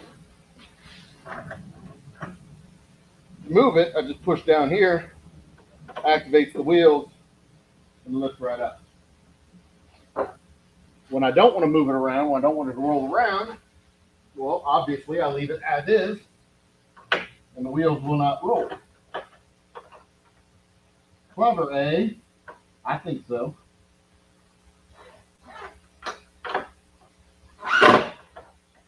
Because I don't need these tables to move all the time. In fact, most of the time, I need them to stay right where they're at.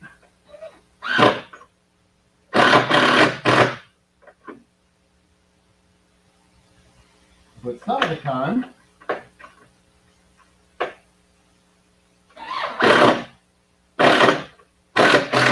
it is useful to have them in other places.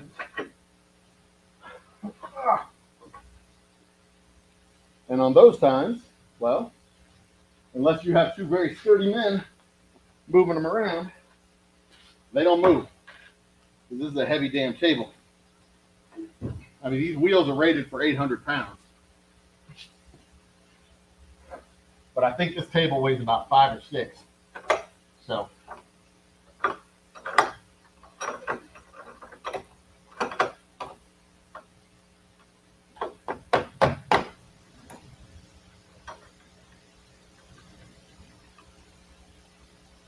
Get in there. In the hole.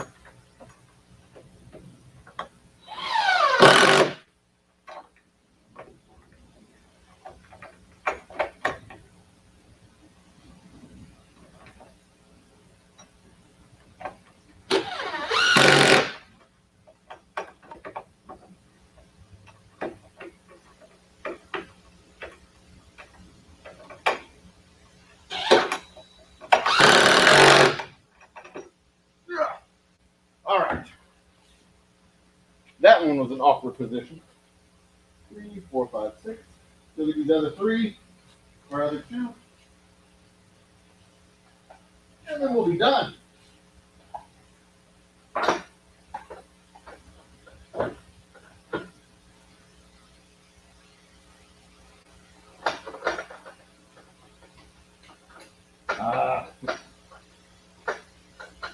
Board is at a weird angle.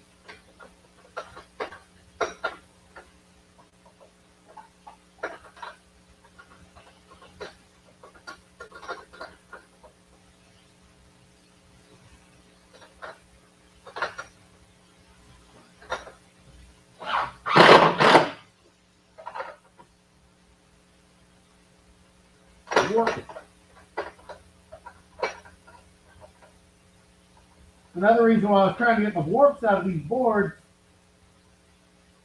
You can't fucking hear me.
And finally, last screw.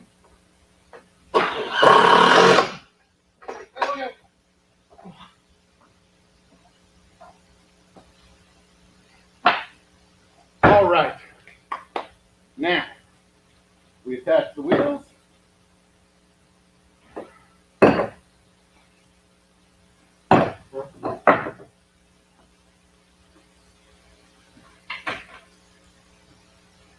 Just a simple hex nut bolt, or hex nut goes on the bolt. That's it. Nothing fancy.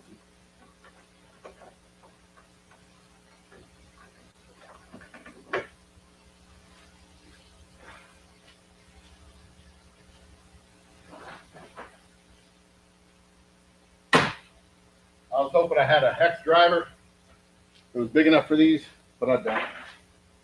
So, use my damn fingers like a fucking caveman.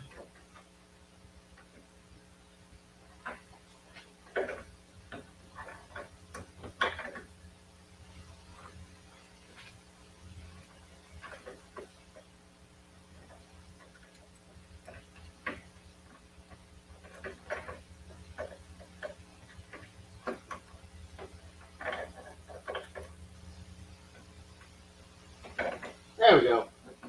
Now, see, when it disengages, it's off the ground. When it engages, it lifts up ever so slightly.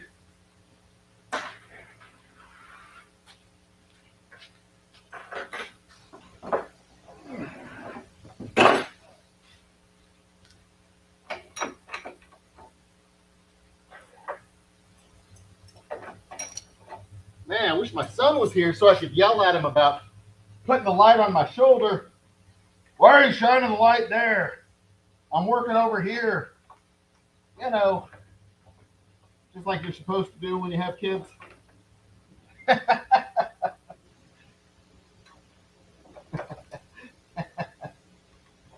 Anyway.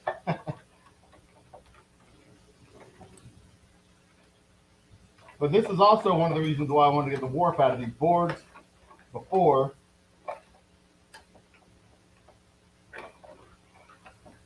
Was if the boards were warped, then they weren't going to the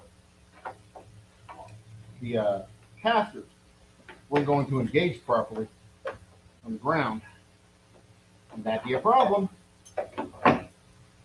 don't want problems. 2 more.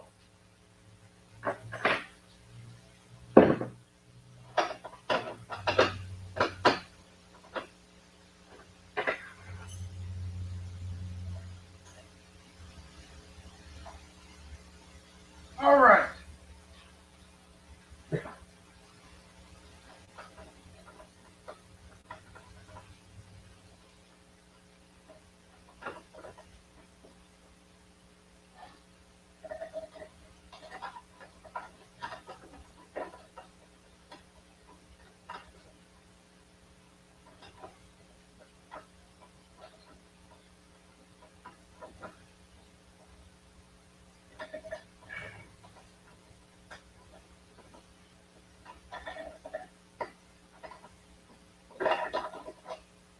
Now this has probably actually taken me about 2 hours longer than it should have.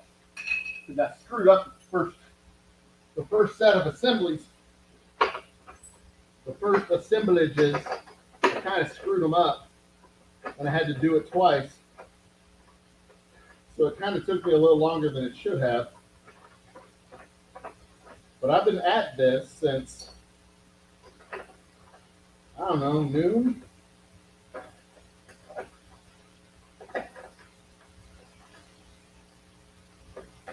But I'm also not working from a plan, so I'm having to figure it out as I go,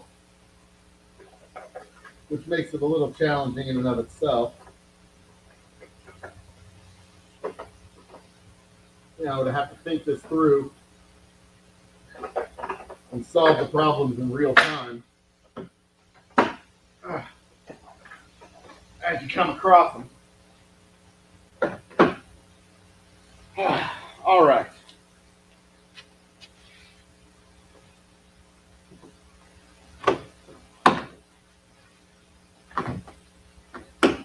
See, just like that. And now,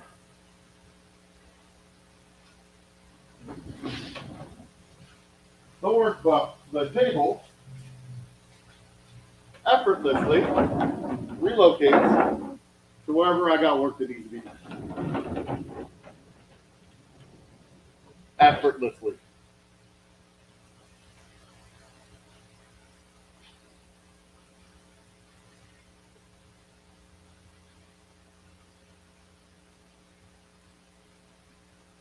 Which means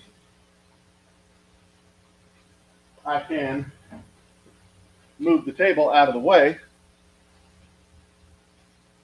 and run a broom clean up my mess.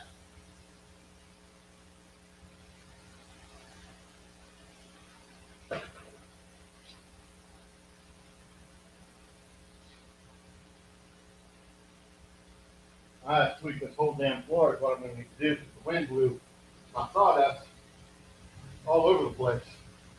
But I've also got screws.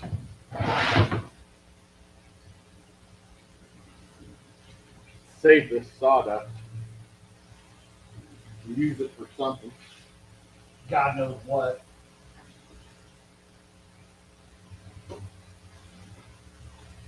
Well, there you go.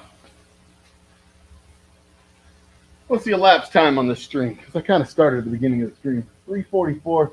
I really probably should have been done with this in just an hour and a half to 2 hours.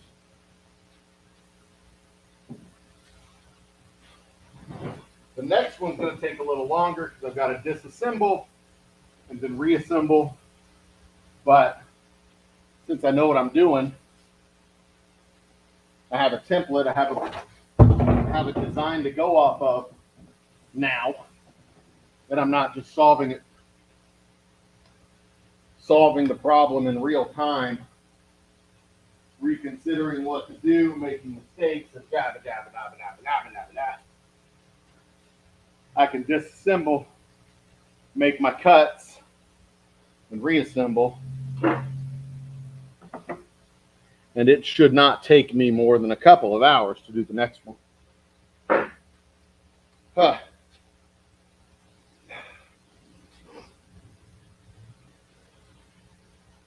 Good day. Good day.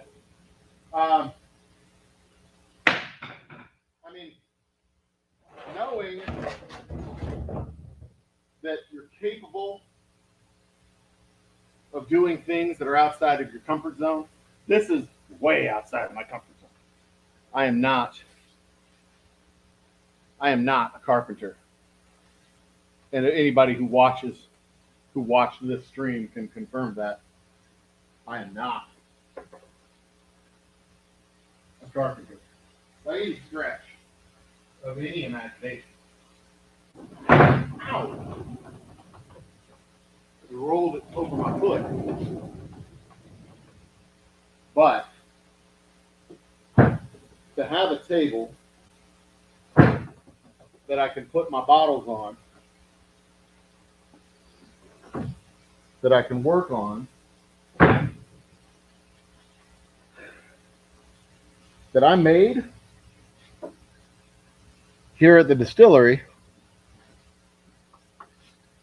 This is sturdy. It's not going anywhere.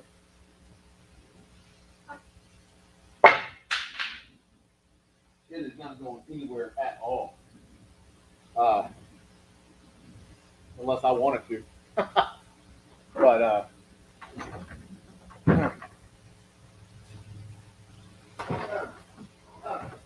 and I can put some rubber feet, some like stoppers on the bottom to make sure it doesn't go anywhere if I really wanted to. But the wheels don't touch the ground by design. They're not supposed to. Now all I gotta do is transfer everything from that table to this table, and I should have more space on it too, which means instead of only being able to put 12 bottles across, see how many I can fit across.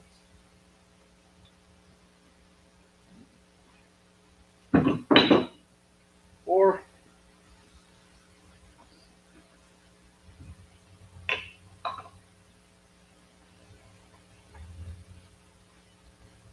and even better, they slide. They don't slide on this other table because the slats on the table are all wonky banky. That's a word, right? That's a British term. Wonky banky. Slippy slappy. Should be able to fit 14 pretty easy.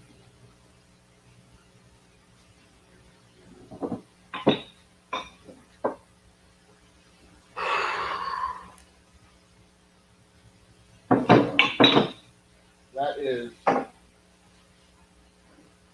1, 2, 3, 4, 5, 6, 7, 8, 9, 10, 11, 12, 13, 14, 15, 16.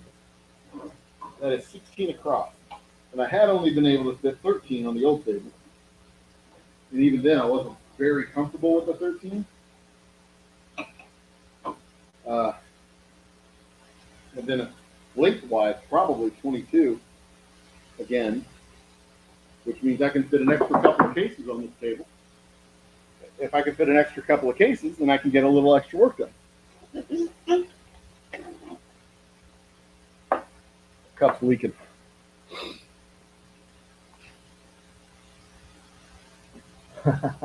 Yeah, sawdust is great for soaking up oil spills.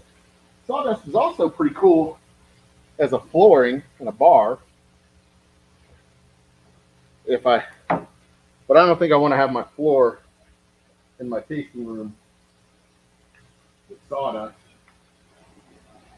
I think I want my floor to be something a little bit more stylish. I think this table could probably hold 2 grown-up humans in Delecto Flagrante. If you know what I mean. I'm going to have to test that out. Get my lovely wife back in here and give this table a proper test. Don't tell her I said that. She'll get in trouble. She'll get mad at me.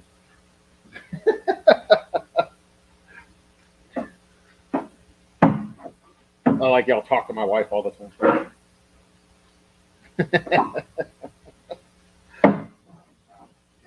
It's a nice pile of sawdust. I really should put that in a box.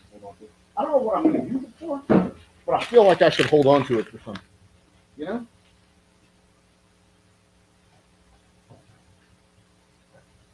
Will it sit in that box? No, it's in that box.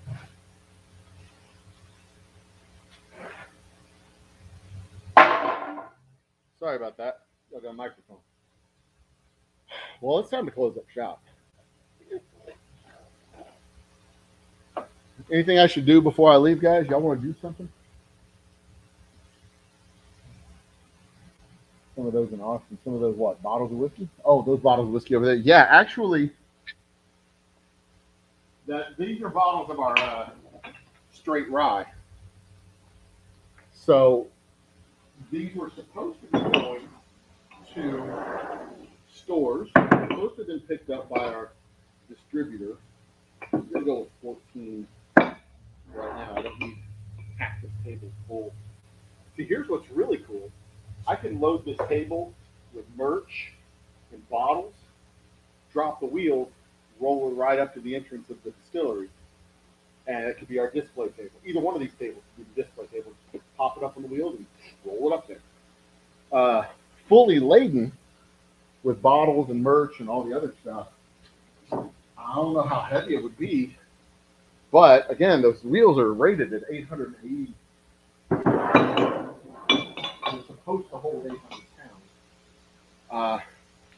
The table itself can't be more than 300 or 400 pounds. I mean, it's not a light table. It's lighter than the other table. But yeah. Anyway, what was I saying? These bottles were supposed to be picked up to go to stores all across the state of Texas in November. But rather than pick up the bottles in November, they decided they were going to wait until January. Well, we only have 10 days left until January.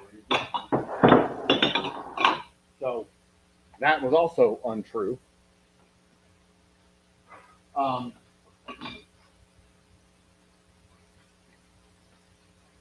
These bottles are likely going into stores late February, early March, somewhere in that time frame. And we'll also have every one of these bottles is definitely covered in sawdust, grime. We'll also be vastly expanding our reach with independents, Total Wine, Twin Liquor, Goody Goody, Ajax, Ben and something else. I can't remember there. Anyway, we're expanding our reach with a bunch of independents all across the state of Texas in the same time frame. We're basically relaunching all of our brands with independents and big boxes all across the state of Texas. So when these bottles get picked up, we'll also have a couple of companion pallets for our straight whiskey and special reserve, and everything will be going out fresh. We ran out of boxes, and we were unable to get boxes to box up our whiskey. So we were just kind of dead in the water as far as just supplies go.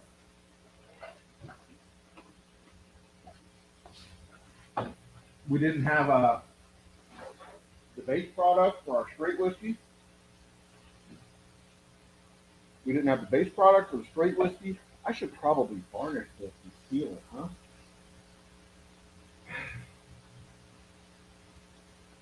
Now, this is a little bit warped still.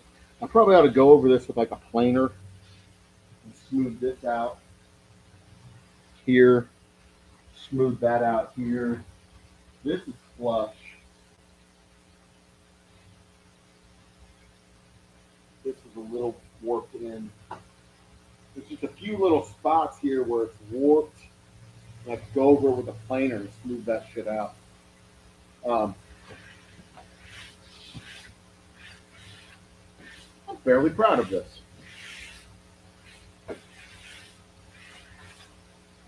I am fairly proud of this. I just have to do it 2 more times. 2 more times. So we can get back to making whiskey. I probably won't do that on camera. Y'all don't need to watch. Y'all not interested in shit that I do when it's not making whiskey. Yes, this oak. Let me tell you a little bit about this double rye that we've got. The double oak rye. In fact, I'll talk about all of it. Check this out. I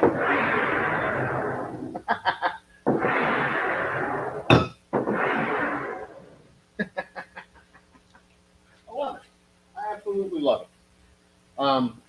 This is a great table. I'm very happy, very pleased with the way this table turned out. A couple of demonstration bottles right here.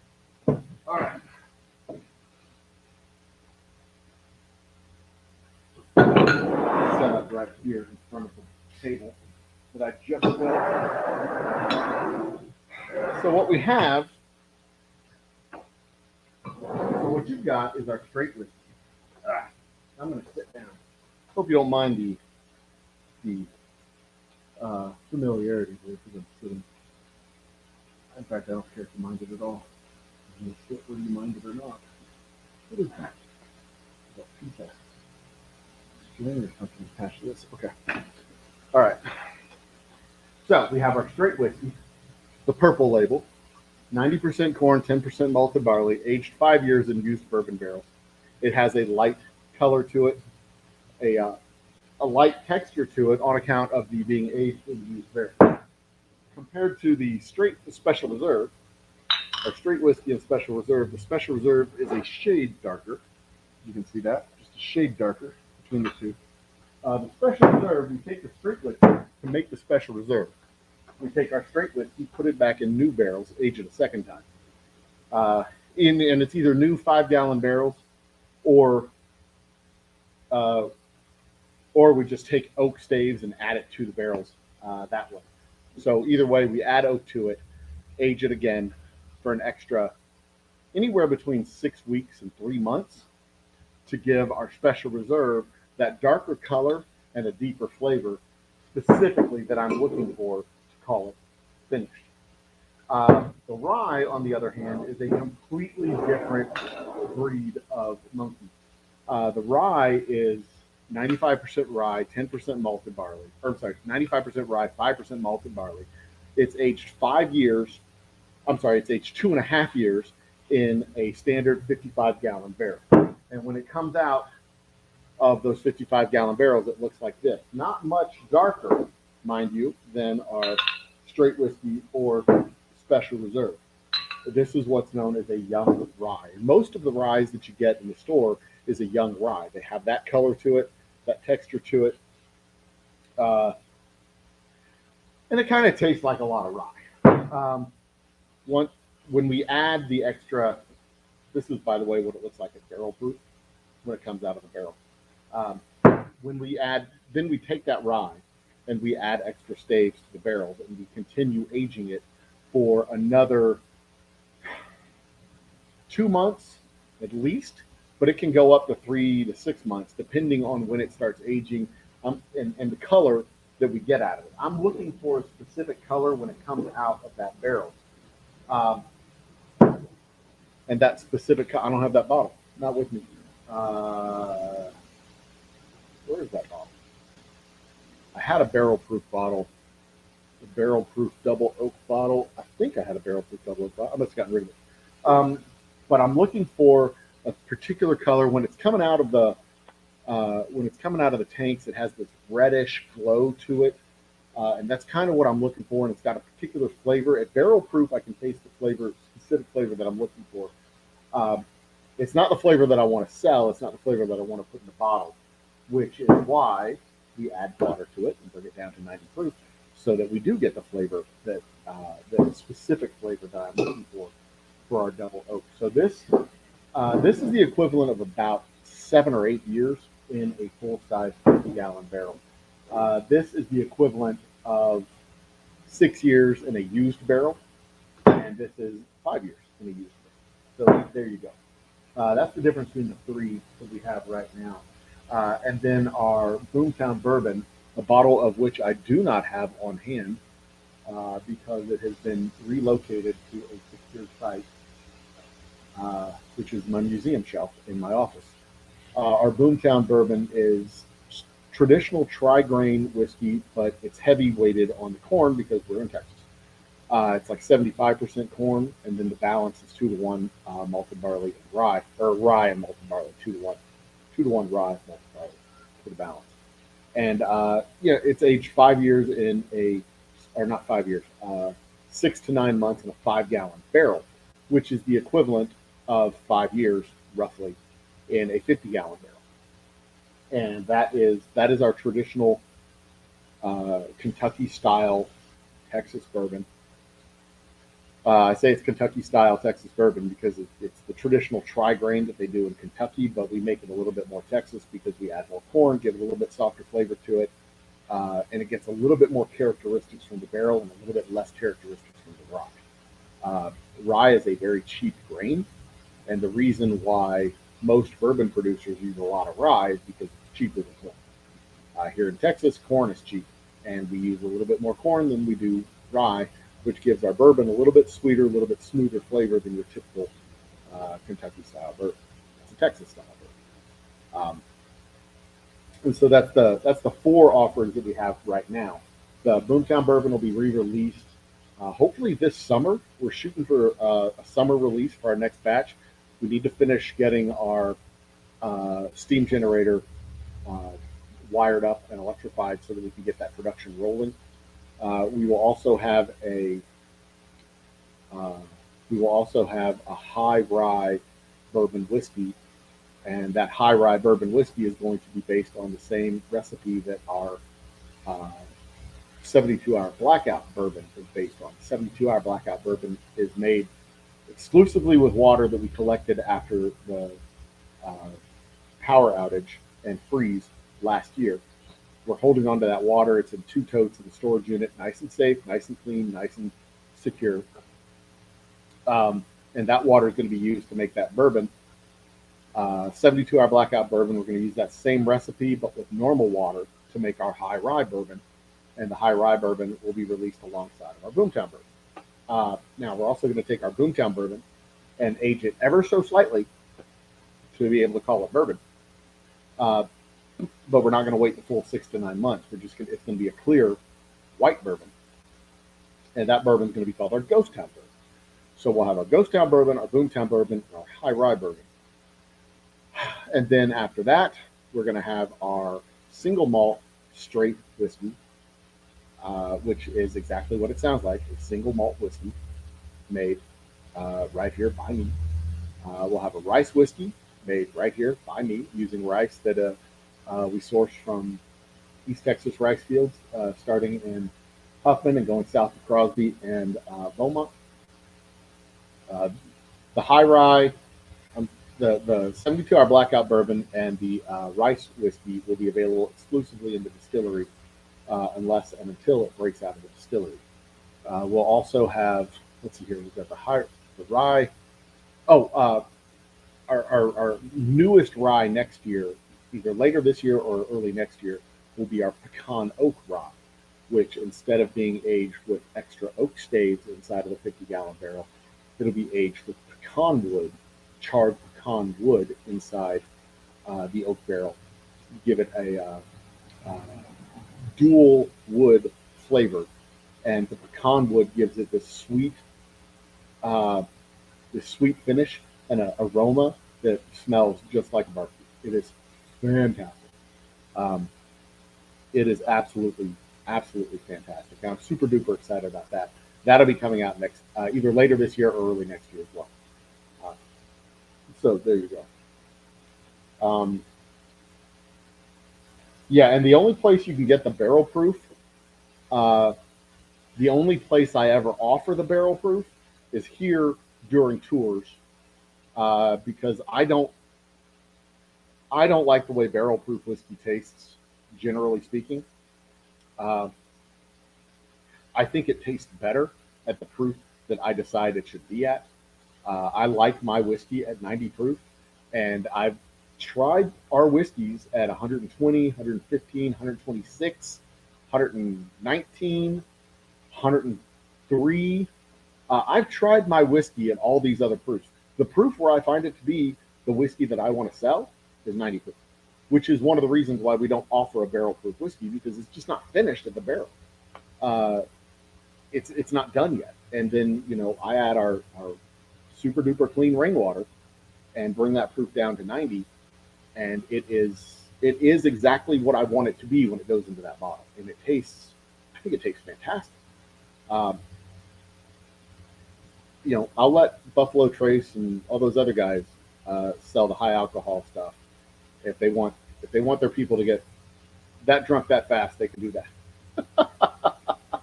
I like to be able to sit and sip and actually enjoy the flavor of the whiskey.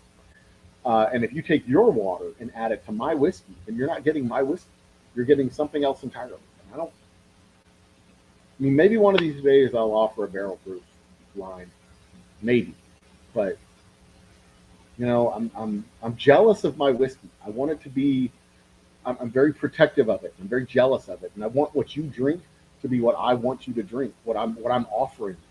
And if you take it home if you take it home and make a cocktail out of it, great, fantastic, more power to you. But if you're taking my whiskey and adding your water and bringing it from 115 down to 90 proof, then you're drinking somebody else's whiskey, right? It's hard to explain. It's hard to explain.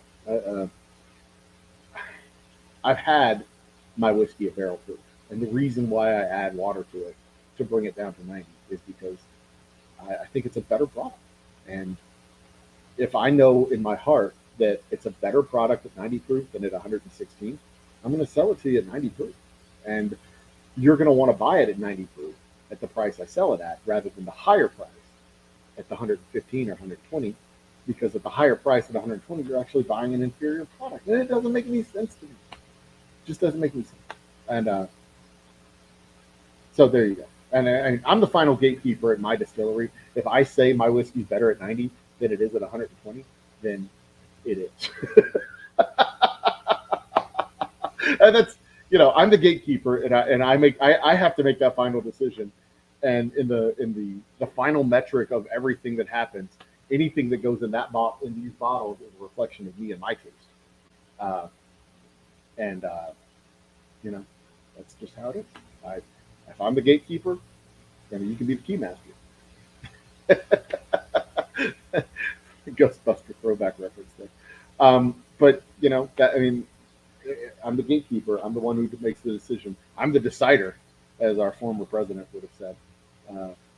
The last president from the state of Texas probably was the last president from the state of Texas for a very long time, at least. I'm the decider, and if I have to make that decision, then I'm going to make that decision. And I know there's a market for it, but right now we're not even filling the market for all of the whiskey that we're making. We can make more and sell more. We just don't have. Our bottlenecks are too tight right now. We need to loosen up some of these bottlenecks to be able to make more whiskey. And it doesn't make any sense to tap 1/10 of 1% of a market when we still haven't tapped 95% of the market for everything else that we're making. So that's how it goes. That's how it be. But all that said, if you want to try it before it escapes the distillery, I have 3 tanks right over there. You can put a cup underneath the tap and have a sip.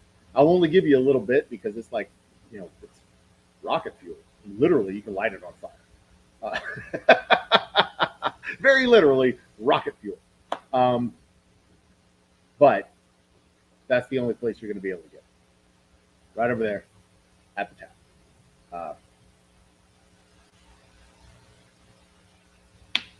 And that's how it goes. That's how it goes. Unless there's any other questions. Oh my God! Safety Doc's in the house. Woo! Actually, yeah, whiskey distilling would be a great project for an aspiring Eagle Scout. Except except Eagle Scouts are under. You know what? No, it would be. Making fuel would be an excellent project for an Eagle Scout, because an Eagle Scout type project where, it's like whatever, not safety gear, but survival gear. Yeah, in a survival situation, the ability to be able to produce, to synthesize ethanol from whatever product you're starting from, whether it's cooking fuel or whatever kind of fuel, whether it's from beer or wine or whiskey, like taking whiskey that's at 80 proof and further purifying it so that you can use it as fuel. Or you only have to increase the proof up to about 130, 120, I think, 120, between 115 and 120 in order for it to be able to vaporize and catch fire. 90 is too low of a proof, but 115, that's actually a good question. Hold on a second. Hold on. I'll be right back. Hang on.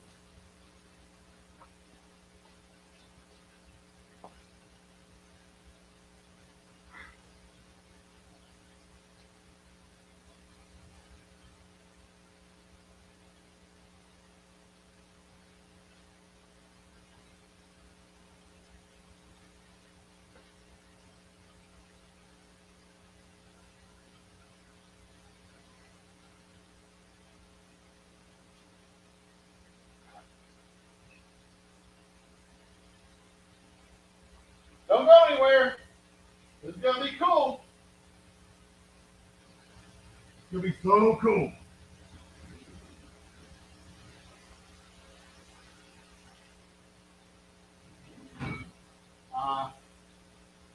Like, see here. This is gonna be so cool. Don't go anywhere. Don't you go anywhere.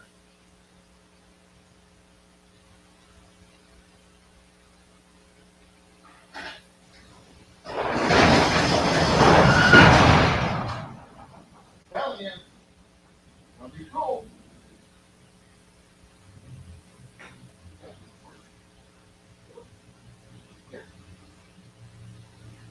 All right. Where'd I put my cup? I had it. Did I set it down over here? What was that? There it is.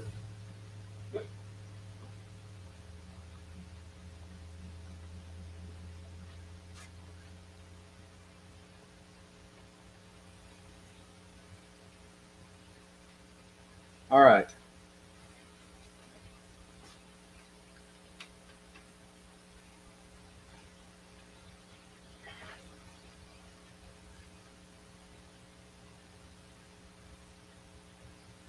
Yeah, bear with me. Hold on. The lights are out. The lights are out. The camera's still on. Trust me. Where's the? There it is. Let's see here. All right. Whoop. Light. Hello. So, what on earth is the old humble science guy doing now? What crazy crap is he doing? Well, let's find out. This whiskey is about 115 proof. That whiskey is about 115 proof. This is not safe. This is a glass. I'm pretty sure at 115 it'll light. Let's see. Is it light? Nope.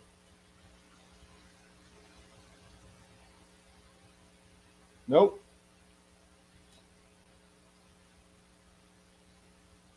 Nope. One more try.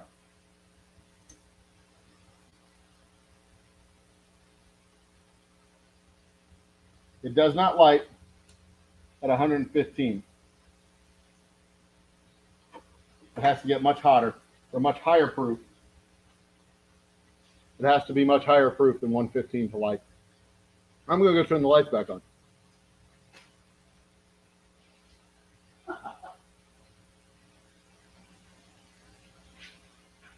Of all the insane cuckoo bird science experiments,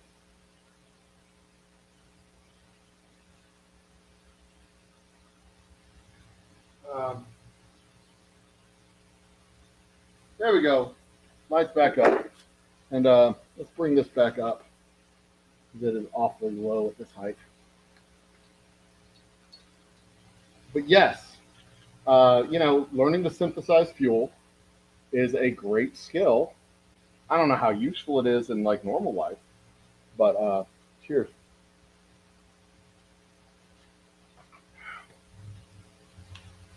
Woo! Yeah. Yeah.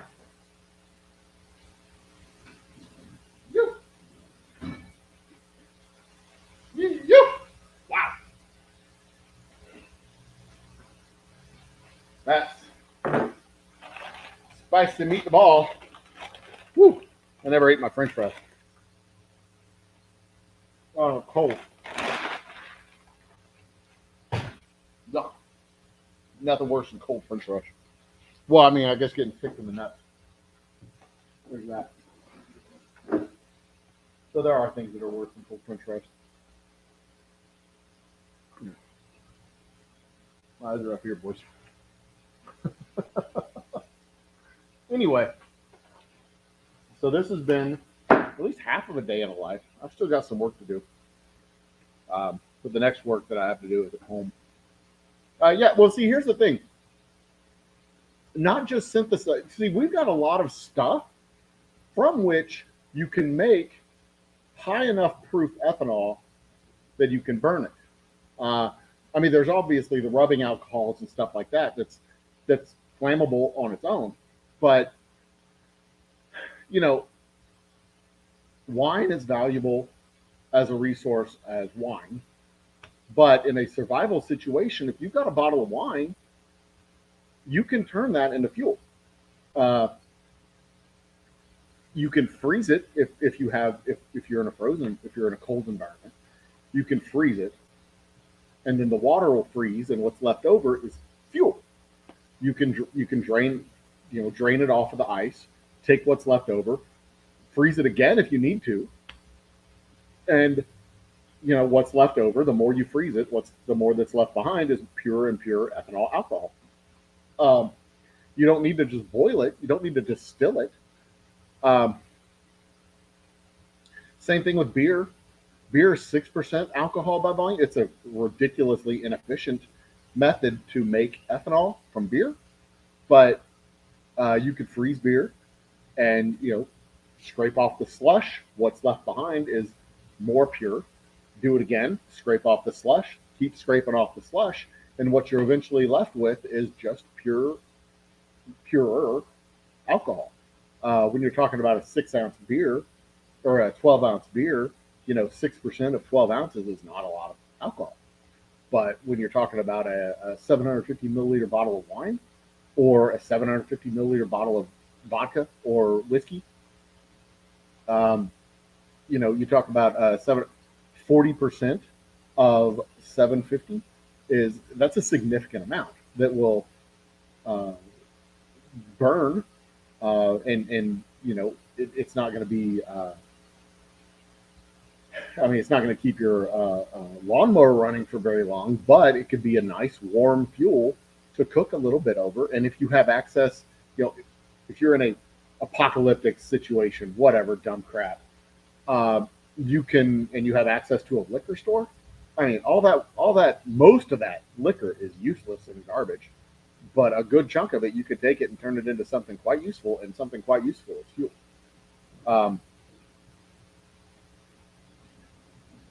Oh, well, yeah. If I dip a Q-tip in it, it would definitely burn, but the Q-tip burns anyway. It would. if I got it warm, if I boiled it, it would vaporize. You know, if I started to heat it up, it would vaporize and the vapors would burn. That's what happens when you flambe. Uh, when you make flambe, you add the cooking wine, and the alcohol burns out of it, and whoosh, it catches fire.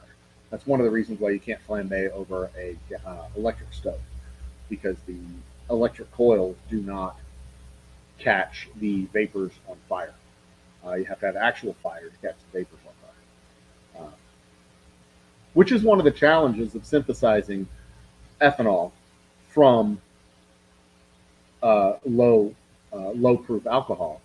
Is the easiest way to do it is to boil it, heat it up.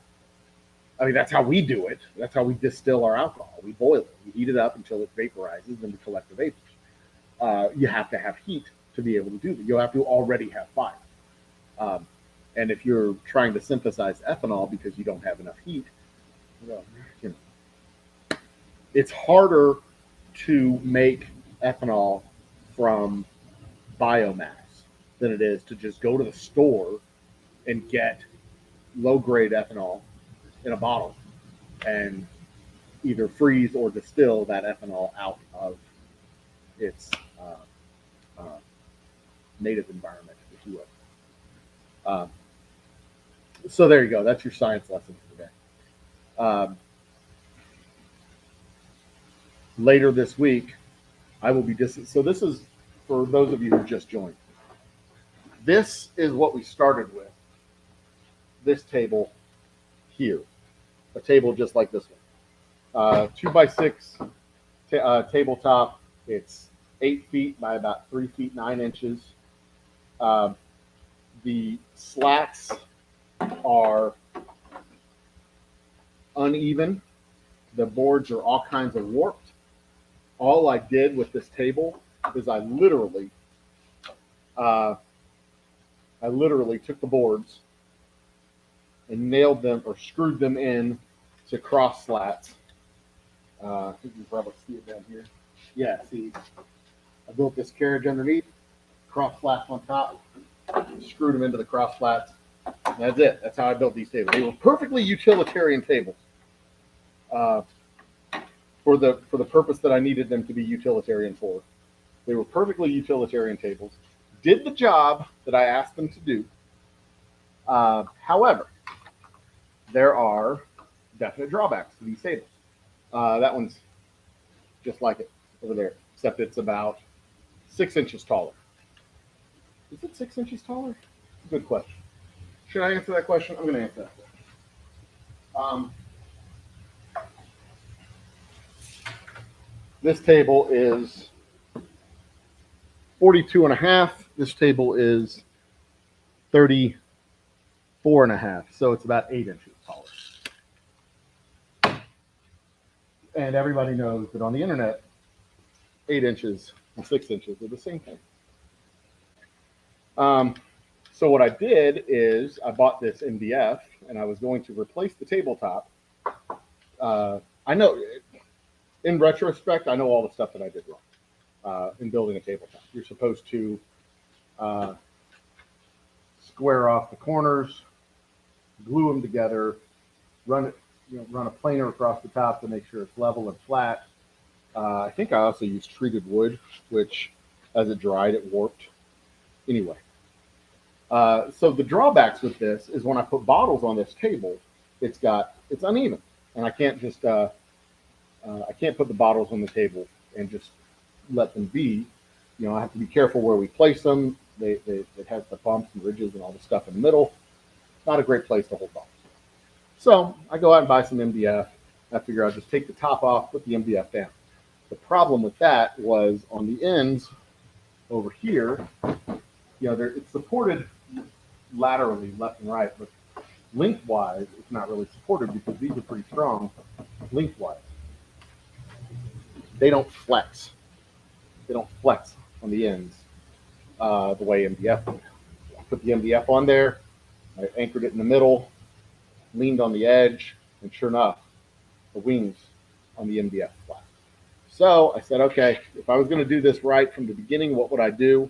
I would put these legs on the outside. I'd have a frame, put the MDF on the frame. I would build that. If I were doing it from scratch, that's what I would build.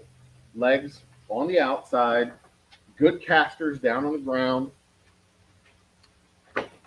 like so.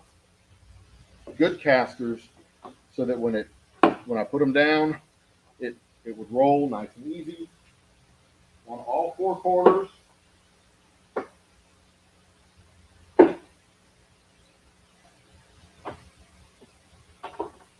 So that the table was mobile.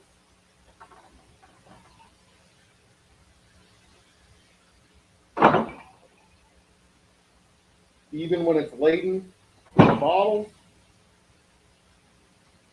So, 5 minutes after I make that decision with my oldest son, I have the table fully disassembled.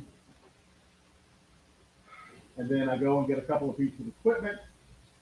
In fact, in retrospect, I don't even think I needed to square off these boards the way I did earlier.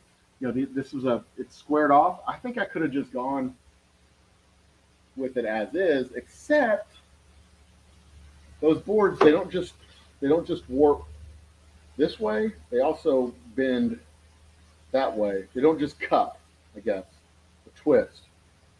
They actually bowed.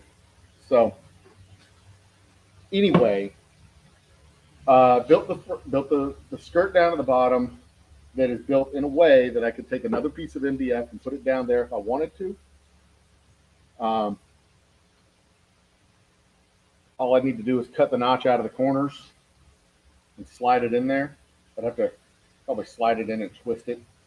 It'd probably be a big pain in the ass, but I could figure out how to do it. And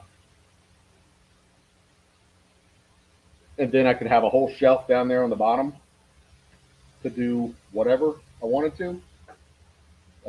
Store, do the bottles, put the bottles underneath and stack up, literally double my storage space that way. But one of the coolest features of this table, not just the casting effect, because there's no boards, it's just one flat piece of MDF. I can literally use the entire tabletop and not have to worry about cupping and buckling and twisting and torsion and all the other stuff that happens using 2x4s and 2x6s as table board. So,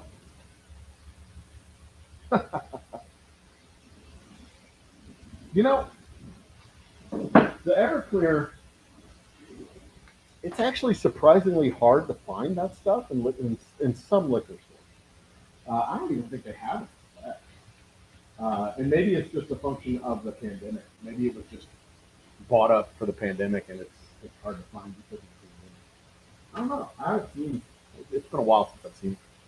I don't know.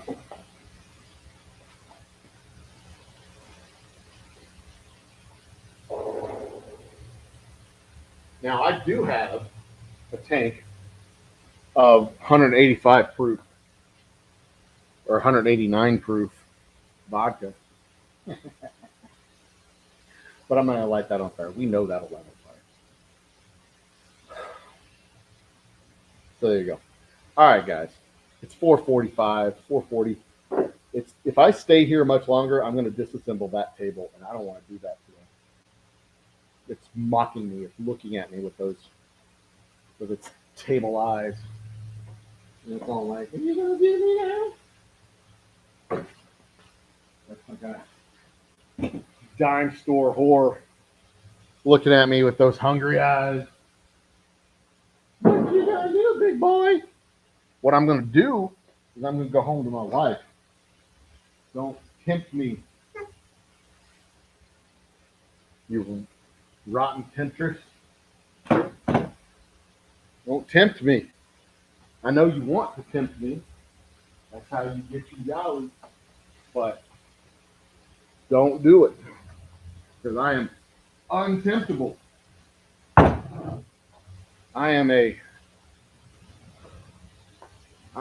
family man who is stronger than your temptations, you rotten temptress. Y'all are gonna straight up see me disassemble this table. Keep looking at me, trying to tempt me. I'll be here for you. I'll be here for you as long as you want me to be. There's one more song, Daddy. Don't you need one more song, me, you rotten table. Nothing about you is good news. Nothing about you is proper. And I got a family at home. And I've got hot cocoa waiting for me.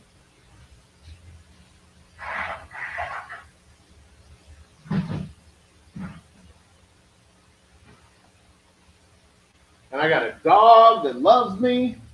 Well, I got a dog that loves my wife, who likes me.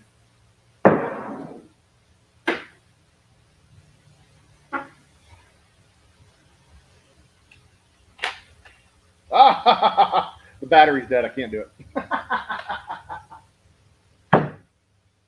All right. Oh, but the other battery's charged.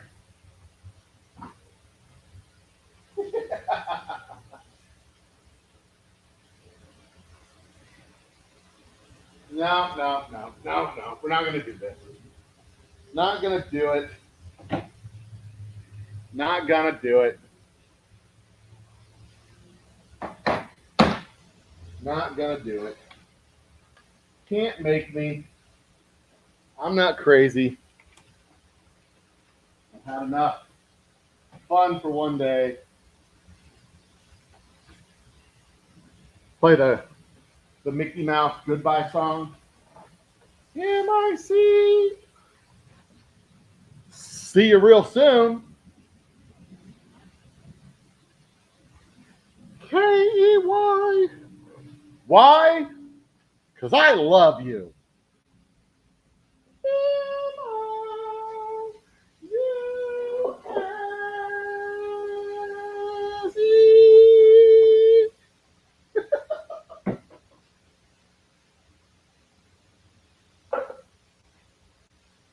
I dare say I may have lost my damn mind, ladies and gentlemen. I may have lost my damn mind. All right, guys. Next time, as I'm taking that table apart, I'll run my small still, boil some water to get that rice whiskey going. And that's not going to be on camera. It's going to be off camera because nobody wants to watch water boil. No normal person wants to watch water boil. But things coming up on the channel. We've got our Vlogging special series coming in February. We've got our mini music fest on March 5th. We've got the space episode of we're talking space stuff, episode 19 of our happy hour. That is next Thursday. And there's a 99% chance I'm going to live stream between now and then too. We've got Old Humble Reviews, where we will post up another Old Humble review. I don't know what we're reviewing yet, but I'll find something. Not this week, but next week. It'll be the first week in February. Yeah, that's a good busy couple of weeks. So there you go. Now, when we actually, so what I do when I boil the water to make the rice whiskey, all I'm doing is boiling the water to get the starches separated from the kernels or from the grains. When I actually run the still to separate the alcohol from the water, then we'll actually see the plates working, and we'll do that and go that route. So there you go.